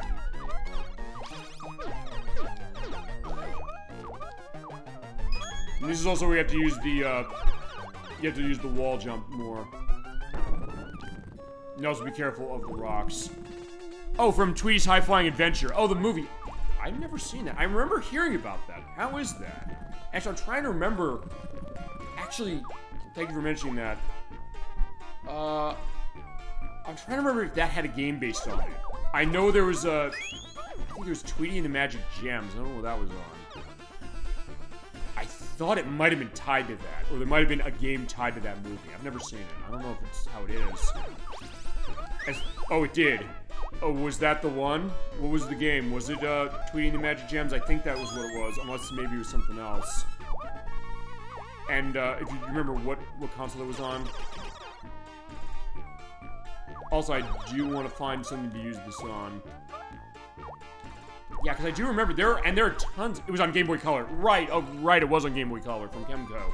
All right, another Kemco joint. We've shown them a lot when it comes to those Top Gear games. Actually, let me use this quickly. Do the whistle. This is Sneezer. I mentioned Sneezer when we did Smart Ball on Super Nintendo a few months ago. Yeah, Sneezer's like the sneezing mouse going. Yeah, he sometimes gets kind of. He always sneezing a lot as far as that. And he's voiced by Kate Susie on the TV show. Actually, no, let's do it again. I asked Ed Wack and Nicky if you remembered him. He was like, no, we didn't. I was like, here he is. Yeah, because actually there are tons of Looney Tunes related games on the Game Boy Color. Thank you for mentioning that. Because actually at the start I know there were tons. I know Infogrames involved in a couple. Kemco was involved. Oh, you have the link to it. Oh, to his High-Flying Adventure. It's on Game Boy Color. Also, that is a request. Feel free to let me know and we'll do it. That could be the next case we do on Sylvester and Tweety, or Tweety in particular, as far as that. And I've never played that one. Actually, my experience with the Game Boy Color or Game Boy line of Looney Tunes games is... I know Sunsoft did the one on Game Boy that then ported to Game Boy Color years later. Infogrames made Carrot Crazy, which was a game that starred Bugs Bunny and Lola Bunny. There was Twubble, which was also starring Sylvester and Tweety. Actually, it was kind of like a it's like an isometric kind of platform game. I've heard it compared weird enough to Equinox from the Super Nintendo. Like, okay. Kemco had a couple. They had the Bugs Bunny Crazy Castle games, which there are tons of those. There was the one on NES. There was the second one on Game Boy. There was 3 and 4, which on Game Boy Color. The fifth one was on Game Boy Advance and brought in Woody Woodpecker as well, and actually well received apparently on Tweety's High-Flying Adventure. Yeah, and there were a lot of games on Looney Tunes on that system. I know. God, what was it? It was Infogrames still. They were doing what was that one? Looney Tunes Collector's Alert, I think it was, and Looney Tunes Collector's Attack, which kind of, they were going the Pokemon direction a little bit in the sense that it was, you're collecting Looney Tunes characters as you go along, and they're like two versions, the same way Pokemon had with Red and Blue, and then Yellow, and then Gold, Silver, and then later Crystal, as far as how it was. And, yeah, I'm trying to think of the other Kemco ones. I think there was something else of that. Oh, right, that was on NES, Bugs Bunny's Birthday Blowout, I remember. Yeah, I could definitely look into that one for sure. We can have more going on with that. So actually, we can do that. Let's talk about, I guess, what are we doing for the rest of these characters? So I guess Roadrunner, Wile E. Coyote, I guess it would be Death Valley Rally. Sylvester and Tweety, it would be this Tweety's High-Flying Adventure for the Game Boy Color, which would be really cool to see that. And yeah, we should look more on Game Boy Color, no question. It's just one thing I didn't pick up at all at too many games. I didn't pick up anything portable because I couldn't find a game I was asked for, that being what was it? Digimon Racing, which is that's gonna be our April Fool's Day game for next year. And honestly, I'm doing it not because I know if it's a bad game. Chat's mentioned, and they said we don't know if this is a good game or not. They were laughing as far as the idea, but I said, you know what? I don't know. Maybe that's the way we should go, saying. It's a game. Going back to what we were saying earlier, the case of the game based on a license, the thought of, is that necessarily just an excuse to print money? Is it a case where, taking Tweety's High-Flying Adventure for a second, they have this movie that's coming out, they made a game based on it, but the game apparently is well received. People liked it, especially on a portable system like Game Boy Color, where you get a case of, there are tons of licensed games on that system, and actually also on the Game Boy Advance and the DS, and same also on the original Game Boy. And question of, what are really good games on that? In fact, I know, yeah, it was received as far as 8 out of 10 from a couple of the outlets that reviewed at the time. Yeah, and there's something to be said about that, exactly, you know? The fact that they took a look at that game and said, no, they did a good job. And even at the time of stuff like, Duck Dodgers. Okay, Duck Dodgers is a weird one. I'll mention this. It's a game that costs a lot of money, and it's one I do want to look into eventually for showing. But it's one that I know critics didn't like it for certain cases, but others did. And it's one that I think captures the element of the Enterprise really well. Actually, the way a lot of these we showed tonight do. And that is really interesting that way. And also, even on Game Boy Color, it's one of those. This is an interesting thing too. This is not Looney Tunes related, but is license related. I know at some point I want to take a look at the Power Rangers Lightspeed Rescue games. because I know Electrus mentioned, I hate the Nintendo 64 game. It was the first game I ever played that I realized is horrible. I loved it on the PlayStation, but there's also a Game Boy Color version that here is really, really good. So I kind of want to show all three of those. Also, something like Scooby-Doo Night of Armed Frights we're playing next month. Cool games based on TV shows and films that can be good. Exactly, and sometimes I think maybe that's what it takes. The case of a developer saying, we're going to take this, we're going to think this through. As far as, not that they don't necessarily ever do that, but also cases where sometimes they hit on something. Because we're going to do, oh, by the way, Dolphin mentioned that. I think with Night of Armed Frights, the way I'm going to handle that is I'm going to do a longer show for that one at the end of August. Because, A, it's not that long a game. I just need to get a sense of how long it is so I have to play through it. I'll be able to make that happen. I also get that figured on Medieval a little bit. But I'll show it at the end of August because the way the schedule's working for certain things, I want to show this game. You asked for it last year. I couldn't give it to you last year. I will give it to you. We're going to play on the PlayStation 2 per your request. Okay? Of course. But you're right. That was Heavy Iron who made that. We'll get to that when we play it. Because Heavy Iron's a company, they made a lot of games that were based on licenses. They did a great job of capturing it. Even one that got re-released, that being SpongeBob SquarePants Battle for Bikini Bottom. I'm not as big a fan of that franchise as other people are, but playing that game, I said, I gotta admit, this game's really good. And so like Scooby-Doo Night of Armed Frights is another case where they kind of capture that. Even the lesser stuff they made, like made the game based on Incredibles, that's more like an issue with some of the design on it. And same with Evil Dead Hail to the King, which is on PlayStation and Dreamcast. That was another one where it feels like the license. And you get the sense of where the label of love was, but also a question of how does it translate as a game in cases where it really can. And sometimes great games based on the license, and we've talked that every so often. In fact, actually, of the stuff I picked up, going back to that, I mean, the only licensed game I got, I think, okay, 2 licensed games I got. The 2 from Capcom, those being Great Circus Mystery and Magical Tetris Challenge. Those are great games based on license, no question. So that case is that it's interesting to think about this, especially nowadays when the licensed game landscape is looking a lot different. And not necessarily always in a case of saying, oh, it means it's something negative, or that we don't have it anymore. Even cases as far as companies getting licenses or taking licenses and turn them into just stuff. Actually going to Tiny Toon Adventures here, not just Konami making these. Weird enough, I hear this isn't very good. I heard this one's not very good, despite what you might think. I never played it, so I don't know. There was Tiny Toon Adventures Buster's Bad Dream, which was on the Game Boy Color. I think it was only released in PAL regions. It's by Treasure, the people who made Gunstar Heroes. It's like, okay, they made a game based on this. They made McDonald's Treasure Land Adventure on Sega Genesis, which I'm going to do a second chance on at some point. They made a game based on Bleach on DS, which I know Nocturne is a big fan of. So I was saying that captures that license and is really good as far as that. I'm trying to think of other cases. Actually, a lot of Konami stuff, honestly, is a case of that. Or Capcom, when Capcom got stuff with Disney and other stuff they ran, they could come up with some gold on that. And that can be a really interesting thing to think about, too. Thinking these very... Oh, actually, going back to this, I was ranting about the idea of what Microsoft's doing to other companies. Because what happens, to give a context, I don't know if I gave enough of a context this way. They announced layoffs like 9,000 people in their workforce, and it resulted in them closing companies, and they openly came out and said, it's not because our hardware is doing bad, even though the Xbox Series X is a distant third against the PlayStation 5 and the Switch, and even the Switch 2 now, even though it's only been out for about a month, or a month tomorrow, as is. But the case of Rare, they had games that they did licenses as well with, because they did Miku Speedway USA for the Nintendo 64. I have that game. I have that in box. That game is one that's pretty interesting. I like to show. And they did tons of those on NES. They did Double Dare on NES. They did, oh god, I'm trying to think what the other licensed games they did. Yeah, they did Who Framed Roger Rabbit for NES. I've heard it's not very good, but they made that. Like, what's the early stuff of what a company like that's doing?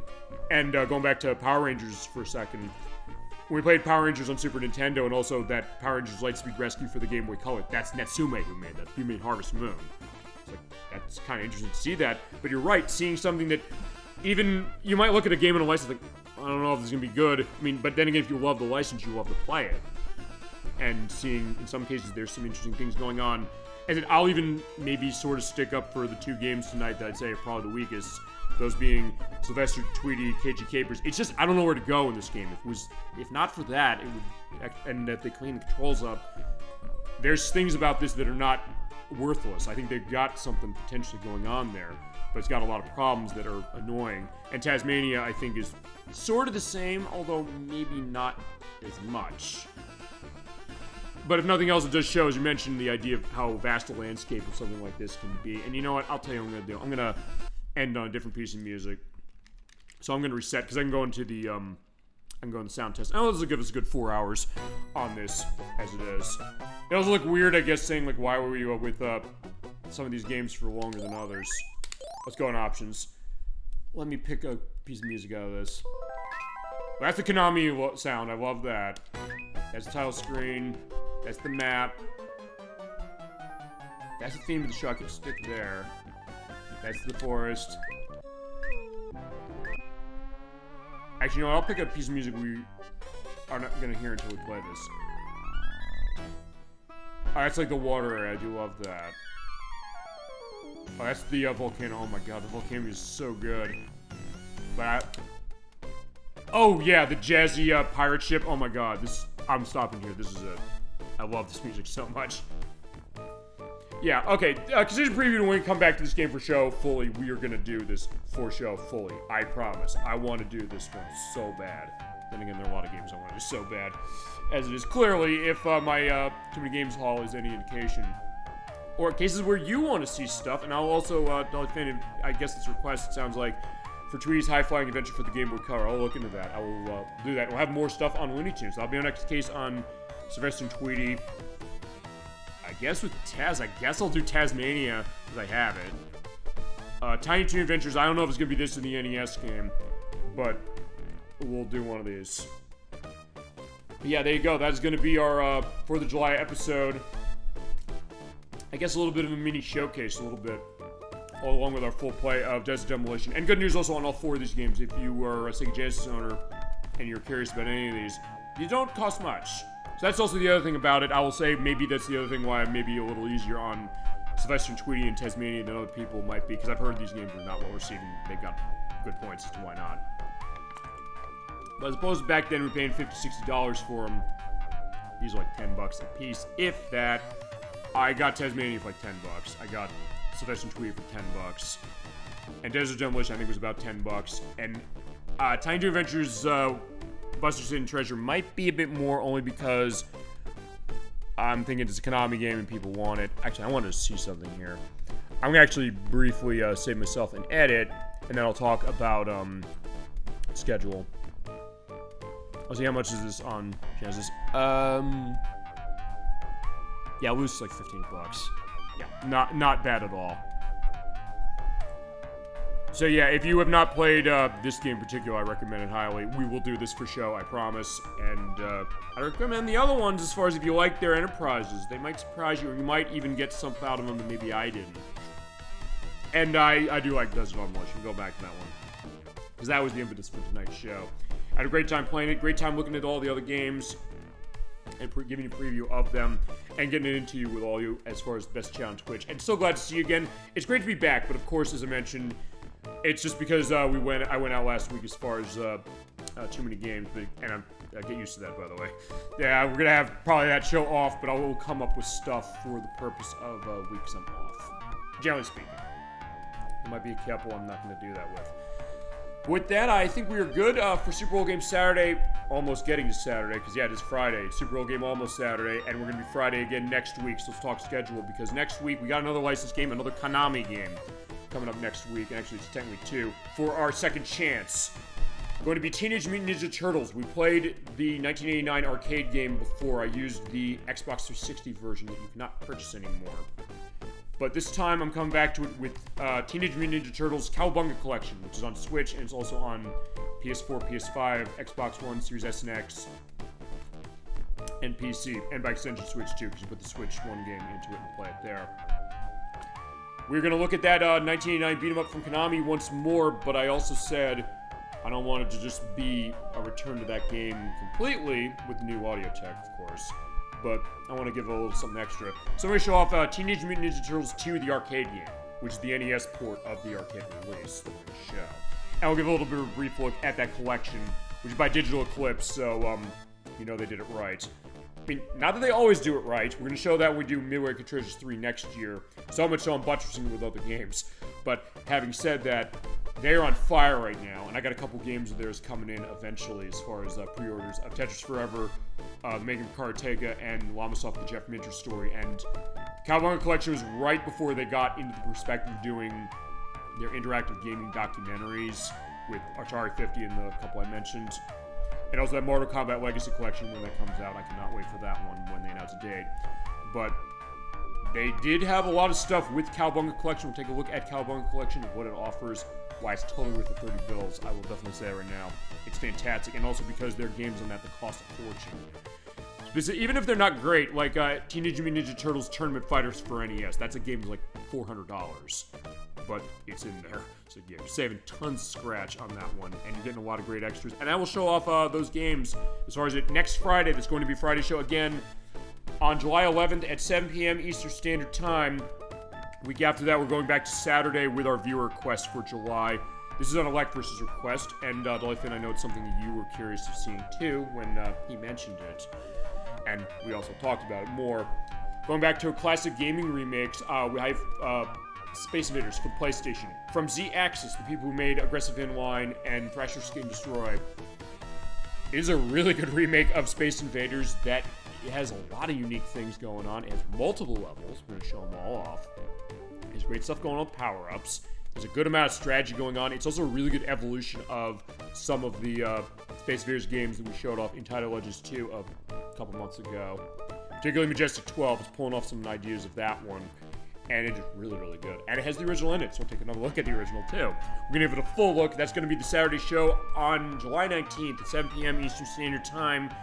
And the week after that, we are off again. That being said, I have something I might be planning, I might be able to get going as a YouTube exclusive for that night. I will leave you in suspense a little bit on what it is. I'll see if I can manage it. But I might have something as far as that for you, because we're not going to have a live show. Week after that, though, we will have a live show. That's going to be on August 2nd. That's going to be for Part 5 of Shadow Heart's Covenant. Crochet Nerd 64 and Kazoo 22 are coming back. There'll be 3 p.m. for that, as is always the case with these games, or these shows for this game. Because we're on the long parts. They'll go into their Too Many Games experience. We'll have more going on with some of the people as far as that I mentioned. Getting us autographs for when we were there last week. It was a great case as far as it. I'm keeping my powder dry because they got some stuff they want to mention on that one, and I will piggyback off of that as well. But some of the things I didn't mention tonight is the fact that, hey, what I got signed by them. It was a great case, and it was good to see him as far as that meeting, as far as that idea. We'll have that going on. We'll continue our adventures with Yuri, seeing what's going on next. Because we got a lot of stuff happening, and apparently that game's not going to go as long as we expected. I think we're going to finish that in October.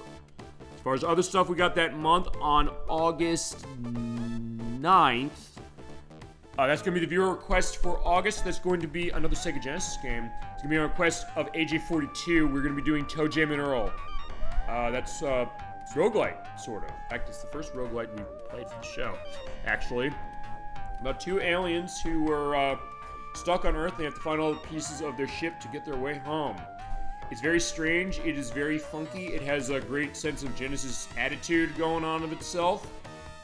It is really interesting. It's a game I sort of grew up on, but he grew up with it more. And he said, I wanted to see this. I said, you got it. We're going to do it. I'm almost done as far as the way we're going to set that game up as far as my practice. Oh, worth pointing out the way we're going to play that game. It is randomly generated, or can be, if you choose it to be. I asked, how do you want me to handle this? Do you want me to randomly generate it or not? He said, I want to see it just linear, which is actually bad for me because I'm practicing it randomly generated. But having said that, I'll show off the randomly generated as an extra as far as showing like, what does it do, because it basically lays out the maps differently. We'll go through, we're going to get all the ship parts and take them home. We're going to have a great time as far as that one on August 9th, I should say. August 16th, I'm going to start Medieval for the PlayStation. Yeah, we're starting Homely Block early because of the way our schedule's going. That was on I'm Laughing to Death's request. I was not sure if I would be able to pull this one out. I didn't want to rush this, but I also said, can I do this? I've done some practice on it so far. I think we can go through. This is not a long game. We'll have 2 parts. I will not push that into 1. I don't think. We'll see how it goes as far as it. We're gonna have this great macabre kind of hack and slash platforming exploration game with Daniel Fortescue, an undead knight who comes back to life and is given one more chance to write the perspective of himself being killed in battle by saving the world. It's a great one as far as its atmosphere. It looks and sounds really good, and it's a unique one. And look, as far as PlayStation in 1998, as far as what they're doing with horror, that's a cool one. And then a week after that, we're doing a Friday show because we have a gaming anniversary to celebrate. That's going to be on August 22nd at Friday, August 22nd at 7 p.m. Eastern Standard Time. Our second chance. And our second chance for this one's going to be, I'm trying to remember if I announced this one yet. It's going to be Shinobi 3 Return of the Ninja Master for Sega Genesis. We played this a couple years ago. He's one to like versus one to see. He wasn't able to be there the first time, but I kind of want to bring it back for that very reason, but also because I love Shinobi 3 so much. So I want to show it again, and I also want to give a little bit of a credence, like tonight's show, of some other classic ninja games going on. I'm going to give a preview of Revenge of Shinobi, which will be the next new game we're going to play in that franchise. It's hard. But I always want to show off a little bit of that. And I'm going to give a preview of Ninja Gaiden from NES. But we have not touched Ninja Gaiden as a full show yet. We showed the Xbox version off as a preview at one point. But we'll take a look at that because Ninja Gaiden Ragebound is coming out the end of this month. And Shinobi Art of Vengeance is coming out next month. So I said that is a perfect time to do it. And actually, that is day and date, by the way, as far as the day we're doing that show on August 22nd. That is the 32nd anniversary of Shinobi 3's release in the US for Sega Genesis. And it's one of the best games on the console, and I want to give another perspective. In the Dolly Fin, the week after that, we're going to do Scooby-Doo Night of Honor Frights. They're going to be on August 30th. I don't know on the time I'm starting that show. I'm going to try and get a better answer to that. I'll give you an update on that in a few weeks. I'll probably start that maybe in the afternoon, like the Shadow Hearts parts. I don't want to force that game, but it's also something that... let me think about this. Neat. Good night. I had a fun... it was a fun show. Thank you, of course. You know what? We'll talk about this, Dolphin, but... I'll try to do it on that one show, but if I don't... You want to be in for a part 2 on that. I'll get a better answer to that. I'll give you updates as far as when I know, as far as... I just want to make sure I can cover that whole game. It's not that long. It's like Medieval. It's about, what is it? 8 hours or so, I think, total. Maybe I could be at the show. You absolutely can. You want to call that either for end of August or something. We'll talk that. I'm going to try and do that for August 30th. But if we need another part, we can do another part of it. That would be December if we did do another part of it, which is fine. It's only because of the way the schedules are going to go. Because I do have to mention that because September sounds good. All right. Well, thank you so much, Dolphin. We will talk as far as that more. And thank you for that indication because I do want to get the game to you. Because the week after that, we're not having a show. I'm actually going to be off that weekend. So, actually, September, we're only going to have 2 shows. Just to let you know. I'm going to have something planned extra for the YouTube site exclusive for the weekend September 5th. September 12th and 13th, I'm also not going to be here, but I'll have the parts of The Wolf Among Us going up there as far as parts 3 and 4 on September 12th and 13th at 7 p.m. Eastern Standard Time. Thanks, of course, Dolphin, and thank you for the request and also for everything as far as that. Then the 2 shows are going to have actually live for September 20th, so actually we're not going to be live on the show for like 2 weeks. But, I've got stuff I got to do, so in that case, you're still getting your Super Bowl game Saturday. I'm not letting you not have it. I'm not letting myself not give it to you. September 20th is the next part of Shadow Hearts Covenant. That's going to be 3 p.m. Eastern Standard Time. Week after that is going to be our, finale of Croc. We've let this sitting because we're waiting on the HD version. Nocturne could not unlock everything on the Sega Saturn version for the extra levels. That being said, and I will talk to her as well about this, I'll announce this now to all of you. Rocket Games confirmed that they were not able to make the June target for releasing the physical versions of the Croc HD that came out in April. So they said it'll be this summer. That being said, remember, summer ends on September 20th. So it may be a case she might not be able to be ready for getting the unlocks on the HD version for those extra levels. So there is a code in the Sega Saturn version for unlocking everything. I'm going to reach out to her. I'm going to tell her that specifically. I'm going to say, don't count necessarily on that because it could be later as far as what it is. Because the plan is going to be this. We will show off those extra levels as far as Croc to be finishing the game totally. And the idea was going to be we'd show off the HD version as our second chance to show off what it's doing. I think we'll get that in time to be able to show that. But in case we don't, and also in case she can't be set to show it on that version, I'm going to say I gave her the codes for the Sega Saturn versions because you can unlock them with button codes. And if we can do that, then we'll show those extra levels. If not, yeah, I don't know. We'll have to cross the bridge when we come to it. Week after that is October 4th. I'm not going to be here again. So that's the finale of Wolf Among Us going up on the YouTube site on Saturday, October 4th at 7 p.m. Eastern Standard Time. It'll be the finale, and it's going to start Halloween Block fully, although we're still starting in August. I know that. It's kind of all over the place. But then in October, I don't know when dates are. I'm going to talk with Crusader64 and Kazan22. Either October 11th or 18th is the finale, I'm pretty sure, of Shadow Hearts Covenants. And the other week is the finale of Medieval. And then October 25th, Nocturne's going to be back again for Mega Man 7 for PlayStation. That's going to be October 25th at 7 p.m. Eastern Standard Time on Elect vs. Requests. I'll be controlling that using the Wii U Virtual Console version. And Halloween night, we got a show that's going to be for Castlevania Chronicles, also from Konami, for PlayStation. I'll be controlling that as far as that remake of Castlevania from NES, from MSX, as well as its remake that is in that. So it's a remake of the remake. So we're going to have our Castlevania love that this year, and then no show on November 8th. November 15th is the second chance of Shadow the Hedgehog. We're going to look at the very hard mode. I have it unlocked. We'll go through that as far as looking to it to the 20 years to the day of its release back in 2005. Dolphin, your viewer request is Pinocchio for Super Nintendo on November 22nd, and on November 29th, this is Xbox Live Showcase Volume 2 with a bunch of listed stuff from Xbox. Yeah, despite what's going on with them now, and their star having fallen quite far, and them having really only themselves to blame for it, we will still be showing stuff of theirs that's been delisted that you can't buy anymore on that system, but maybe elsewhere, or maybe not. But we got some stuff there that I know people want to see.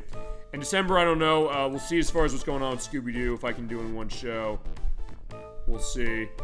If not, we'll have the finale of that in December, because that's how I'm going to have to set that. I had to figure what I'm doing on Second Chance. I had to figure what I've got on stuff for end of year, and also what viewer request is going to be. We'll figure that as we go. So I think with that, that's going to be doing it for Super Old Game Saturday tonight. Thank you so much for watching our Looney Tunes extravaganza, headed, of course, by Desert Demolition, but also including Taz-Mania, Sylvester and Tweety, and Cagey Capers, and Tiny Dream Adventures, Buster City Treasure. If you're going to buy one of these, get this, and then Desert Demolition in particular.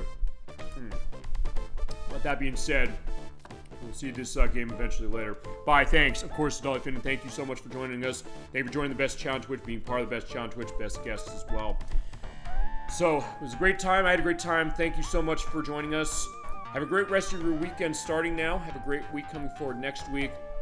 I'll see you next Friday on July 11th at 7 p.m. Eastern Standard Time for Teenage Mutant Ninja Turtles for the arcade and NES, as far as the arcade edition from NES, by the Teenage Mutant Ninja Turtles Cowabunga Collection for Switch. Till then, keep being awesome. Have a wonderful night. You too, Sister Dolly Finn. Thank you so much, of course. I have a great time doing this, and all of you are the reason why. So much, I can never thank it enough. But I'll see you next week for that and for more stuff. Take care, everybody.